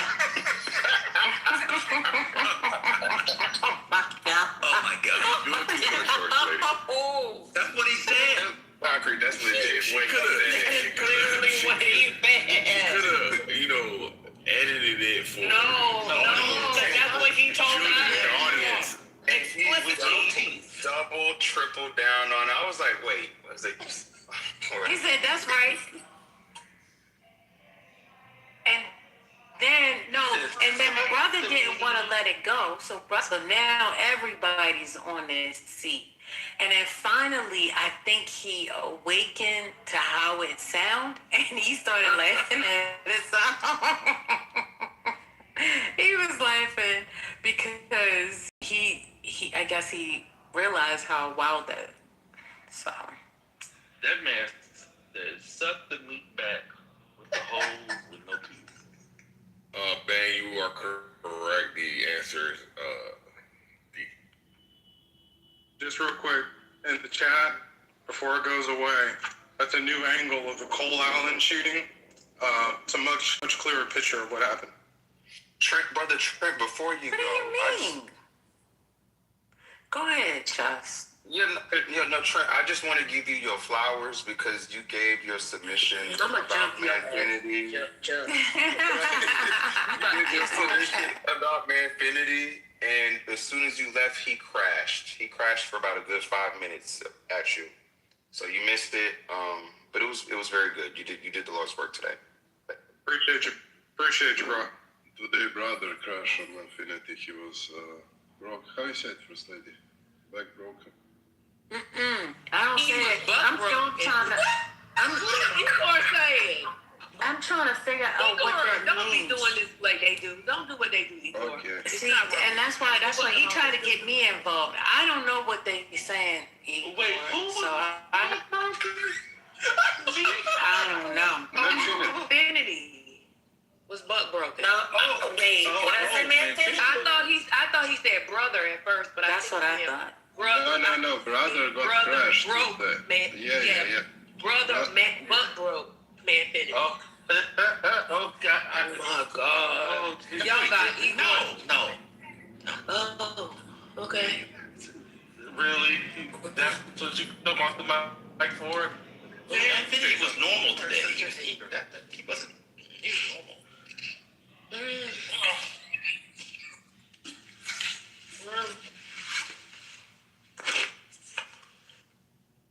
Trent, I watched that angle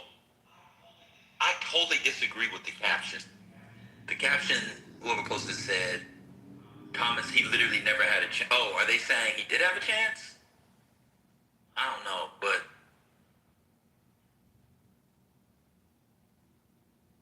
What have y'all been saying about this? nothing. We haven't really been talking about it. But did you see the video? Nothing really. Yeah.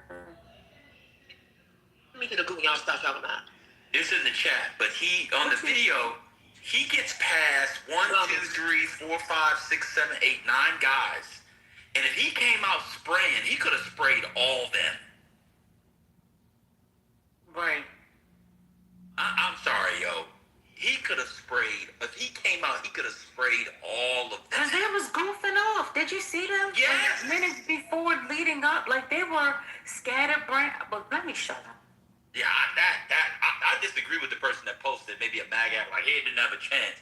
If he came out, he definitely would have had a chance.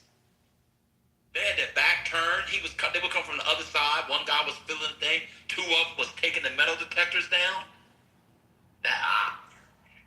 That looks even worse to me. That looks bad. That looks like bad security to me, Trent. I don't know what you see there. And how did he not get shot? How did he not get shot? How did he fall? They tackled him? Yeah. It's really sad, y'all. Y'all have no idea.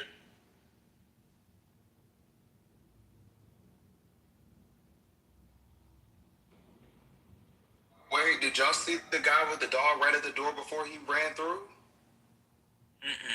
That's on the video? Yeah. The dog is looking right to the staircase, and as soon as the guy turned his back with the dog, he ran straight through. Damn. Oh, shit. Nice.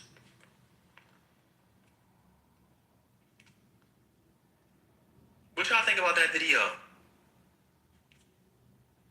None of it's real. Oh, no. Not you, then. No. Not you now. Don't turn it into one of them. Oh, my God. Here we go.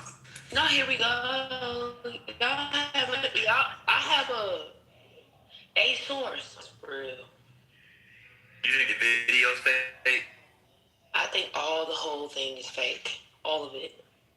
Oh. I think this whole the whole shooting, all that. I mean, timing, all of that, fake. Oh, so you think it's a political stunt, your mama? I don't think it's a political stunt. I think that Donald Trump, his entire career, has been a master manipulator of the press, and that was case in point during the White House Correspondents' Dinner. Michael said, "Welcome to the revolution, yo mama." Oh, no. That was funny the way we were. He said, let her get in there. Michael said, let her get in there. That's funny. Yeah, that video, Trent, that video is not helping me, man. That video, I wish they hadn't released that video. Based off that video, he should have been sprayed, died, lied to the side. And think about how they did Thomas. They gave that Which one was boy, Thomas? the one who died in Pennsylvania. Oh, Butler, the boy in Butler. Yeah. Yeah, I mean, he had no chance. As soon as they spotted him, he was gone. So why this dude wasn't gone, and why nobody understood if there was a gunshot? But anyway, I saw today or yesterday, they're now arguing that the person that was shot in the chest was not friendly fire. Oh, wait, here's a longer version. Let me see. I got the longer version. That's my producer. All right. Newly released footage shows 31-year-old call. Okay.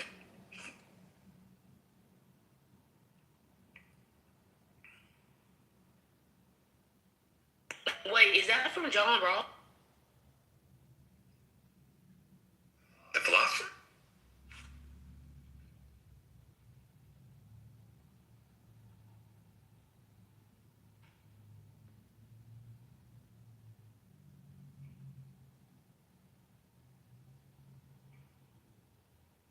I keep getting kicked out of the room.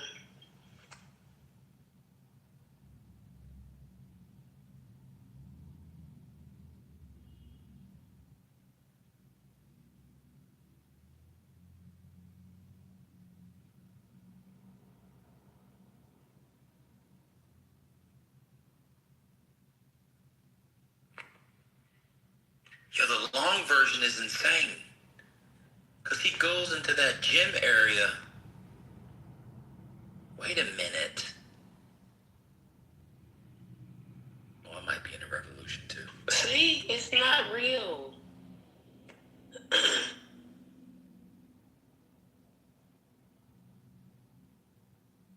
This is about as fake as Dr. Fauci.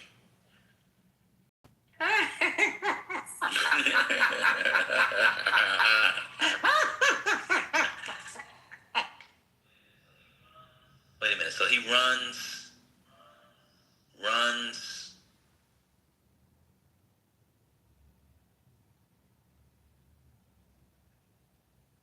Wait a minute. That person didn't shoot. They run right past them. Well, do you see one of the enforcement officers pull out his gun? Yeah, when the slow down version, he shot. Yeah. He shot and missed. I don't know why the MAGA people are like, oh, he never had a chance. He literally did. Yeah, they missed him. Yeah. But I am with your mama. I think it's fake. So.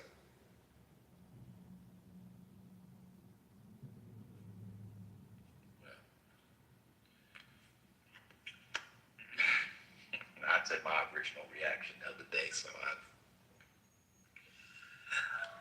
Oh, the officer shoots twice. The boy never got shot. No, because he missed. Both those shots, the guy missed. But there's no way only two. There's a dude with a gun running, and there's not 10 people with guns. You tell me only?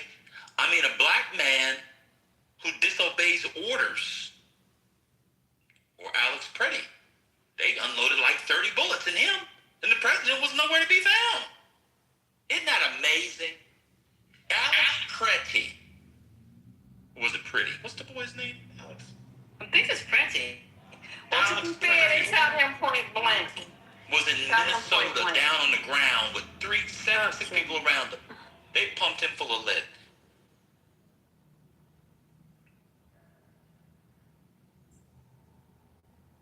And did he have his knives on him? He didn't. They were in the room. Is that correct? No. No what? Huh? I think they found the knives on him. Oh. According to New York Times article. I thought it was on him, like in his room. So he had it on his person. He had that and the other gun, plus the shotgun. Yeah, the shotgun you saw him with. Yeah. The shotgun. I didn't see him with anything. The shotgun Leslie fell. He was a goof. Yes, he was. Oh man, he's gotta be the goofiest person ever. I mean, it's like watching a Monty Python video. It really is.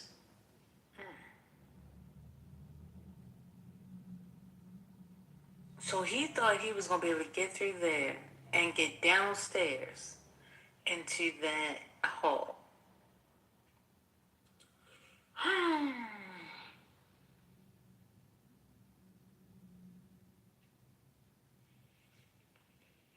How he even get in the hotel?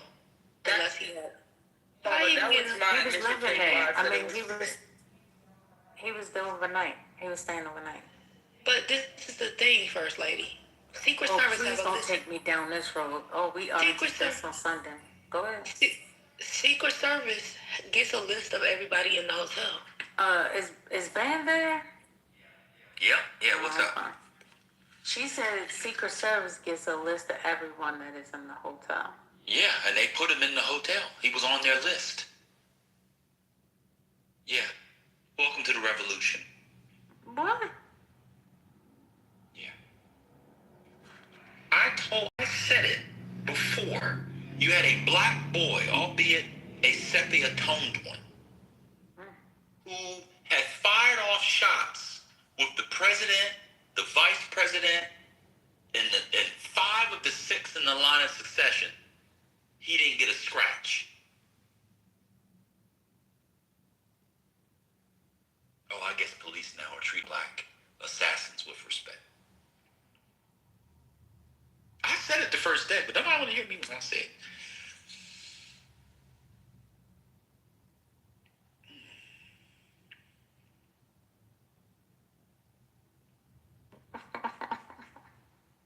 I'm still trying to understand how to flag in Butler. I thought you said you weren't saying nothing the first day. Correct. They're not recording today. I said what I said is that I'm not calling it anything. I'm just saying I watched the video that Trent put in there, and the boy gets further than how I figured he would. There's one person where he's running, he points the gun at her, she points the gun at him, and somehow, even though they're 2 feet apart, nobody gets shot. You talking about the one with a nice little smirk on her face? Yeah, make it make sense. Yeah. Yeah, that one. Yep. Yeah, it's all bullshit. Okay, I got another question. How he even get a room?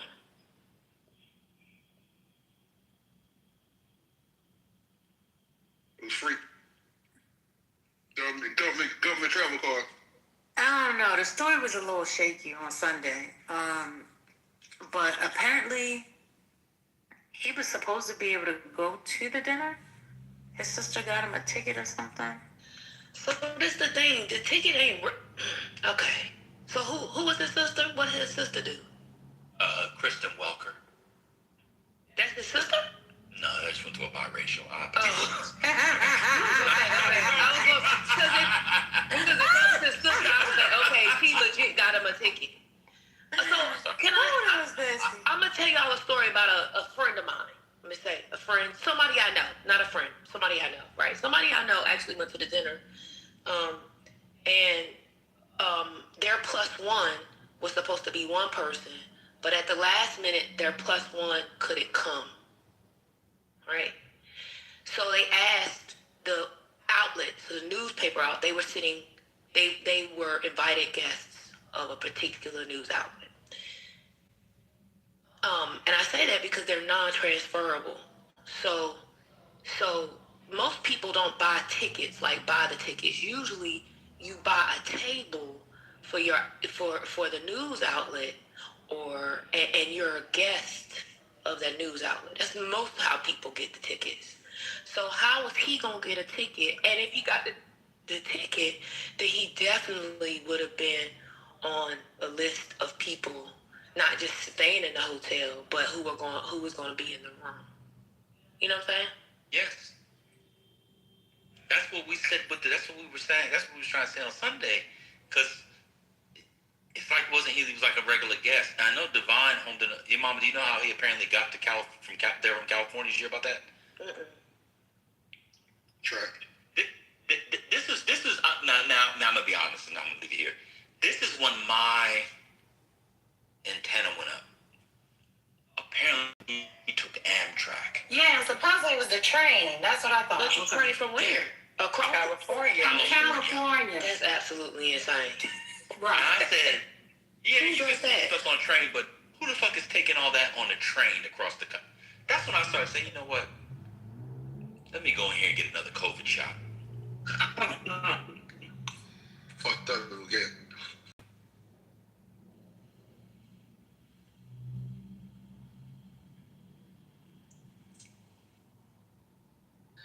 Oh, well, I don't know. But this sounds crazy. And also, how many...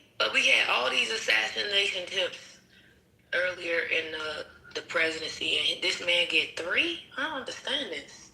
3 out in the open for everybody. Yeah, but never get hit. Right. I'm not saying he should. I'm just saying I don't get it. I mean, I don't understand. And I kind of... Go ahead. No, I was saying, hey, Mel. I don't understand. I don't understand this. And also, people inside was not sure in the ballroom were unsure it was gunshots. We didn't, they were unsure. People were still eating food, still chewing. Like, I don't understand. Yeah. I don't understand how to tell. I said, well, it was, they couldn't tell what it was. It was like a sound at the stand. They heard a sound, but they didn't understand the sound. Because it was upstairs. And I don't care. It's open. That place is open. It's not like it's closed, like you can't hear. It's for a large hotel, as you probably know, it's large, but I don't get how you would not know if or her did not understand it was either. I don't get this. I really don't think I don't think a shot was. It was that the other Secret Service person got hit by the Yeah, it was a new first lady, but it did sound like a gunshot. But nowadays, all right. So the guy comes with a shotgun, right? He comes with a handgun and knives. He is able to run past everybody, and his plan was to shoot center mass because he knows they're wearing a vest, so he doesn't kill anyone. Like, this doesn't make fucking sense. Like it don't even make sense. You know what? He just wanted an audience with the president. He just wanted an audience. I don't know, but 2 shots. At least we know 3 shots were fired because you see it in the video. You see the one officer fire off. Don't forget the officer. He got down in a great prone position. Slow motion for students watching. Right? Like, this whole fucking thing, it makes zero sense. Sherry, I know nothing makes sense in this administration, but this is beyond now. Like, it's too much at this point. Yeah, you can tell by the video. And I'm gonna ask you a question, Sherry. 3 shots was fired. I just saw the video. 3 shots. Okay, you know how we do. Just make that feeling clean. Sherry, you know that the 3 shots was fired. I just saw the video when you saw the Listen to what she said. You know why? Do you know that the 3 shots were fired? I'm not asking you what you looking at. Do you know? Your mama? No. Okay, so what I saw and what I know are 2 different things. So no, I don't know. I know what I saw. How about that? on a video that may or may not be real. Look, that's all I have to go by. So that's all we have. Wait, so is this the one that came in from Trent? No, it's the one that Maya had. Okay. Maya showed the longer one. Yeah, it was the same thing. Yeah. Oh, okay.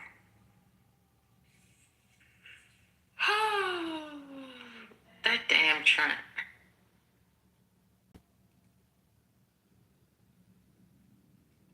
He dropped it and left. Exactly. That's what I'm saying. Because he was saying how crazy it was for people to be saying this stuff, and he just saw that video and he's just letting you know maybe it was not so crazy. That's why he left. Yeah, and I just I just saw the one that Maya posted. Yeah, I mean, what I'm saying is, Well, I didn't understand his point. Go ahead, Mom. I didn't understand it because remember I asked him. He never told me. He never clarified. yeah, he left. He just wanted to show this. But why? What was his point on Sunday? I'm curious. Trent, that is. I don't recall. Oh, I'll tell you that anybody that says something like this could have been staged or whatever is being silly. It's very real. But he was like taking the very sober thing. But now he saw this video. That's why he dropped it and left because he ain't that sober no more. And I'm not trying to make a pun. Yeah,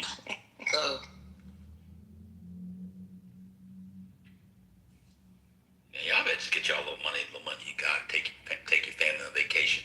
Get a couple cigarettes. I recommend some Camels. Smoke them and die. There's no the absurdists had it right the whole time. Y'all gotta get it in French. It's all. He's doing this for me.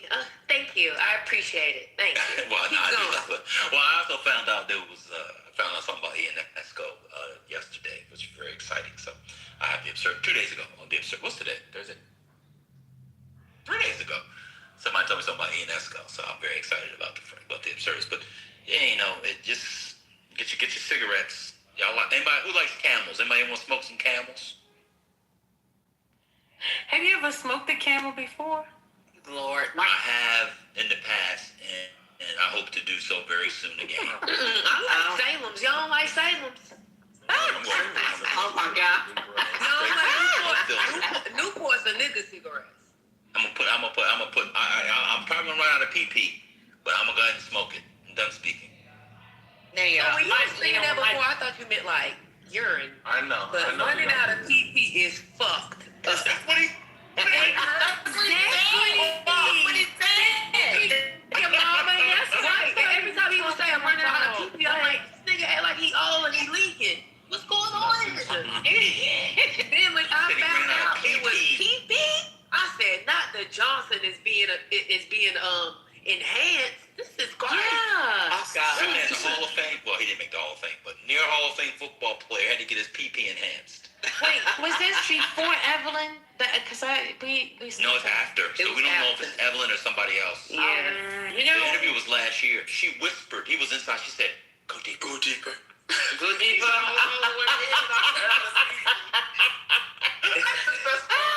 Whispered in my ear. Go deeper. I'm picturing his face. That is great. Like when with his response, like what? Like he was questioning. I am. Oh wait. He said he got in the amateur porn. Trent is back. Oh, Trent, are you there?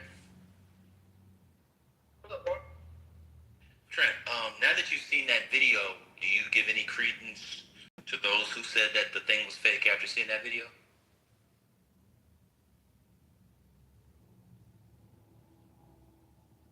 He probably out. No comment? He probably out. My finger slipped. No, why would I? Did I miss something? What did y'all see? That You didn't see the slow down version when he was right in front of the cop and the cop was right in front of him and they just happened to not hit each other 2 feet apart? Oh yeah. That was crazy. This man got a shotgun. It looks like a shotgun, and he's point blank, and it looks like he shoots it.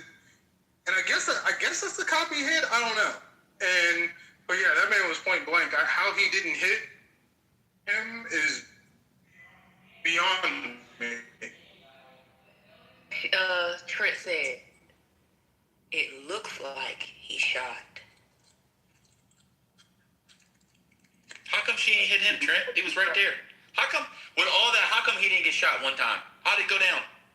How did the officer get shot? How come the assailant doesn't get shot?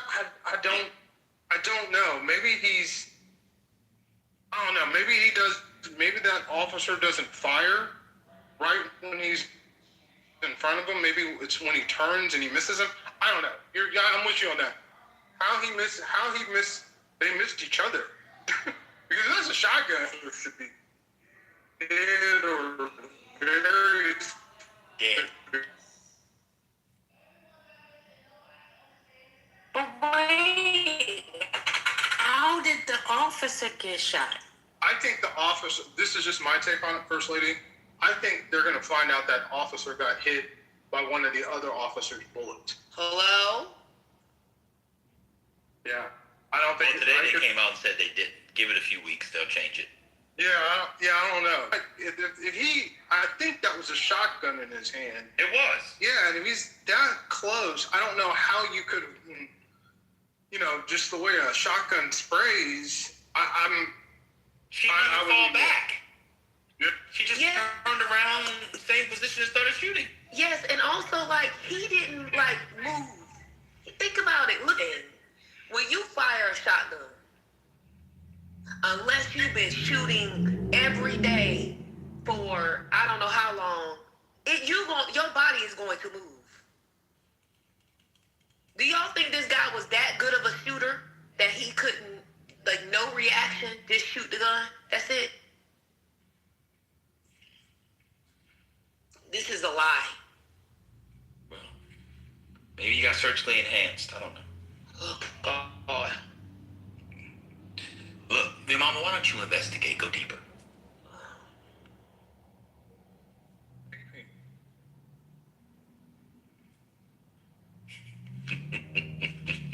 I can't go deeper. Well, my Johnson big enough, so I don't understand. There you go. I guarantee that you probably got me by 2 inches. I'm not even gonna get surgically enhanced. I was trying to stick up for the Medium Brothers yesterday. Y'all was in there talking about brothers. Well, we was just giving the end. We was just giving the end. You know, we meant everybody in between. We was trying to leave no one out. Oh, okay. I mean, damn. If you're bigger than 3 but less than 12, you can't get no love in here. Right as you said that, Crystal walked in the room, and now she's looking at me crazy. I'm trying to figure out what we talking about. Just show the ultra. What's funny is it's exactly what you think. If I asked her, have I run out of PP, baby? Have I run out of PP before? Oh my God! Can we please not hear? This is insane. I'm all right. I'm all right. That is insane. Some things got to be sacred, Trent. She loves that man because she definitely could have. She definitely likes. Yes. I see how Trent was able to get any woman he wants because he has a personality on him, boy. That's hilarious, yo. Yeah, women love a crazy Negro. Y'all really do. I can tell you. Okay. Around BB. But yeah, no, I'm with you, man, and all of it. Now that I look at it again, it is a bit suspicious. Yeah. I gotta say, but okay. So the theory is the assailant, though, makes sense to me. Are we saying this is the type of person that they could coerce to do something like this? That's always something I look at. Well, I'll watch Lioness on CBS Paramount. You know, it's a Taylor Sheridan special, and I believe that some people do what they're told because of their mission, and this might have been the mission. I'm just saying, it's not. I don't find this. I just don't believe it. I'm just telling y'all. I can't. Y'all will not be able to convince me. I don't even care if he admit he sprayed, he shot, he wanted to spray, he thought about it, he fantasized. I don't care. I don't believe it. It's not true. This man, y'all watch the faces in this place. Go back and watch the places. It's something you'll never forget. Them faces didn't, the only people who look scared are the people who in the administration, like they knew they had to play a role.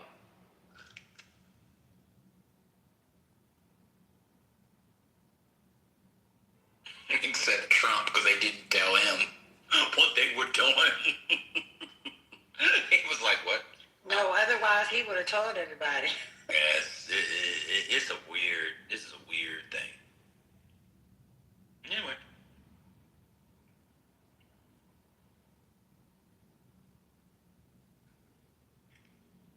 I try to give the first one in Butler, Pennsylvania.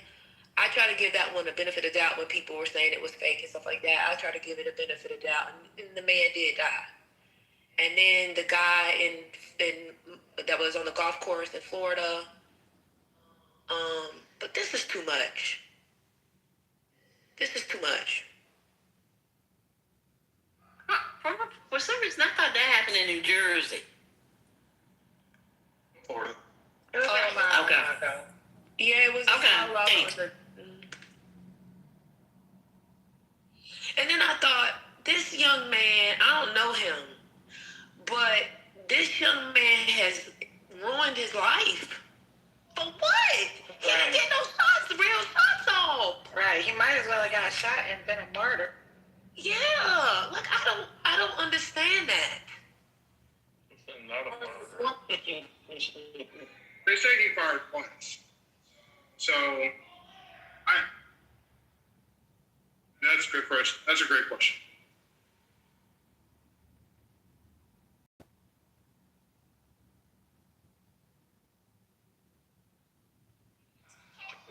I just saw somebody tweet, was a pretty big following. Graham Plattner sucks, but he's the nominee, so I'm going to vote for him. There you go. We about to have a Nazi. Yeah, he wouldn't be the first, won't be the last. Hey, what happened to Pastor Ben? Y'all know Pastor Ben? Y'all know Pastor Ben?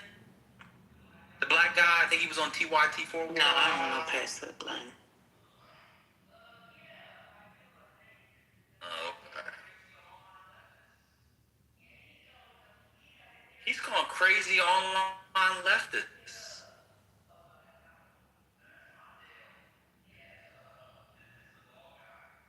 Now that's Mondale. This is this the bald guy. See that Harry Enton thing today where he said Trump is making generational gains with black voters. Did y'all see that? Yeah. They had some poll where Trump with black voters were only like plus 60 as opposed to plus 70 or something. He's like, the gains are holding strong, which has not been the case for any election. When will the polling industrial complex start using election data and not polling data? They got rid of Nate Silver and 538. Can we do the same with Harrington? I hate the polling people. I hate them. That's sad. Just the ones on TV, not the real ones. I mean, like Harrington. You know Harrington? What happened to Nate Silver? Oh, you would hate Harrington. You would throw something at your TV. Who he polled for? Nobody. Oh yeah. He just picks a random poll to do a segment on CNN. Ben, what happened to Nate Silver? He got They fired canceled. him. He got canceled. Wow. Oh, you mean the journalist Harry Enton? Yes. Oh, never mind. I'm tired of them. Like, he's not. They're not. That's what I'm saying. That's what I'm talking about. Those people. Yeah. He just reading random polls. Yeah. Those not the real pollsters. That's what I'm saying. Like the people on TV. They like pick a random poll and like, oh, look at this. 100% of MAGA loves Trump. Yes, that's MAGA. With 30% approval rating on that. Exactly. Like, why are we doing this segment?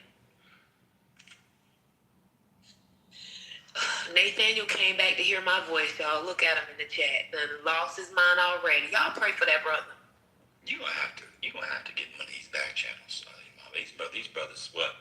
I don't want to make Divine jealous. I'll meet up. Divine isn't here. Oh, okay, your mama. Okay. Your mama, you're allowed to flirt with others. Divine's not here. He won't cuss us out like he did. One day your mama wasn't here. Divine told us that he was protecting you and leave her alone. And he was like, where is she? I miss her. It was a beautiful thing. It's a beautiful thing. I don't believe none of this. This is 100% truth. 100% truth. I was like, oh, don't you hear me say? I said, he really likes you, your mama. When you wasn't here. I thought you said that, to be nice. No. When you wasn't here, he was like, where your mama at? I was like... He did? I don't remember. And then when you came back, he even told you himself. Oh,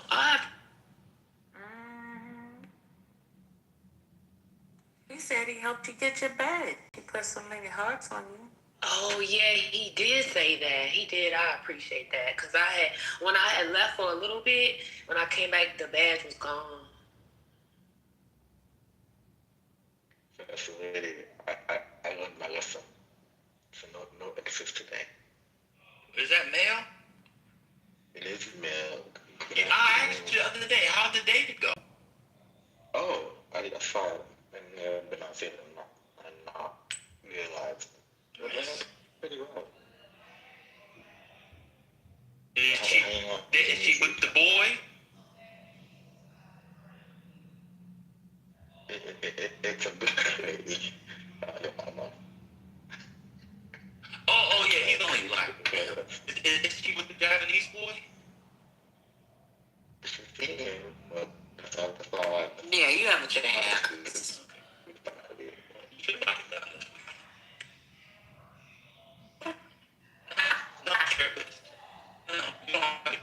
Just tell her. Well, okay, then there's that. What's going on? Yeah, just tell her that she's no longer. You know what she'll say? He said, I don't want you to see him anymore. I want to be exclusive. You know what she'll say? Oh, okay. Risky. She'll say, yeah. That sounds so risky. I'm not joking. She did. She went to our school too. I've known her for a while, your mama. Just like that. They fall in line just like that. That's the only way you can get in that school. It's the most conservative school in America. It's so We funny fall in because line I didn't realize how just like that. conservative the food institution was until like junior year. The whole school is conservative. Yeah. I had no idea. That's why that's why you come out of that school well trained. That's because you came from nothing else but study. Wait, are you teaching this young man how to finesse? What's going on? No, I'm that the girl thinks she's not exclusive and he needs to lock it down. And when he tells her it's locked down, she'll say, clunk, clunk. The code is 5489. I think what we're getting at is, while yes, I do agree, women do love exclusivity and being in relationships and stuff like that. One, please make sure you're ready for that and what that comes with, okay?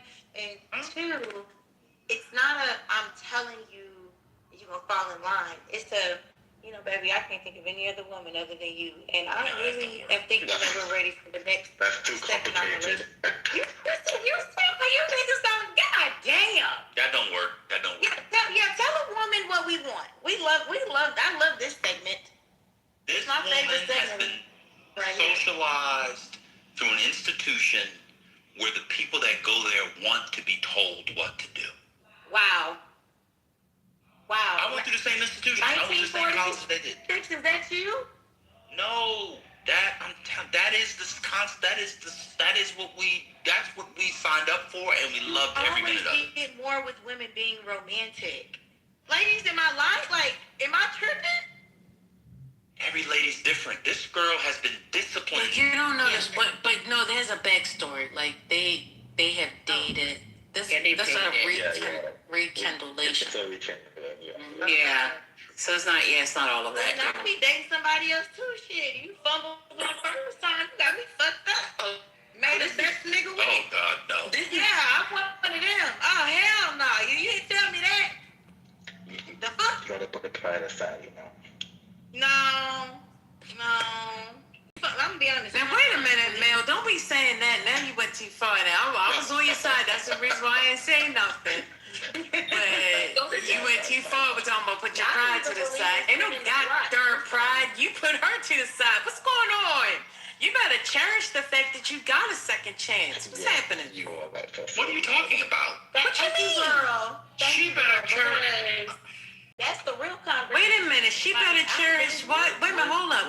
What? She better cherish what? His ass first. I just want to say that this is an interesting take on the school. I only know because what Mel said. All the tech people I've worked with back in the years, I can now see that might be true. And most of them don't have pee-pee, and they don't get no pussy. Oh. No, but they got billions. They do. They got money. But these are all blacks. These are the black. I'm specifically talking about the blacks that go through there. Okay. But it is true for them. I do know some blacks who've gone through there. In fact, if you Google the Meta case with the in California, the social media addiction case, their spokesperson for the litigation, she went there and she's like that. That's why she is. I mean, it's a high stakes, but she went there. Yeah, I think if it's the same school that I think. I don't know. Yeah. Okay. Yeah, she went. She's like that. So it's not surprising now that you've mentioned it. That's how they get the billions. Yeah.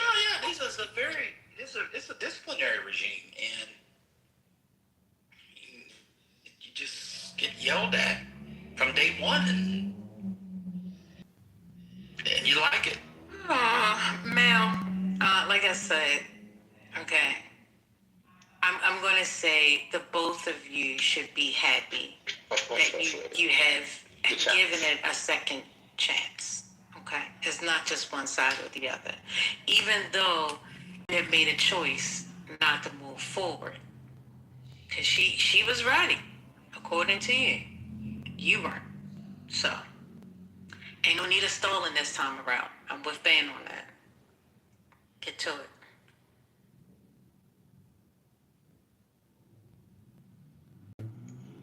I will. When I go to time I was at Williamsburg on Saturday. And I got dumped. Mel, what decade are you in?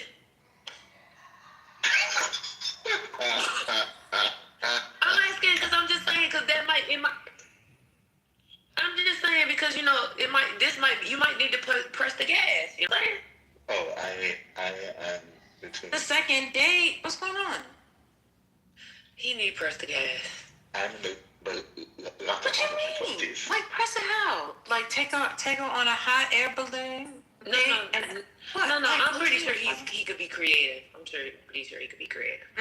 I mean, just like what y'all saying about the about the exclusivity. I think that, especially if he's in a certain decade, he probably ain't gonna meet too many more people like this. Ben already scared me straight. Don't worry. Okay. Tight and straight.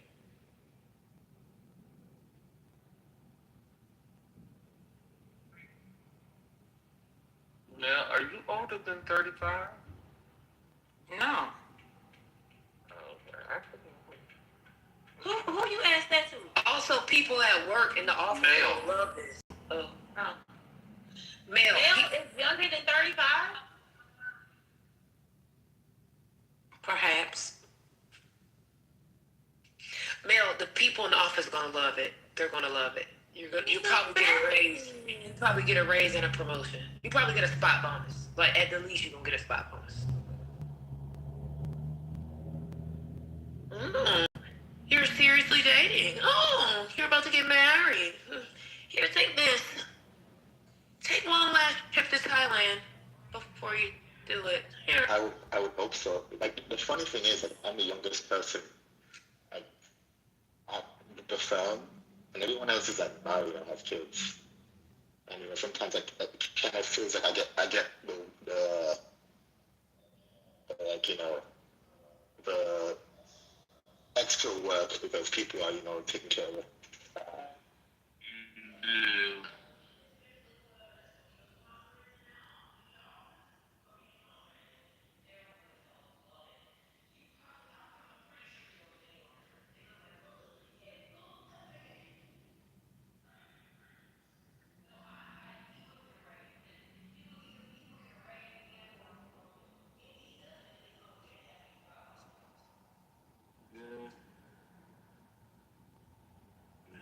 Yeah, you're definitely gonna get rewarded.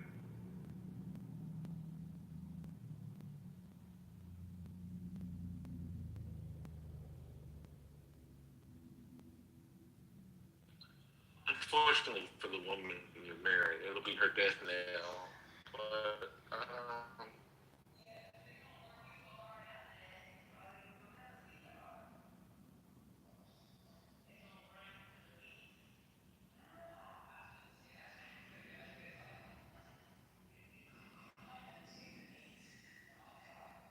it's dangerous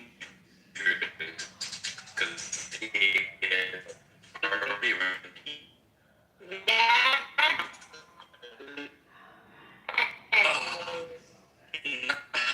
Oh my God.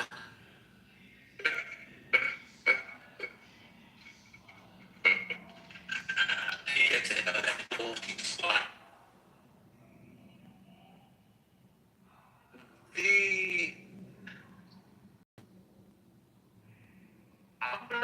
I'm gonna say this. The moment when Dan was doing his thing, it was a while ago, and he was doing, the submission that was going off for a while. I don't know whether you were speaking Latin or I have no idea. Person who gave the submission about the paddle with the holes. I think something broke in that conversation, and then he started talking about Donald the Duck, and he also started repeating things. I don't think we've recovered from that moment. I can't remember what Ben said, but there was a moment that we haven't gotten back from. And I see now how far gone we've gotten with that person. person. Today's submission was absolutely insane. Absolutely insane. I mean, it wasn't that bad.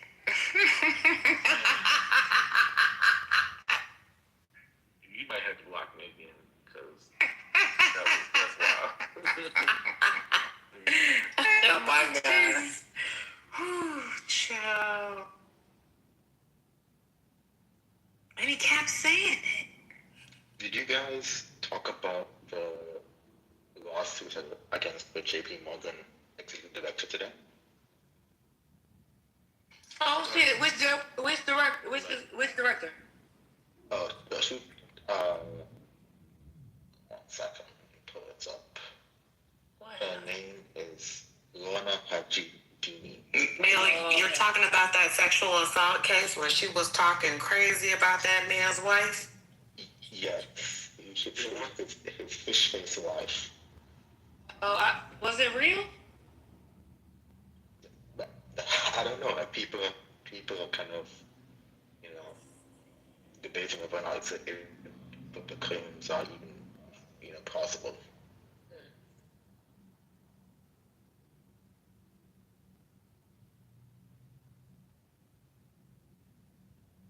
Maya said, Maya said it was, he said it was refused to provide evidence.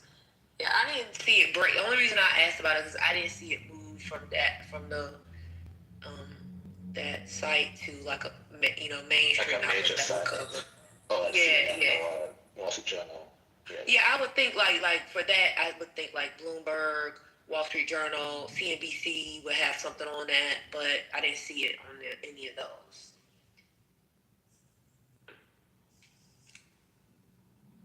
It's pretty insane. I'm like, I kind of wonder, like, her reputation is kind of tattered, you know, even if it's all proven to be false. Her face is all over the internet with all these wild statements.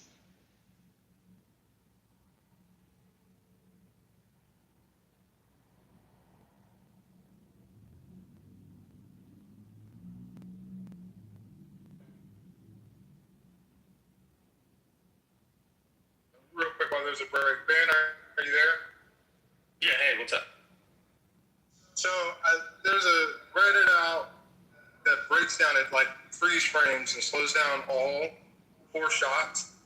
And yeah, this dude misses all 4 shots. The second shot is the point blank shot, and the shooter ducks that shot.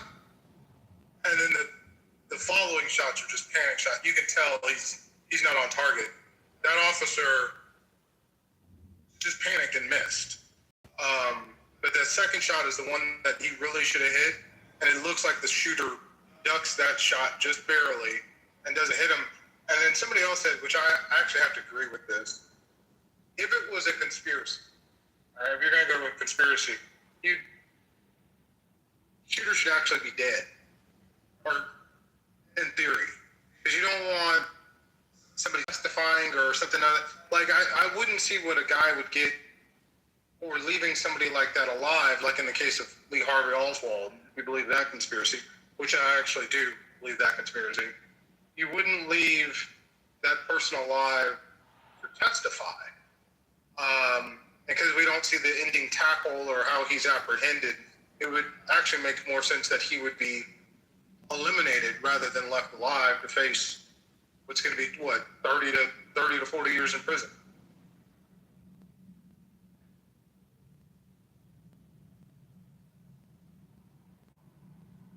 Yep. I don't know what's going on, man. It's crazy.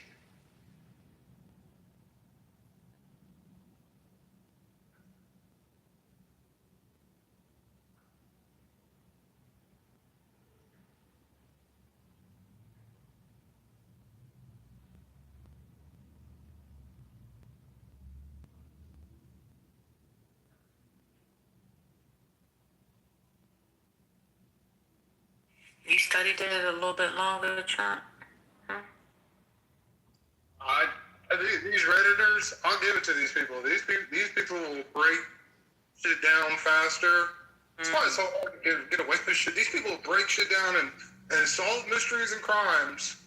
And this got broken down frame by frame. And when you really look at it, the first shot pretty clearly misses. Luckily, he didn't hit the officers behind, those women behind him. So, so your frame is saying that Allen shot his shotgun? No, that's not what you're saying. Talking about the officer, because the question is, okay. yeah, how that Washington D.C. officer does not hit him, and it's the second shot where they're within 2 feet of each other, and the shooter ducks, Allen ducks, and the officer fires. It looks like just over his head, and then as he turns, you watch it. If you watch it slow down, you see it. The next 2 shots, the PD clearly misses because he's just not on target. He's panic shooting. He just squeezing his weapon at that point. But the second shot, he really should have had him. And if you look at the beginning of the video, that dog smells that gun. That dog is at that door. The dog, if you look at it, that dog is at that door because he sees him and he's ready. Okay. Well, was the dog released on him? Wait, so the dog sees him, smells him? Not me. Wait, I wasn't here. Who shot the other officer, though? Don't know. Any evidence that it was Allen? Don't know. It's hard to say. It's hard to say because if that's a shotgun, you would expect there to be a lot more damage. But it's very clear the 4 shots that we see from the one officer closest or miss. Could they have hit someone else? Oh, yeah. Because originally, what the government said was that Allen had rushed through and then fired his gun, seemingly like almost at the end, in the direction of the stairs. So not really at any of the Secret Service or police officers, right? But that doesn't seem to go along with the video. Not unless he was trying to shoot the dog, if he said by the door. So about this dog, did they release the dog? The dog is if you look at the beginning of the video, the dog is... I got it. I'm just saying that they released the dog so the dog could go and get him. No. Or they just held on to the dog. No, he just hold on to the dog. The guy comes through... In the middle of a shootout, they hold on to the dog. Well, if you watch it, you see the I won't be watching it. Okay. Well, I'm just describing it. The dog stops at the door. Right. Because the dog can likely smell the gun. And he's like... Well, just a person, period. Huh? Well, no, it wouldn't be the person, it'd be the gun. Because there's people all over the place. But he smells the gun, he would probably smell the gunpowder. And so he stops at the door. And as the door opens, that canine officer pulls him back, running through the shot. Okay. And so there's not time for that guy to release the dog. I mean, I guess he could have. But at that point, like, it's happened so fast, that guy's flying. I mean, really, he should have tried out for the Raiders. We could have used him in the back. I mean, if the dog smelled the gunpowder, the dog would be barking. And everybody would have been on alert. Versus just smelling a person, it's just like, somebody somewhere they shouldn't be. I'm just thinking out loud. That's all. Go ahead. I can't say for sure, but I would imagine that dog is trained to smell explosives and gunpowder, which is why it was sitting. You see it sitting at the door, and I can't tell if the officer opens the door or he opens the door or if he fires into that. It's kind of unclear. So you think the officer opened the door for him? Let me shut up, because I didn't watch it, so I don't know. Keep asking the questions. That's good. Keep going. It's a good question. I'll go look to see. I think Allen opens the door, but it's again, it's hard to tell. It's hard to tell who opens the door. I'll go look at it again.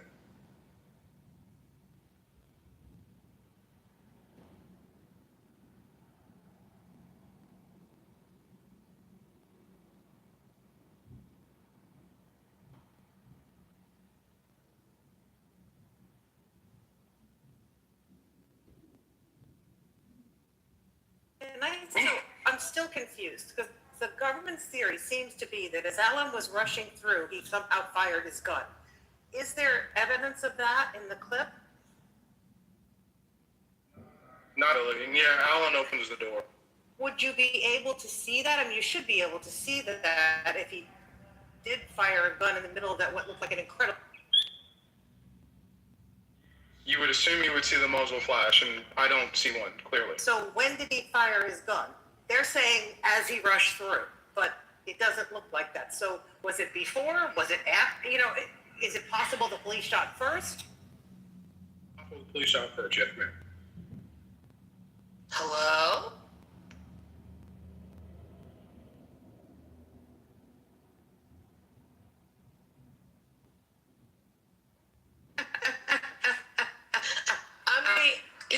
I'm watching that shit on TV. I'm watching it on TV.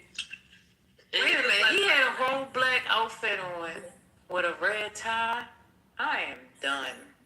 I am so done right now. Did you see his outfit? Yeah. Before they took his before they wrapped him up. Yeah, stripped him. Yeah. That is bumpy. It's getting like, the more information that comes out, the more confusing it is, and the more unbelievable it is.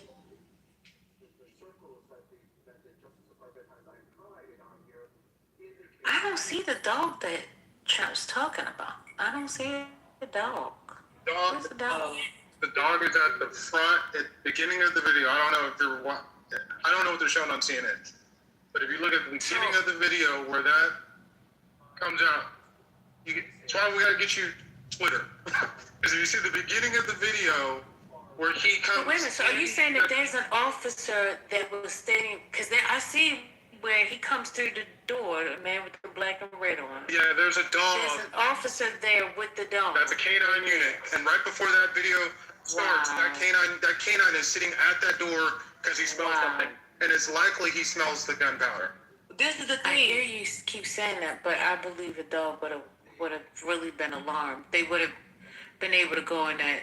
That's crazy how he just comes out that door while that man's standing right there. Go ahead, your mama. No, this is why I was asking earlier about how he get in there, because the dogs on all of the corners of the building, in the front, the side, and the back of the building, there were police everywhere, plain clothes and in uniform with dogs. How he even get right there without that dog getting him, or them knowing that he had a gun because of how the dog was acting? That's what I don't get. Wait, your mama, that's what I'm not understanding. He's walking through the gym beforehand. Did you not see the full video? I don't know if they're showing on CNN. Yeah, but when he gets to the door, when he gets to the door, what I'm saying is, like, how does he even get in there if the dogs? If what you're saying is true, and what we know of, like, all of the dogs outside and all the not out just outside, but at every entrance. It wasn't like there was an open way of, like, one entrance. Like, in order to get into the ballroom, he had to go by police. He had to. Have you seen the video? Have you seen the entire video? Yeah. I've seen more than the entire video.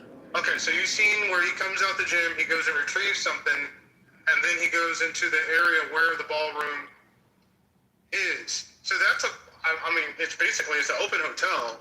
So that's public. It wasn't that night. It wasn't. It wasn't that night. He comes to the gym.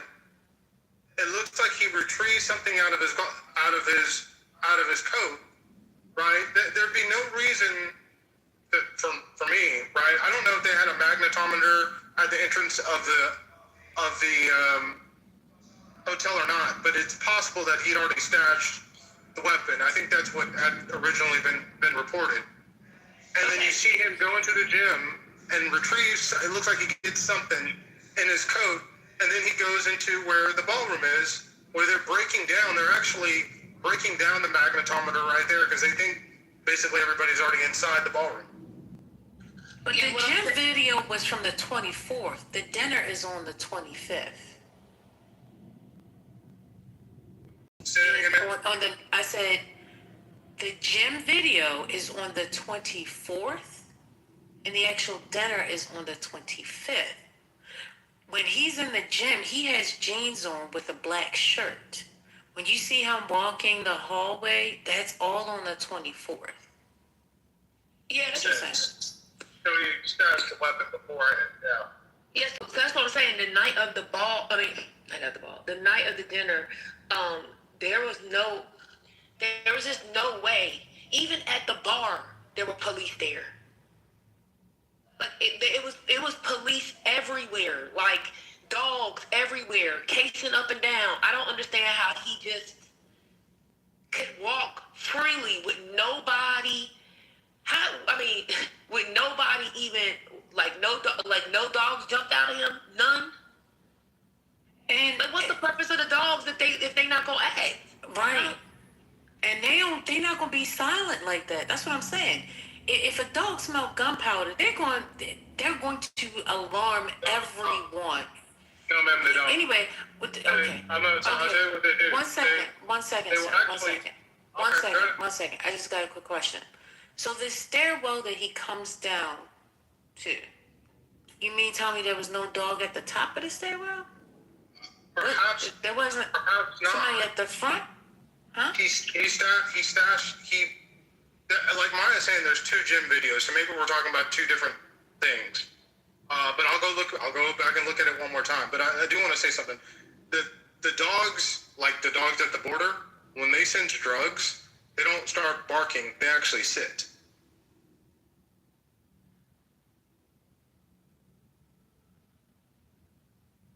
Okay, Chuck.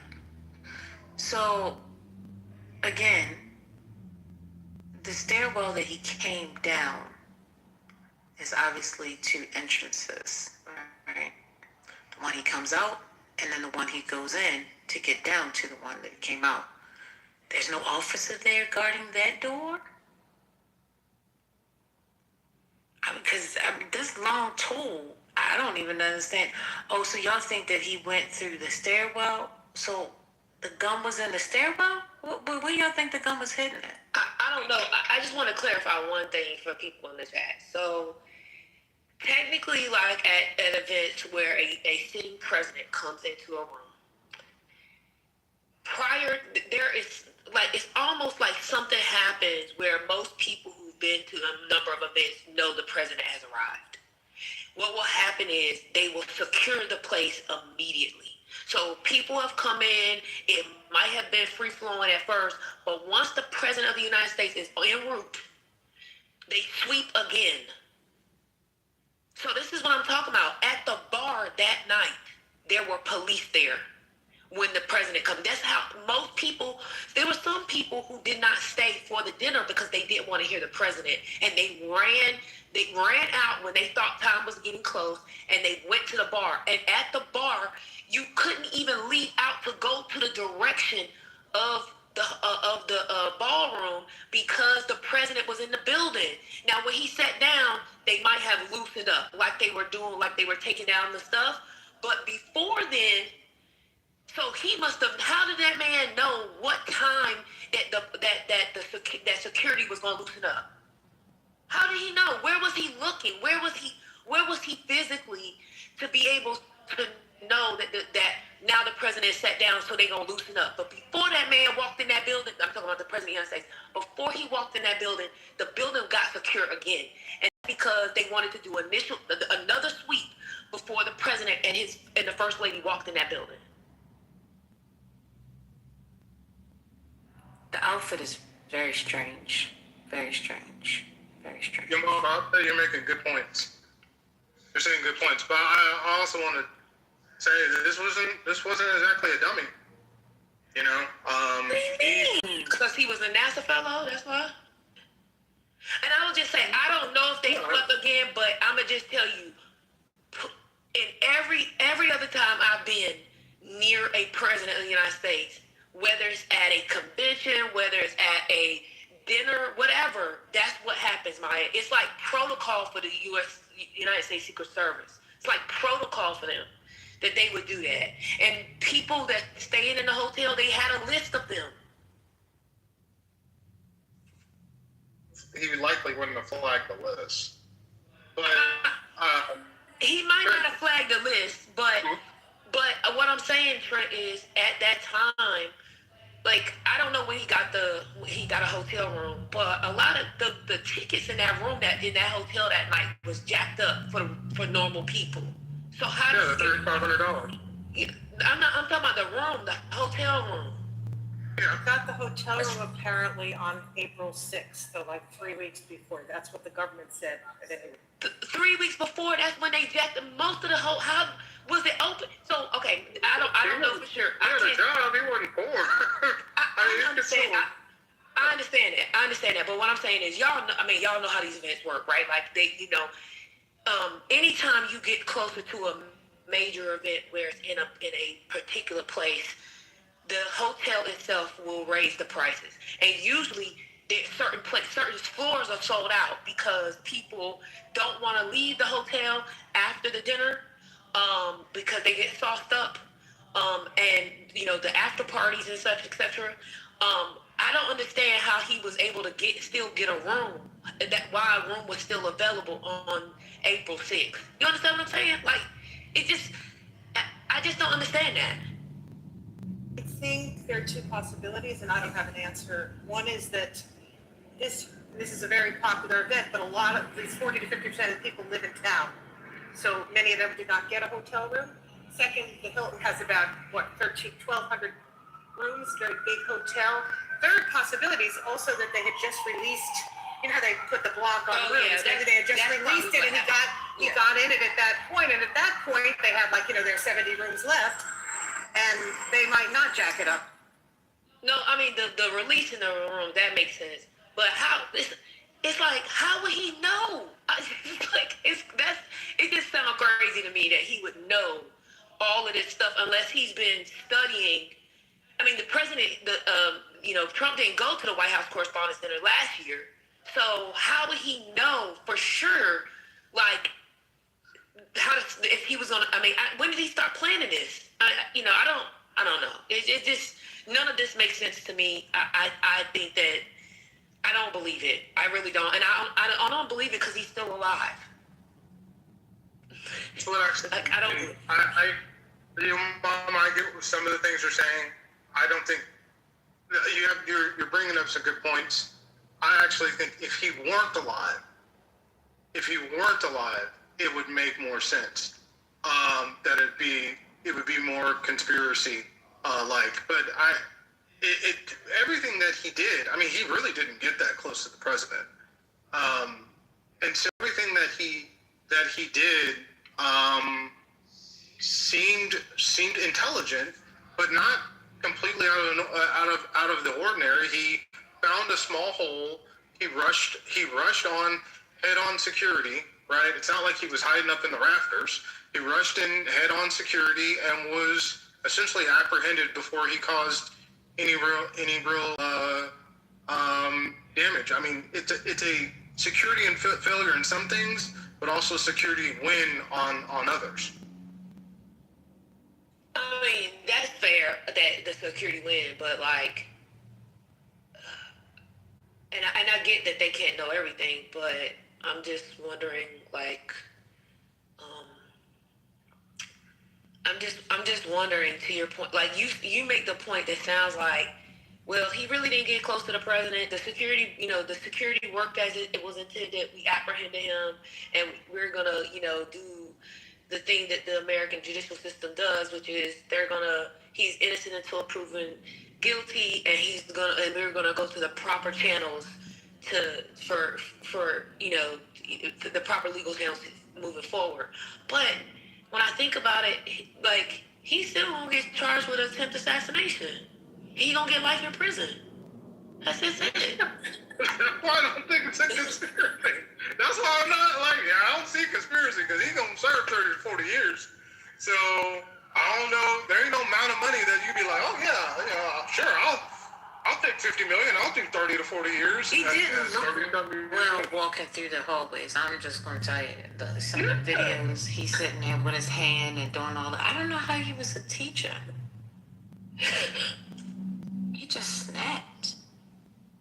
I don't Yeah, I don't, and also that's the thing though. I don't think, unlike other, Roger makes a good point. Unlike other police officers, the Secret Service don't shoot to just apprehend. Why they didn't do the same thing to Thomas and Butler? Why they kill him? So you saying Trent that was likely a conspiracy?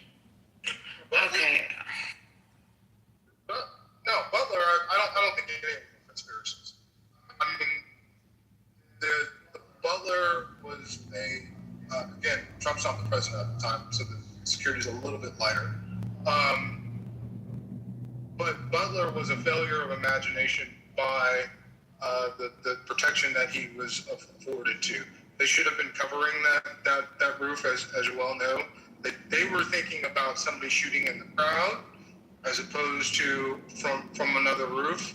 Butler, he's lucky. That was an assassination by the luck of the draw of the president, now president, turning his head. He's not dead. Otherwise, Butler, he should no longer be here.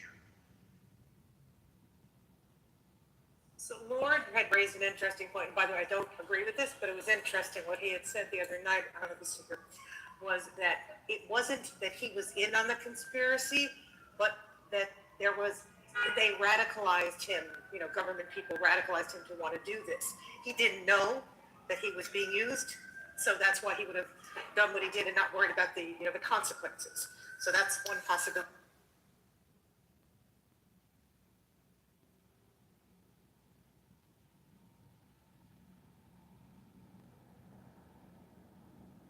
But I still have not seen anything showing that he fired a shot. Has anyone, what am I missing? Showing that he fired a shot, Kyra. And I'm listening to the Redditors. They said they don't see that either in the videos that we see.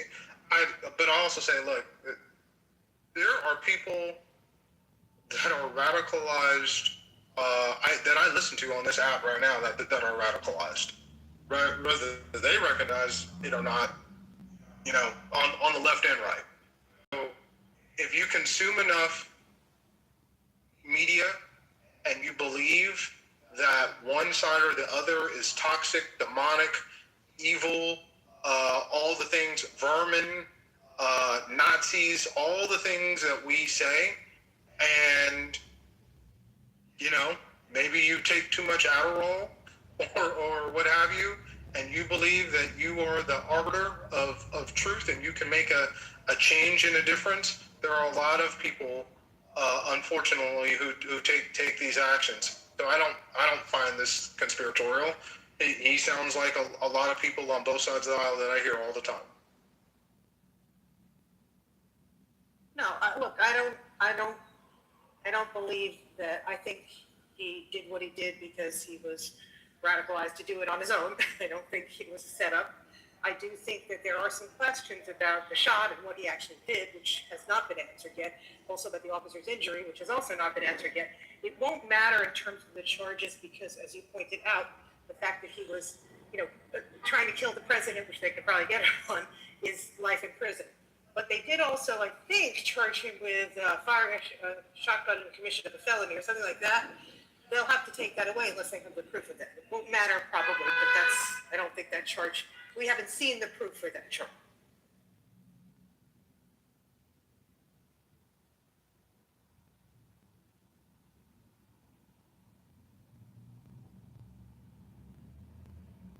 Matters whether or not he fired the weapon. I think you're going to see he'll be charged with attempted assassination. I don't even know if it matters that he got the shot.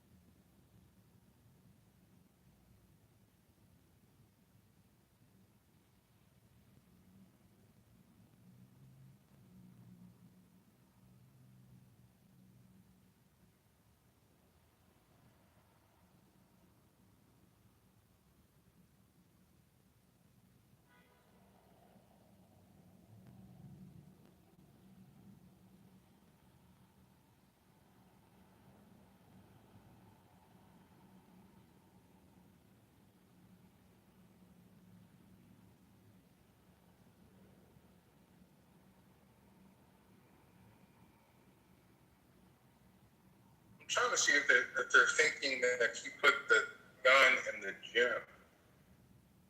I wonder if that's why we're seeing the second video. That's what I can't entirely understand.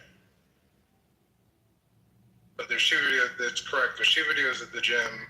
And the second video, I guess maybe he's retrieving the gun from the gym and then went out. And if he like put it in the gym closet, that would make sense maybe why they missed the gun.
So where were we at in the conversation?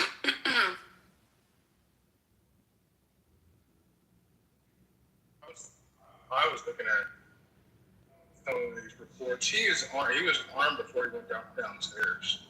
I don't know why they keep showing the gym videos. Did he stash the shotgun there? That's what kind of occurred to me when we see the gym video. But he's armed before he even goes downstairs. He takes a picture in his outfit. And he's got knives and guns on him before he even goes downstairs.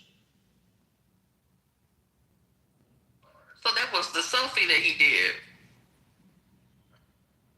Yeah, the selfie. He's already armed to the teeth. So maybe he had stashed the shotgun downstairs so he wouldn't have to carry it. And then he had to get it ready. He had to pull it out of his leg. I'm trying to think, because they said he assembled it. So maybe he stashed it somewhere and then assembled it later.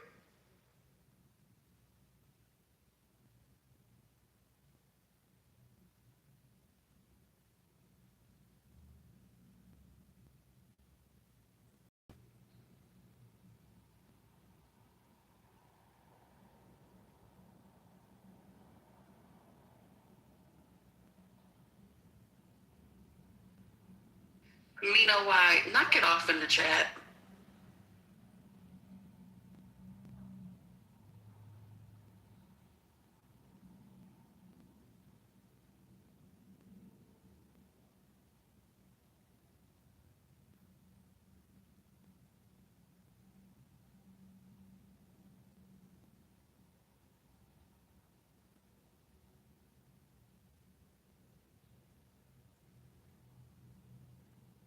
Agrees that that dog was clearly a learning him.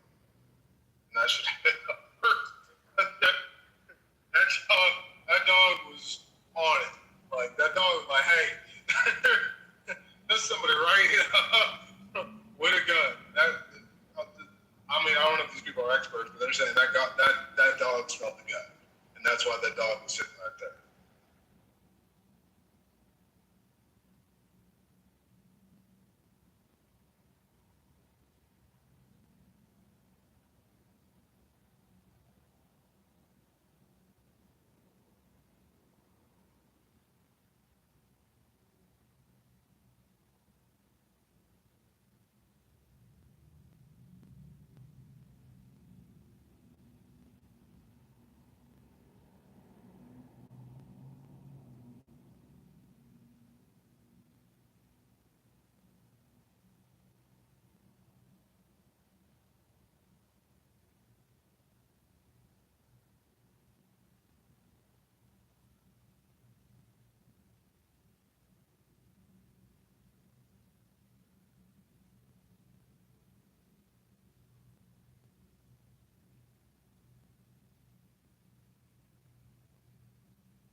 Ben, are you there?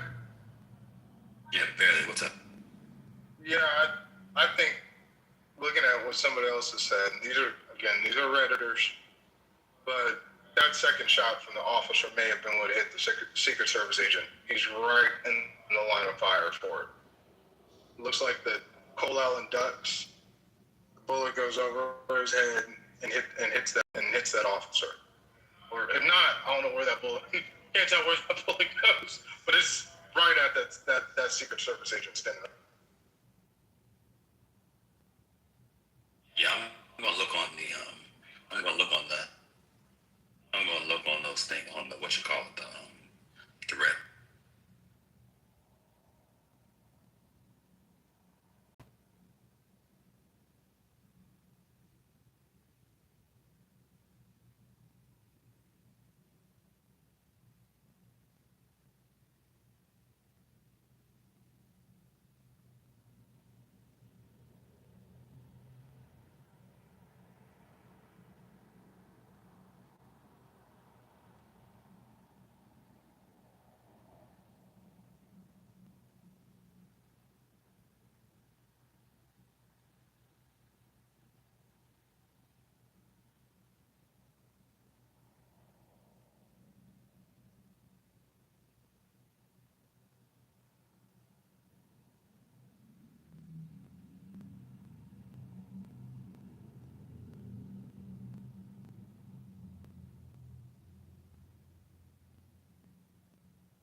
And look at this one in the chat because it's got the freeze frames. Okay.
It's validation, Spiritus.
I'll just say this dude definitely played Hitman. He put on a whole Hitman outfit. So he got the shit. Go ahead. I want him to put on a Commander's jersey. We need a speedster. We need a home run hitter. We got a bunch of bruisers, but we need a home run hitter. The way that boy was trucking through there, he could pass the linebackers. He gone. Hold on. Wait, are we sure that wasn't Daryl Green? Somebody found out we're Daryl Green. Yeah, that boy was, goddamn, looking like CJ2K. That was crazy. It was crazy. Yeah, that was crazy. I was like, why was he so fast? How old was he? Was he 30 yet? 31. Oh, he should not be that fast at 31. That's crazy. That's crazy. That boy's fucking moving. Wastes his time at Caltech. Shoot him with the USC. That's what he should have done. Wasted his time at Caltech. God damn. I was never that fast in my life. I was never fast, but I was never nowhere like that. Boy, yeah. Hey, I don't know how they missed that boy though. That seemed a little weird to me. Everybody missed. Everybody and nobody else got hit.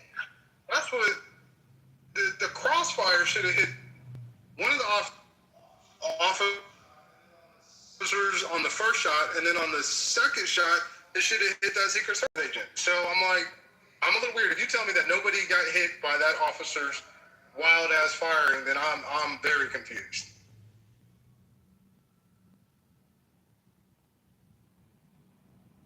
Where's the video when he got taken down?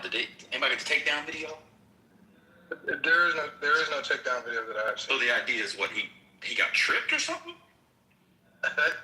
They said he fell and officers jumped on top of him. I think, don't quote me on that, but I think that's what has been said, that he tripped on his own accord and officers apprehended him.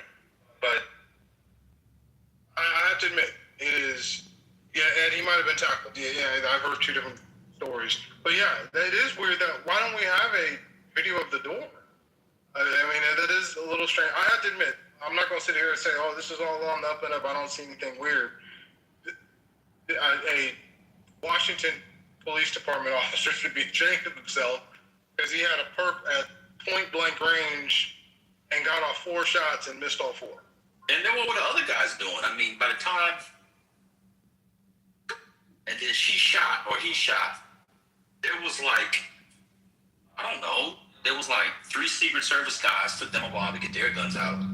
The other thing, I'm gonna tell you when I don't know if you saw the report in Washington Post, but the Washington Post reported that the level of security was not the highest level of security.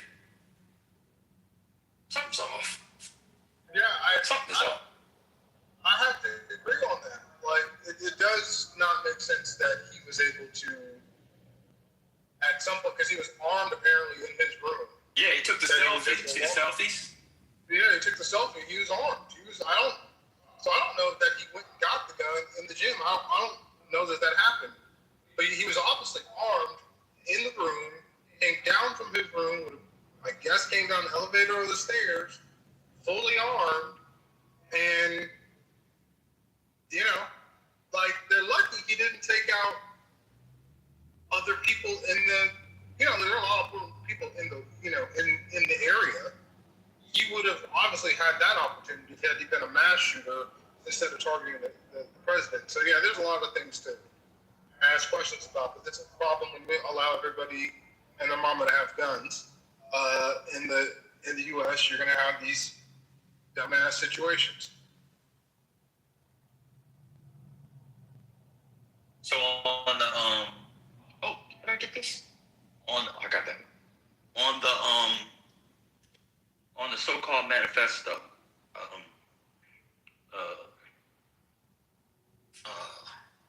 he said he didn't want to injure other people, and so he picked certain rounds, and I guess that's why he wasn't firing as he ran through there. But what person in their right mind thinks they're going to go and get government officials, except Kash Patel? I'll never understand that. No one will ever be able to explain to me why he would want, say, Mike Johnson, but not Kash Patel. That makes no fucking sense to me, and it never will till the day I die. That was the weirdest part of a manifesto I've ever seen. I want everybody except Kash Patel. That was very strange. Remember Johnny with Reacher when the guy was like, why didn't he drop the quarter? Like, why would he put the quarter in the slot machine? Right? Like, he's like, he just, yeah. Yeah, that's insane. But I was saying real quick, I took myself on a tangent, my bad. But I was saying, like, who thinks they're going to get to the president of the United States? Doesn't matter who the president is. Donald Trump, Trent, me, Arthur, anybody. Who thinks you're going to be able to get to the president from the gym through the outside, through, there's another ante-room you have to go into before you get into the ballroom, I believe, without taking some people out. You know what I'm saying? You're going to have to take out Wolf Blitzer and Rachel Maddow before you get to the president. Like, something's off. It's a little strange. I don't know, man. The video's not helping. I don't know why I guess they had to release the video because the hotel had it, but the video actually makes the whole thing more suspicious to me because I don't know how you miss. You don't have to be the best shot in the world to get somebody that close. And how he missed her is he must not have fired the shot. Fired. But they said today, I think Janine Perry said today that he fired the shot. With what? I don't know. I guess they have to do ballistics testing. I mean, point blank. What's that shot there? Like, that person's not there. I mean, if he fires a shot, and we see the muzzle flash, it does not look like he fired the shot. Yeah, I'm not a gun person, but I know if you're that close with a shotgun or whatever he had, you know, that you're not gonna miss. Like, it's impossible. Maybe you could. No, not only you're not missing, that person is, I don't care what kind of vest they got on. They're going to the emergency room immediately. Yeah, that person just turned around and kept shooting. It was almost as if they were shooting blanks. But I'll leave that to the other people to come up with later. Oh boy, if they didn't want a conspiracy, they got one. That's the wild thing. Why do you think he said everybody but Cash Patel? That is weird. Maybe he liked the dance. What's he like? Who likes Cash Patel? Break that down. I mean, that shit was weird, yo. It was like, Igor, you're far from the phone, brother. Can you hear me? Yeah, that's better. Can you give me the link to see the video? Oh, it's in the chat. Just scroll up. There's a bunch of videos in the chat if you got Twitter, yeah. It's gonna blow your mind. Man, I want to know if he was on Adderall. That's my suspicion. Do grown men take Adderall like that? Oh, fuck. Yeah, Adderall, especially people that went to Caltech. Adderall is causing extreme psychosis in this nation. It is probably one of the worst drugs, especially when it's abused, and it causes psychosis. And we don't want to talk about it because it's our legalized speed. But that shit will cause you to run, because this was a intelligent individual. That will cause them to make, like you're saying, say irrational things like I'm not going to hurt Cash Patel, and then, try to have regard for others when I'm storming the ballroom. Like, you're right. You know how it doesn't make sense? Because this person is extremely intelligent, but not in the right mind. Well, that being said, I mean, he would have fired off something. I don't know. All options are on the table for me. I'll take anything. Your mama said anything about Todd Blanche. Yeah, the Todd Blanche thing was definitely true. The James Comey indictment.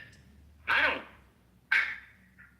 can't imagine a judge even entertaining that case. That bitch gonna get thrown out like a 265-pound running back. That was have you seen that case, Trent? They charged James Comey for 8647. I'm the one who said the reason Bondi is being removed is so that Obama and others can be indicted. That is what Trump wants to see, and that's what I expect to happen. If the Justice Department indicts Barack Obama, Republicans, that would be the worst. That would be the single worst. But that's the one they probably shouldn't do. If they try to indict Barack Obama, that will get blacks voting who was off the Democratic plantation in numbers that you had never seen before. So I hope they do it. What was I going to say about the 86? Did you see Trump's explanation?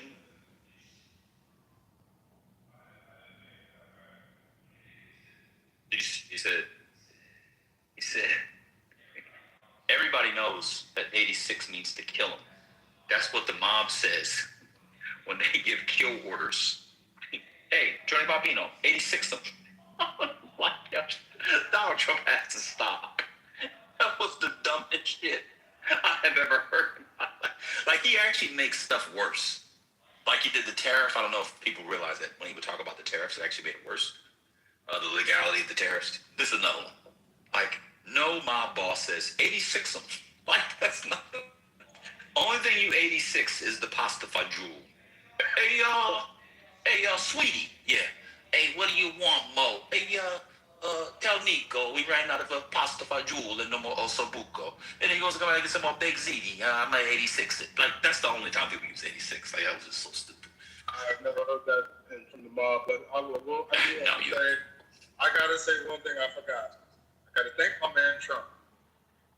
Maybe I gotta thank the king of England. Yeah, I saw that. Yeah, you know what I'm gonna say. Yeah, I saw it. We have taken the tariffs off the scotch. I saw that. And that the Highland whiskey is the only thing that has concerned me. So I'm okay with that. Today I gotta lay off my man. Like he looking out for him. Trump gonna be out of office soon. He'll still be alive. He ain't gonna die. And he's gonna want to go to, his golf course in Scotland. He's gonna want to go home to New York City, his apartment buildings. I don't know if you noticed this, but there's certain people who he would otherwise fuck with, he doesn't fuck with. The English, the king, Scotland. Hold on. That really was stinky. Yeah. The king of Scotland, the mayor of New York City, the governor of New Jersey, and now him and DeSantis are friends again. Have people noticed that? Trump is beginning to imagine his life outside of the Oval Office. He's making sure he got somewhere to go. I don't know if people because Trump in a normal, he should be railing against Mamdani. There's no reason for him to be railing. He ain't railing against Mamdani because a lot of that New York building stuff got to go through New York. Got to go through the mayor's office. He's trying to get back to Scotland. He got a nice golf course in Scotland. I don't know if y'all know about the Scottish golf course. He ain't saying nothing about New Jersey either. Bedminster's in New Jersey. Donald Trump is silly, but he ain't dumb. He don't say shit about Mamdani. Y'all anybody notice that? Y'all think that's a coincidence? As my friend Jack Napier said in 1989, Eckhart, think about the future. There you go. I mean, if we're being honest, if we're not honest, that sounded wrong. If we're being real, Trump's got, in any real way, outside of military action and the immigration stuff, he's got about, what would you say, 6 months left of his presidency, maybe 2 more months this summer, and a dull 4 months next year, because there's no presidency in August. Well, when's Labor Day? September, October, no, that's the midterms. Then you have Thanksgiving in the winter. Then you have the new Congress, and he ain't gonna be able to get shit done for the first couple of months after the Dems take the House. Maybe the Senate too. The presidency is effectively done. So, there you go. And this is not just a Trump thing. This is just a second term thing. You probably weren't here yesterday when I proposed my solution to all of this, which is to amend the Constitution and get rid of 2 terms. And so if you're going to have term limits, just make 1 6-year term. That's the only solution. The second term is ass cheeks. The second term is absolute ass cheeks. I'm not completely against that. I think we should go 5 years. Keep the 1 term. Keep the 2 terms. But go instead of 4 years, go to 5. So go to 10 total. Go to 10 total. Because we need more.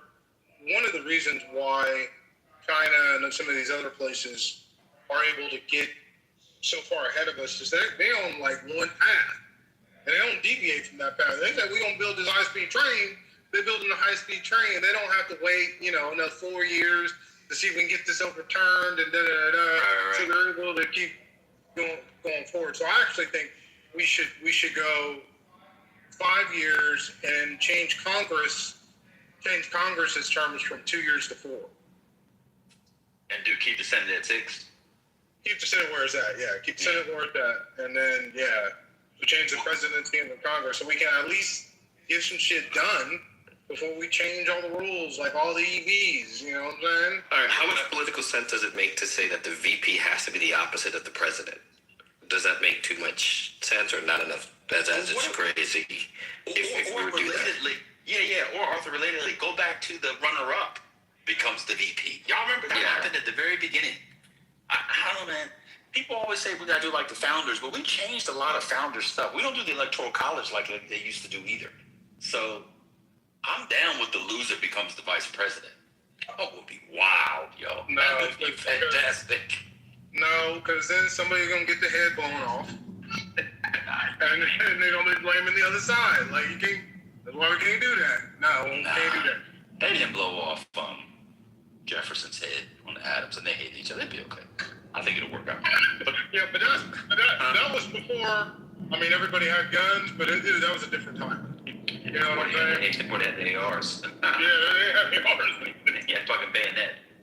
But I was gonna say, my idea for the 6-year comes from my best friends growing up. His dad used to always say that, and take you to baseball practice, football practice. It's like, I know you boys want to talk about sports and girls, but the presidency, he would do shit like that. It was great. But I was gonna say, that's only if I believe in term limits. Y'all know me, I don't believe in term limits. I think they should repeal, is it the 22nd, 25th? No, whatever, 22nd, no, 23rd, whatever amendment number it is. I don't know why we got 2 terms anyway. If somebody runs and wins, they run and win. They run and win. I think that is, FDR kept winning. Then beat them. I hate loser stuff, yo.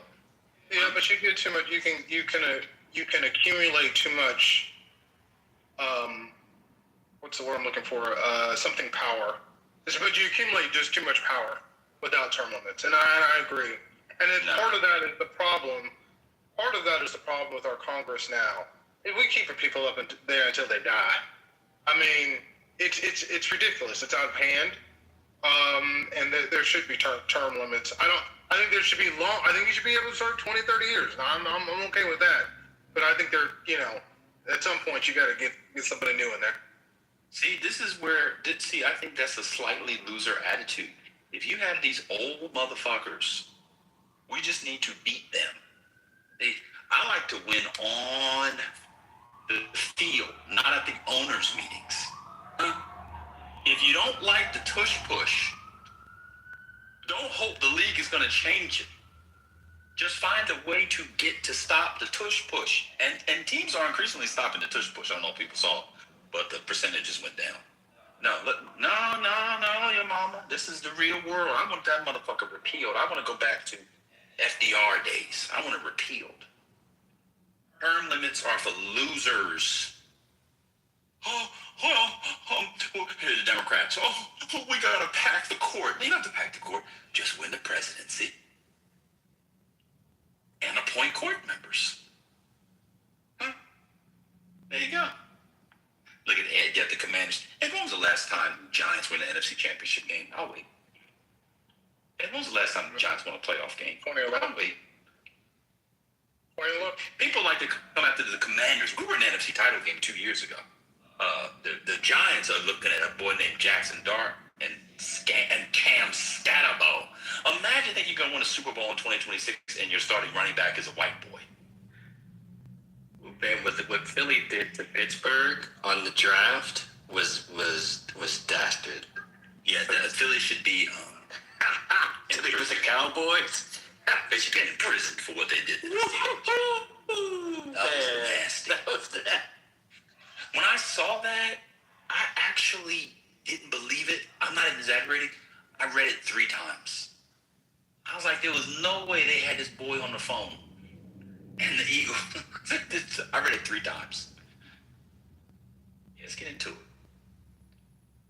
Now, let's see, we can have a real fun room. wasn't going to be doing work tonight watching the game, but the score of the game right now is Knicks 109, Falcons. Oh my God, I said Falcons. Hawks 54. It is the Falcons. I'm pretty sure it is the Falcons. You got that right. Oh, put the wrong team out there. What the fuck? And the Knicks, fuck, I said it again. The Hawks were up 2 games to 1. This is a wild thing, man. Minnesota might lose tonight. I mean, Denver might lose tonight too. Y'all gonna be really shy when the Rockets are serious. I'm not. Gordon is back. Half of Minnesota is hurt, so I think. Okay. Are you gonna stay and watch it? Yeah, that's right. Oh Lord, you sound beat already. I'm half dead, yeah. Imagine being a Nothing is so. Now imagine being a Nuggets fan in Serbia. It'd be one thing if they were Philadelphia. At least you're on the East Coast. But Denver's another 2 hours behind. It's crazy. It's 9 hours, yeah. Yeah, that's crazy. No, I want to say about presidency. So France have interesting approach. They have 5 years, 2 consecutive terms, and when they make a break, you can come back to be a president again. So that is kind of interesting. On the story we talk about. So 10 years in total and 5 years break, and then you can come back. Is that what Jacques Chirac did? Yeah. Yeah, I feel like maybe Mitterrand made as well. Macron, yeah, I mean, he's young, so he No, Mitterrand. Did Mitterrand? Wait. You can do 10 consecutive years, then a break, and then another 5, or 5? No, 5. It was 7 when Jacques Chirac was. Now it's 5 from, I don't know, 2015 or something. So 5 plus 5, and then you need to make a break, and then you can go again. 2 terms. So. I don't know about that. Just give me 10. But just give me 10 years. Trent, let me tell you. Let me ask you this. Let's say that you had like Obama 2 terms, then Trump 1, and then. Igor, you're talking behind the vodka bottle. Get closer to the phone.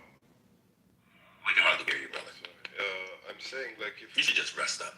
If Obama after Trump won, Obama come back after the Trump terms and he's again. That would be good trend. No, I mean I understand what you're saying. Maybe I might be okay with a 3rd term after a break, but I don't know. I would probably prefer again to a 5-year term. You can win again for a total of 10 years, and that's just because you can. We have to be able to set a policy, stay on a policy, let a policy come to fruition, rather than this fucking, really, because most of the time, once they get to that 2nd year, they're already in re-election mode. Once they get to that, especially that 3rd year, it's re-election time. Yeah. There's some positives to that, but a lot of fucking negatives.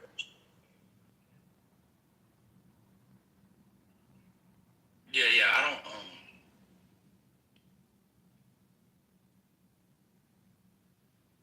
I mean, I don't know the term. So the thing on term limits, term limits came up literally in response to one guy, and they put term limits on one office and not the other office. I don't like term limits, but if you're gonna have it on one office, why don't you have it on the other offices? It doesn't make any sense to me. I don't get it. Now, I agree. Like I said, you shouldn't have these 50-year. You shouldn't have these 50-year senators. I'm with you on that. That does. I agree with you on that, Ben. I think if you have term limits, you should have term limits. I think it should be extended. Maybe 24 years, probably the max for a senator, something like that. But there needs to be term limits on all offices. I'll agree with that. The reason it won't change though, Ben, is money. The amount of money y'all giving, shit. I don't know. Some of these people, I mean, shit, you leave, you make real money when you get the fuck out of there. But I want to go back to something more important. So, last night I was going to stay up and watch the Rockets game. And I said, well, that thing happened where the team goes up 3-1. And then they slack on the fourth game on the road. And, the Rockets won. But I said, I'm going to go to sleep because I'll wake up in the morning and I'll see that the Lakers won at home and everybody's rested and waiting for Luka to come back. And I saw the Rockets won by like 6 points. I think it was 99-93. Trent, I'm kind of there with you. They might win 4 straight. So.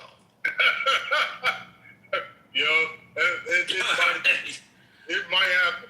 And just because they're so young and they're able to outrun them. 100%. And I actually think the coach may be better. I can't figure the Rockets coach's name out. Udoka. Yeah. I actually think he might be the crazy thing was? Yeah. The crazy thing was people thought that LeBron just looked tired because he was taking the last game off to get ready for... They thought he was taking game 4 off to rest for game 5. I was like, why y'all assuming that he's not just tired for real? They thought it was like... they thought it was like a passive... What did they say? They was like, it's like an active management. Load management. I was like, no, he... I'm gonna be honest with you. You know what I'd have done? I would have done load management. If they wanted to do that, they should have just sat him out game 4. If you're up 3-0, you think you can win one of the next 4?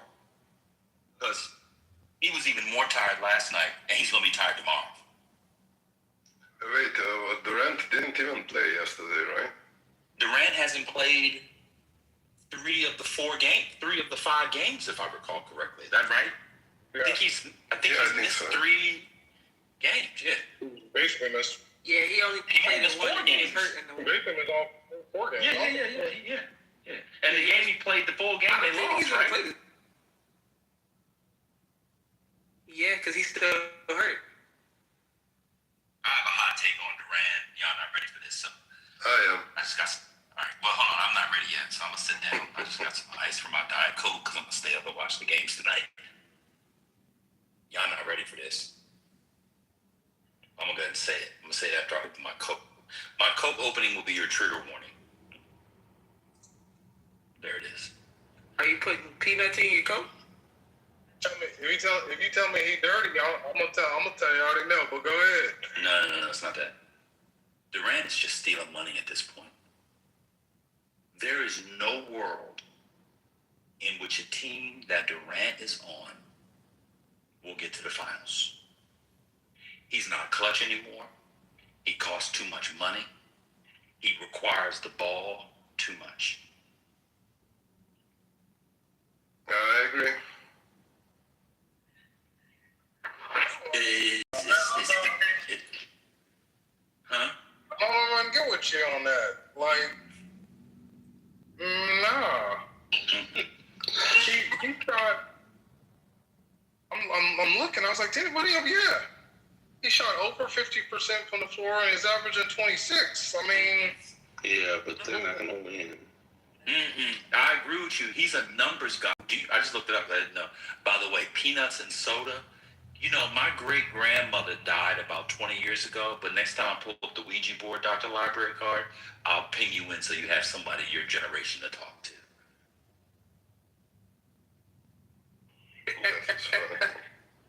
Because I think my great-grandparents used to do that at soda fountains during Jim Crow. You know, I was eating some peanuts, and I was like, damn, I want a Coke with this. Yeah. I was like, maybe they were hitting. Yeah. My great-grandmother I'm thinking about in particular, she will be happy to play Pity Pat with you. And I'm sure you also know what the game of Pity Pat is. So, yeah. Trent, I looked it up. The Rockets are paying him $53 million. Durant is an empty 26 points. It's an empty 26 points. It's a we're down 10, I make a shot. It's an empty 26. 54 million, $53.28 million is how much Durant did. Down, I'm looking at his numbers. They're all basically in line, except his rebounds are down basically. He's down a rebound and a half per game, which I expect at this point in his career. But his field goal percentage, his 3-point percentage, is shooting over 50% from the field. 3-point percentage off just about 42, 41%. I mean, it did. And in a half-court set, still ain't too many people that can lock him up. I agree. I totally agree with you, man. I looked it up too. His PER, his player efficiency rating, is still elite, 21.1. It's just not a winning. I don't know what it is, man. It's not quantifiable by the data. It's just that he doesn't rise a team. I don't know. This is very pseudo. I apologize. No, it's not. I will agree with you on that completely. I don't think he ever rose a team. No, he didn't. You know, I mean, when he got with Golden State, he just a ridiculous ass team. But he just made that ridiculous team more ridiculous. But when he was with Brooklyn, I don't think he made them. Ain't they do shit? No. Yeah, that's what I'm saying. I don't think he doing them. And they didn't do anything. Years was in Oklahoma. Absolutely. Yeah. And he went to finals that year. Yeah, that thing was fun. And I would actually say that was a lot of Russell Westbrook. I mean, I'm not going to take it away from KD. He was obviously the man, but the willpower, I think that's what Van is talking about. To command $50 million, does he have the willpower to be the sole person, like the sole focal point of a team, kind of like a LeBron? Nah, I have to agree with Ben on that. And he's old. He's 36 or 7 for 50 million. I think it's overrated.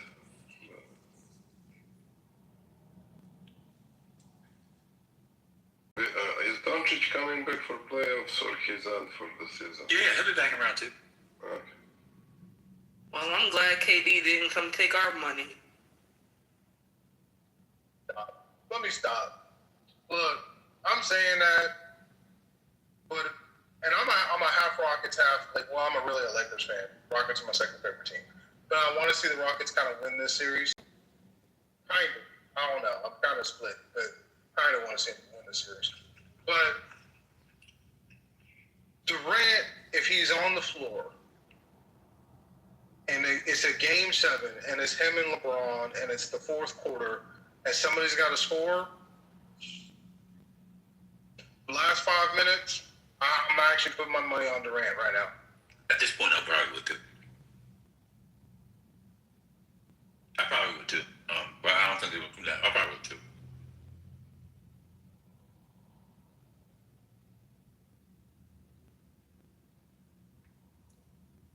I saw somebody. Oh, man! It was this morning in a room. Daryl was crashing out, as per usual. And he said that Kobe was the number 2 player. I forgot how he got there. Oh, he was making some link between Michael Jackson and Samuel L. Jackson. I can't even remember why I'm telling this story. Fuck it. It had something to do with Kobe and basketball. I can't remember. Anyway, I can't even remember. Anyway, who y'all think coming out of the East? Damn, I forgot why. I'm getting what the fuck was I telling you? Which who y'all think coming out of the East? Y'all like the Celtics or the Cavs? If the Sixers win tonight, I don't know if I like the Celtics. It's actually a close game I'm watching. Yeah, it's 58-49 Philly at half. I'm watching the other game. Let me switch over to that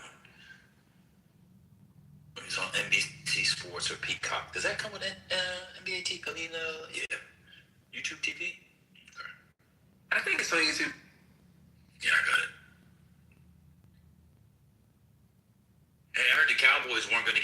long-term deal. What's the point of that? They said they weren't. I don't know if they.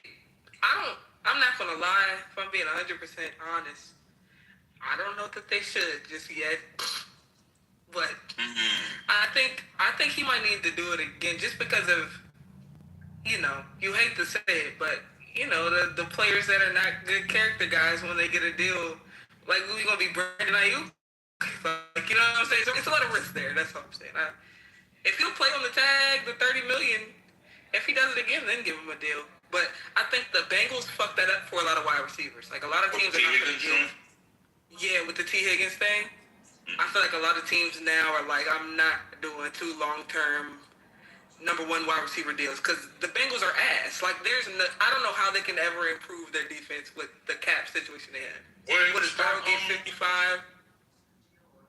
What, they got Dexter Lawrence? Yeah, they just got Dexter Lawrence, yeah. But they don't have, that's what I'm saying, they only have 1 player. So they traded, pretty much, the trade-off was, we don't have Trey Hendrickson, we got Dexter Lawrence and a bunch of rookies on defense, and that's it. Well, the problem,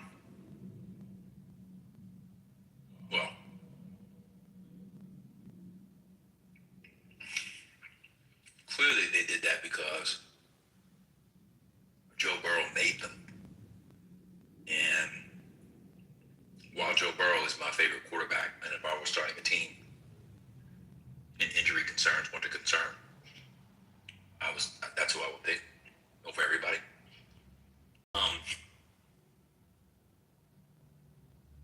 He's not a good GM. He's not like Brady. He's the opposite of Brady. I wouldn't play for a team. If I were a quarterback, I would not want myself. So between him, Higgins, and Chase, aren't they like a third of the salary cap? Something like that? Just a 3 of that? That's insane. Although, I actually believe I think the NFL, if I had power, I would call up owners and GMs and Roger Goodell and other executives of the NFL. I think they should do a quarterback exemption. I think that essentially, because quarterbacks are essentially getting what they're going to get when where they're drafted, nobody becomes a free agent. They should just have a number for the quarterback or one position. It could be up to this much, and it doesn't go against the cap. I just think the quarterbacks just take it. It's just too much. Yeah. It's a lot. I agree. That's a big ass cap. And you can't get rid of them. You think the Bengals are going to get rid of Dr. Joe? They can't. Think we're going to get, we'll get rid of Jaden Daniels in 2 years when his leg falls off. But they would otherwise keep him. So you just have to be really good at drafting, or you have to have them do a Sam Darnold thing where you got a mid QB and you build a team around him and you just win. I'm going to say something. The Temple is not mid. He never was. I don't know. Sam Darnold. You think he's lower or higher than mid? Oh, higher. Oh, I agree. I agree. I never thought I thought, which happens to a lot of people, if you just go to the wrong situation. But his pedigree, when you see him stand up and throw, like, that boy is dime time. I was going to answer your question, Ben, and I was afraid to say it. Pistons. The Pistons are coming out of the East. Pistons. Are they going to come out of this round? I don't watch enough basketball to know, but I know when a city is having its time, and Detroit is having its renaissance. You know, with Michigan winning twice, you know, the Tigers was decent finally, and now the Pistons and the Lions are coming. You know what I mean? Like, Detroit is on that resurgence. So I actually thought they was going to come out. They actually have a problem with Orlando. I mean, they will win, but doesn't go very easy. Yeah, what is it, 2-2 or 3-2? 3-2 for Pistons. Yeah. Oh, Pistons won last night, right? 3-2. And I look on the quarterbacks. Paying these quarterbacks this crazy money doesn't make sense. We gave Captain Kirk 180 fucking million. I don't know what we.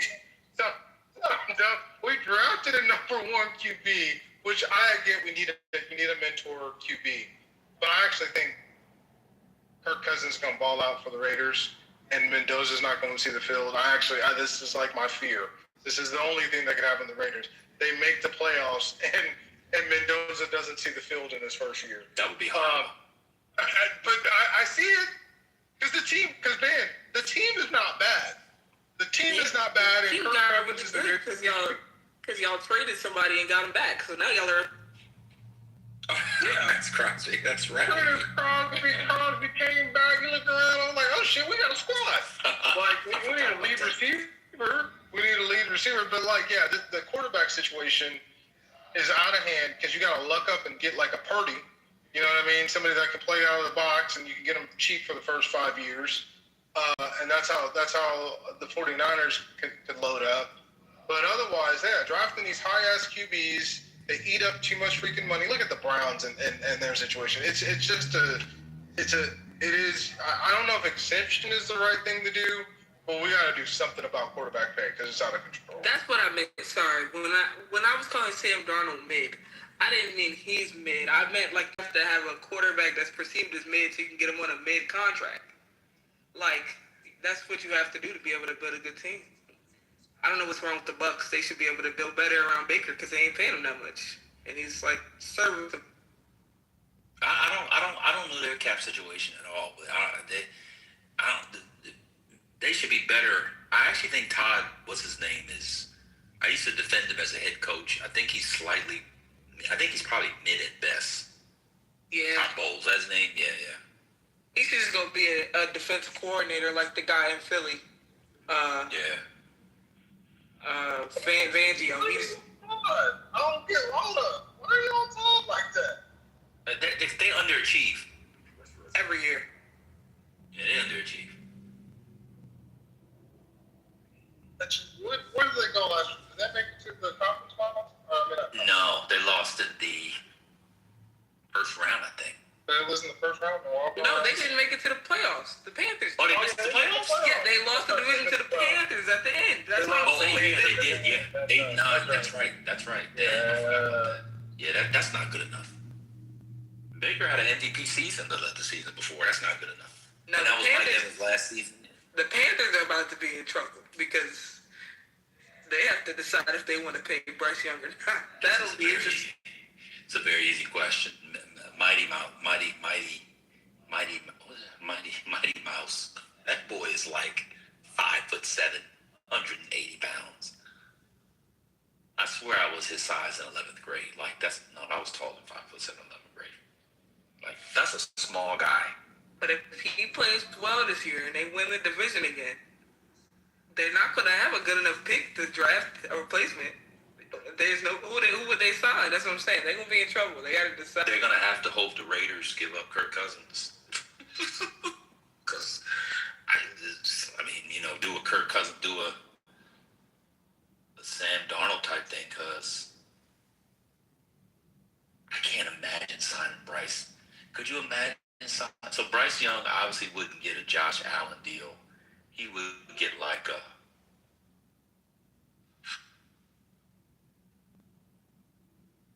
You giving him Baker Mayfield money? You have to, like 20, 25. I think Baker's over 30 now. Let me see. I think Baker. Let me see. Average per year. I put in Baker average per year. They put up Bakers, like actual Bakers. I'm probably the only person that's ever Googled that. Yeah, remember? Yeah, he signed a $33.5 million a year.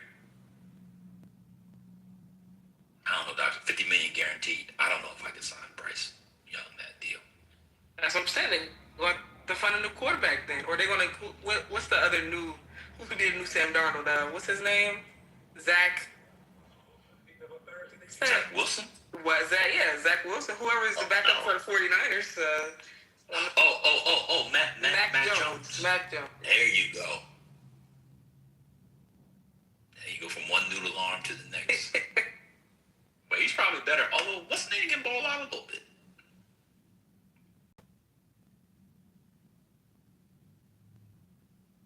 Anyway. Are you guys watching NFL more or NBA? Both. Different. Just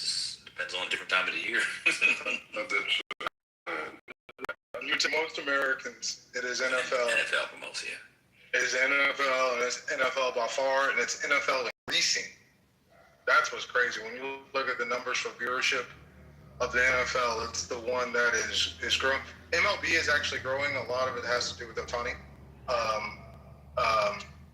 MLB is making a little bit of resurgence. Basketball's actually down in a lot of metrics. Well, cannot be beaten. I will say that. Something about, like, even NFL playoff games are, the last couple of years they've been a little mid, but in the NBA playoffs, they're. I agree. I mean, my favorite sport is basketball, so.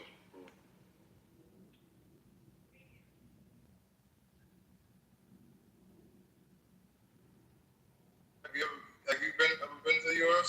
to an NFL game? Me? No, I've never been in the United States. It's an overrated experience. Don't listen to that man. Don't listen to that man on that. The NFL experience. Now look, I actually prefer watching it on television. I do too. But the energy in a stadium, especially if it's an impactful game, it doesn't have to be a playoff game. But if it's an impactful game, the energy in the stadium is unmatched of anything outside of a major playoff game in the NBA, which can be great. Cowboys, Eagles, in Dallas is crazy. Oh yeah. Don't go watch it in Philly, but in Dallas. Okay, Damn, we gotta apologize to the Knicks fan. Me or? Hey, this shit crazy, man. You said me or we? You were the main one? We. Oh, okay, yeah. Well, you know, I'm a secret Knicks fan, so if they end up winning the East, I'm gonna act like I was rooting for them the whole time. Oh, you might want to set those tickets for my boy. I forgot about that. Oh, shit. Oh, let me put the other game on. Oh, yeah, I got the other game on. Wait, well, hold on. Let me ask Dr. Lomberg before I train a question. Do you think a rockin' NFL game beats a rockin' college game? So do you think, like, Michigan, Ohio State beats Eagles, Cowboys? Or Yeah, it's close. If both teams are good, yeah. Yeah, both teams are good, yeah. Like a LSU Bama or something like that. So, most electric I've ever felt inside a game was the Rose Bowl. Was Ohio State, Oregon last year. I mean, it is different. Mine is Rose Bowl too, by the way. A different Rose Bowl. Yeah, Rose Bowl. This is different. I would imagine. I've never been to Michigan, Ohio State. Surprisingly, I imagine that's been fantastic as well. But on any given Sunday, Saturday, NFL is going to be better than any college game. No, I don't know. You ever been to Texas, Oklahoma? I've been to Texas, Oklahoma. No, so I haven't been to a Red River game. Oh no, I have been to Texas, but I haven't been to Texas, Oklahoma. But I'm just talking about like a lot of college games, right? If it's not Texas, Oklahoma, then it's Texas and Trinity Valley. A lot of college games there's very few that are meaningful if you're looking at the totality of the team, right? Every Sunday or every Saturday there is a good game on, but if usually these teams ain't playing nobody special. There's a lot of blowouts in college football, and a lot of meaningless games. That's not the case in the NFL. Trent, you just Google Serbian basketball game just to get the idea what's going on here. I will. Like, I'm not even kidding. When did that start? Who's the best player? Jokic. Jokic. When that started, it started in 70s, but actually that kind of... Oh, really? Yeah. Oh, wow. It's insane. I remember Stojakovic. He's Serbian, right? Yeah. I remember him. Turkoglu was Turkish. Who was some of the other? Divac is Serbian.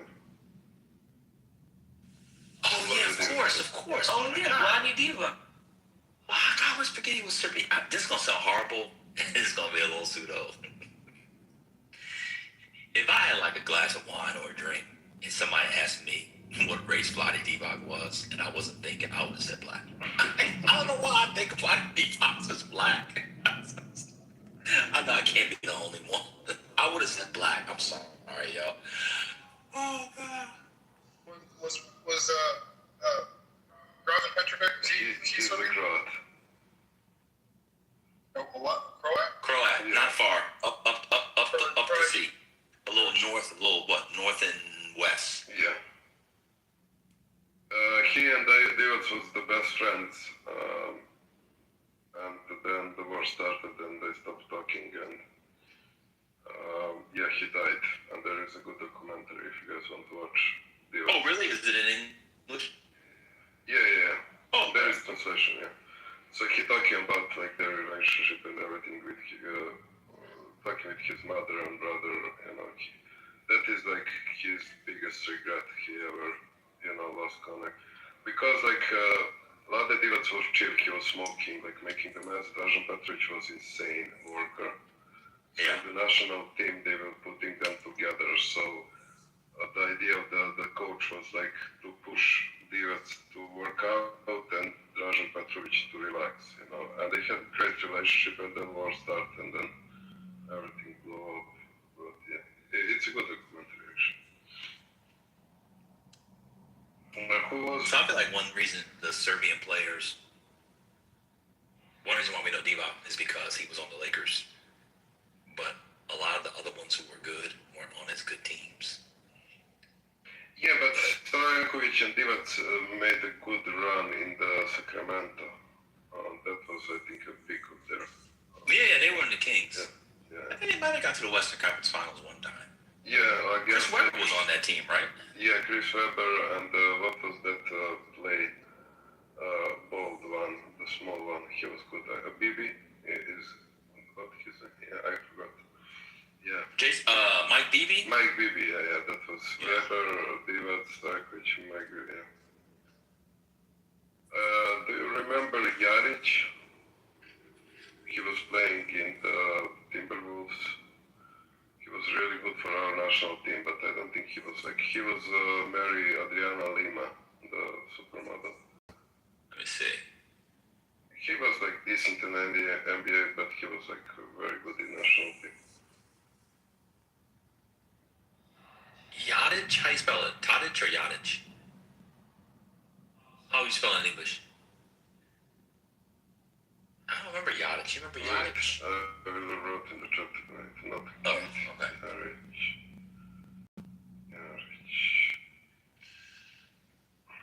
Oh. I low-key remember him. He was a point guard? No, he was a shooting guard? He was a playmaker. No, he was a point guard, yeah. Oh, he was a tall point guard. He was 6'7". God damn. Yeah. Well, Bogdanovic now, he's in Clippers. He's decent. In Miami, also Jovic. So, yeah. Well, yeah, Bogdanovic was kind of nice, yeah. Man, y'all had a nice run. For a small country, y'all do produce.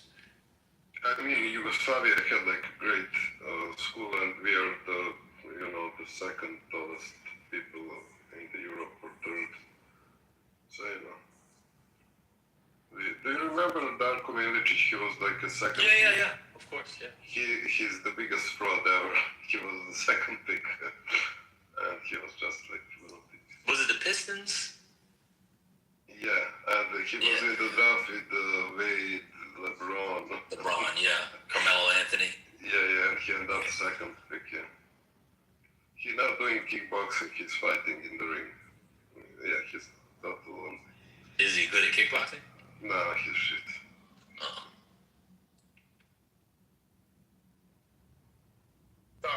Great talk. You had a great discussion. I'm gonna go in there and get in this gym so I don't run into Infinity and he kicked my ass. So how did you guys go to the gym so late at night? Like, where do you get the energy to go to the gym? It's 8:30 here, man.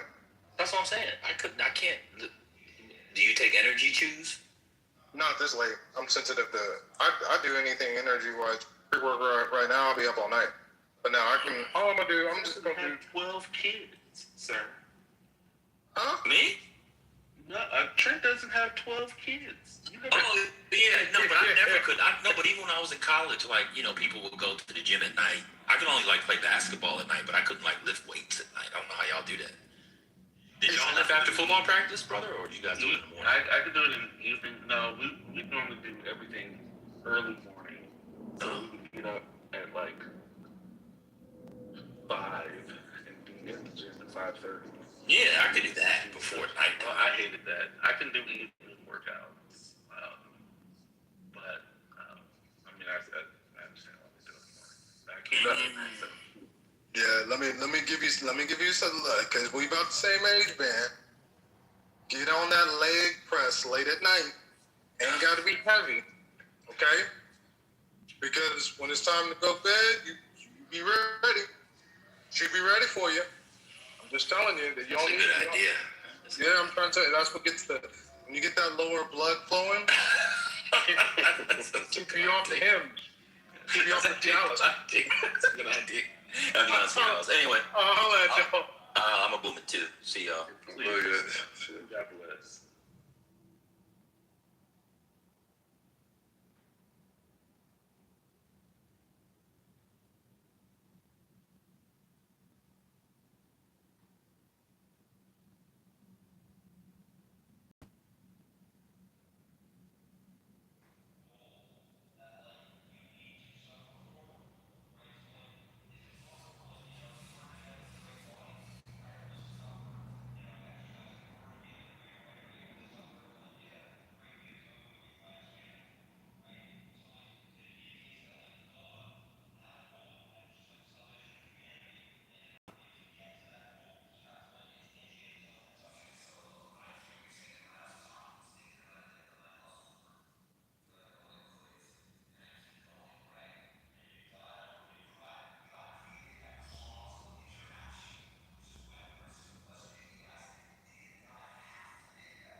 that shit? 2001. But I'm not really sure what your position.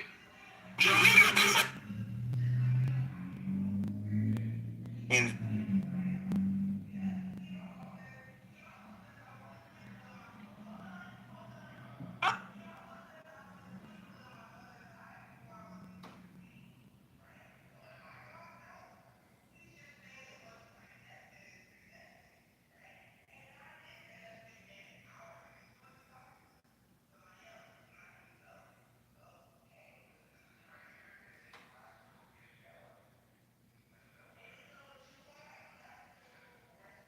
for fucking 2 years, and then they fucking spiked to the roof, which was what we're facing now, where we're facing 80% fucking increases across the board on policies, and there's nowhere to run with it. So these long-term effects of Democrats can be laid on there and saying, hey, there's pain coming around. Now, is Trump making moves? He is, and he's optically doing a better job than I would say Biden. There is no centralized figure in the Democrat Party. There is no massive swing. I mean, fuck, these are the same people that were protesting no kings, but then they were saying, oh, we wish King George would rule us.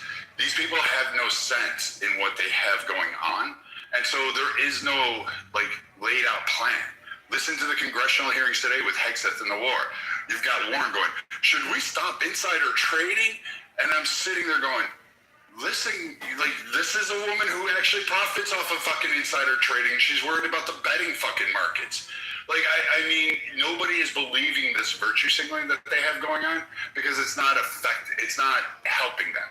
So I don't think the Democrats have a clear, concise message about a different pathway for America. They're running on anything but Trump. And I agree. It's getting to you. I think it's getting to you because you're like, oh my God, we're in a conflict with Iran. Like, yeah, it's about to be over. It's about to be done. No. That's not it. Now, I agree 100%. The only thing the Democrats have at this point, which is absolutely pathetic, is a negative identity. And that is how much Trump sucks. They're going to criticize anything and everything he does. You missed the room of what, Scott, an hour ago with Merrill? Running. I mean, the California governor's race where they're talking about Trump. No, so I have a question though, on Pepe and what you guys are saying with just the numbers. Am I right that the California redistricting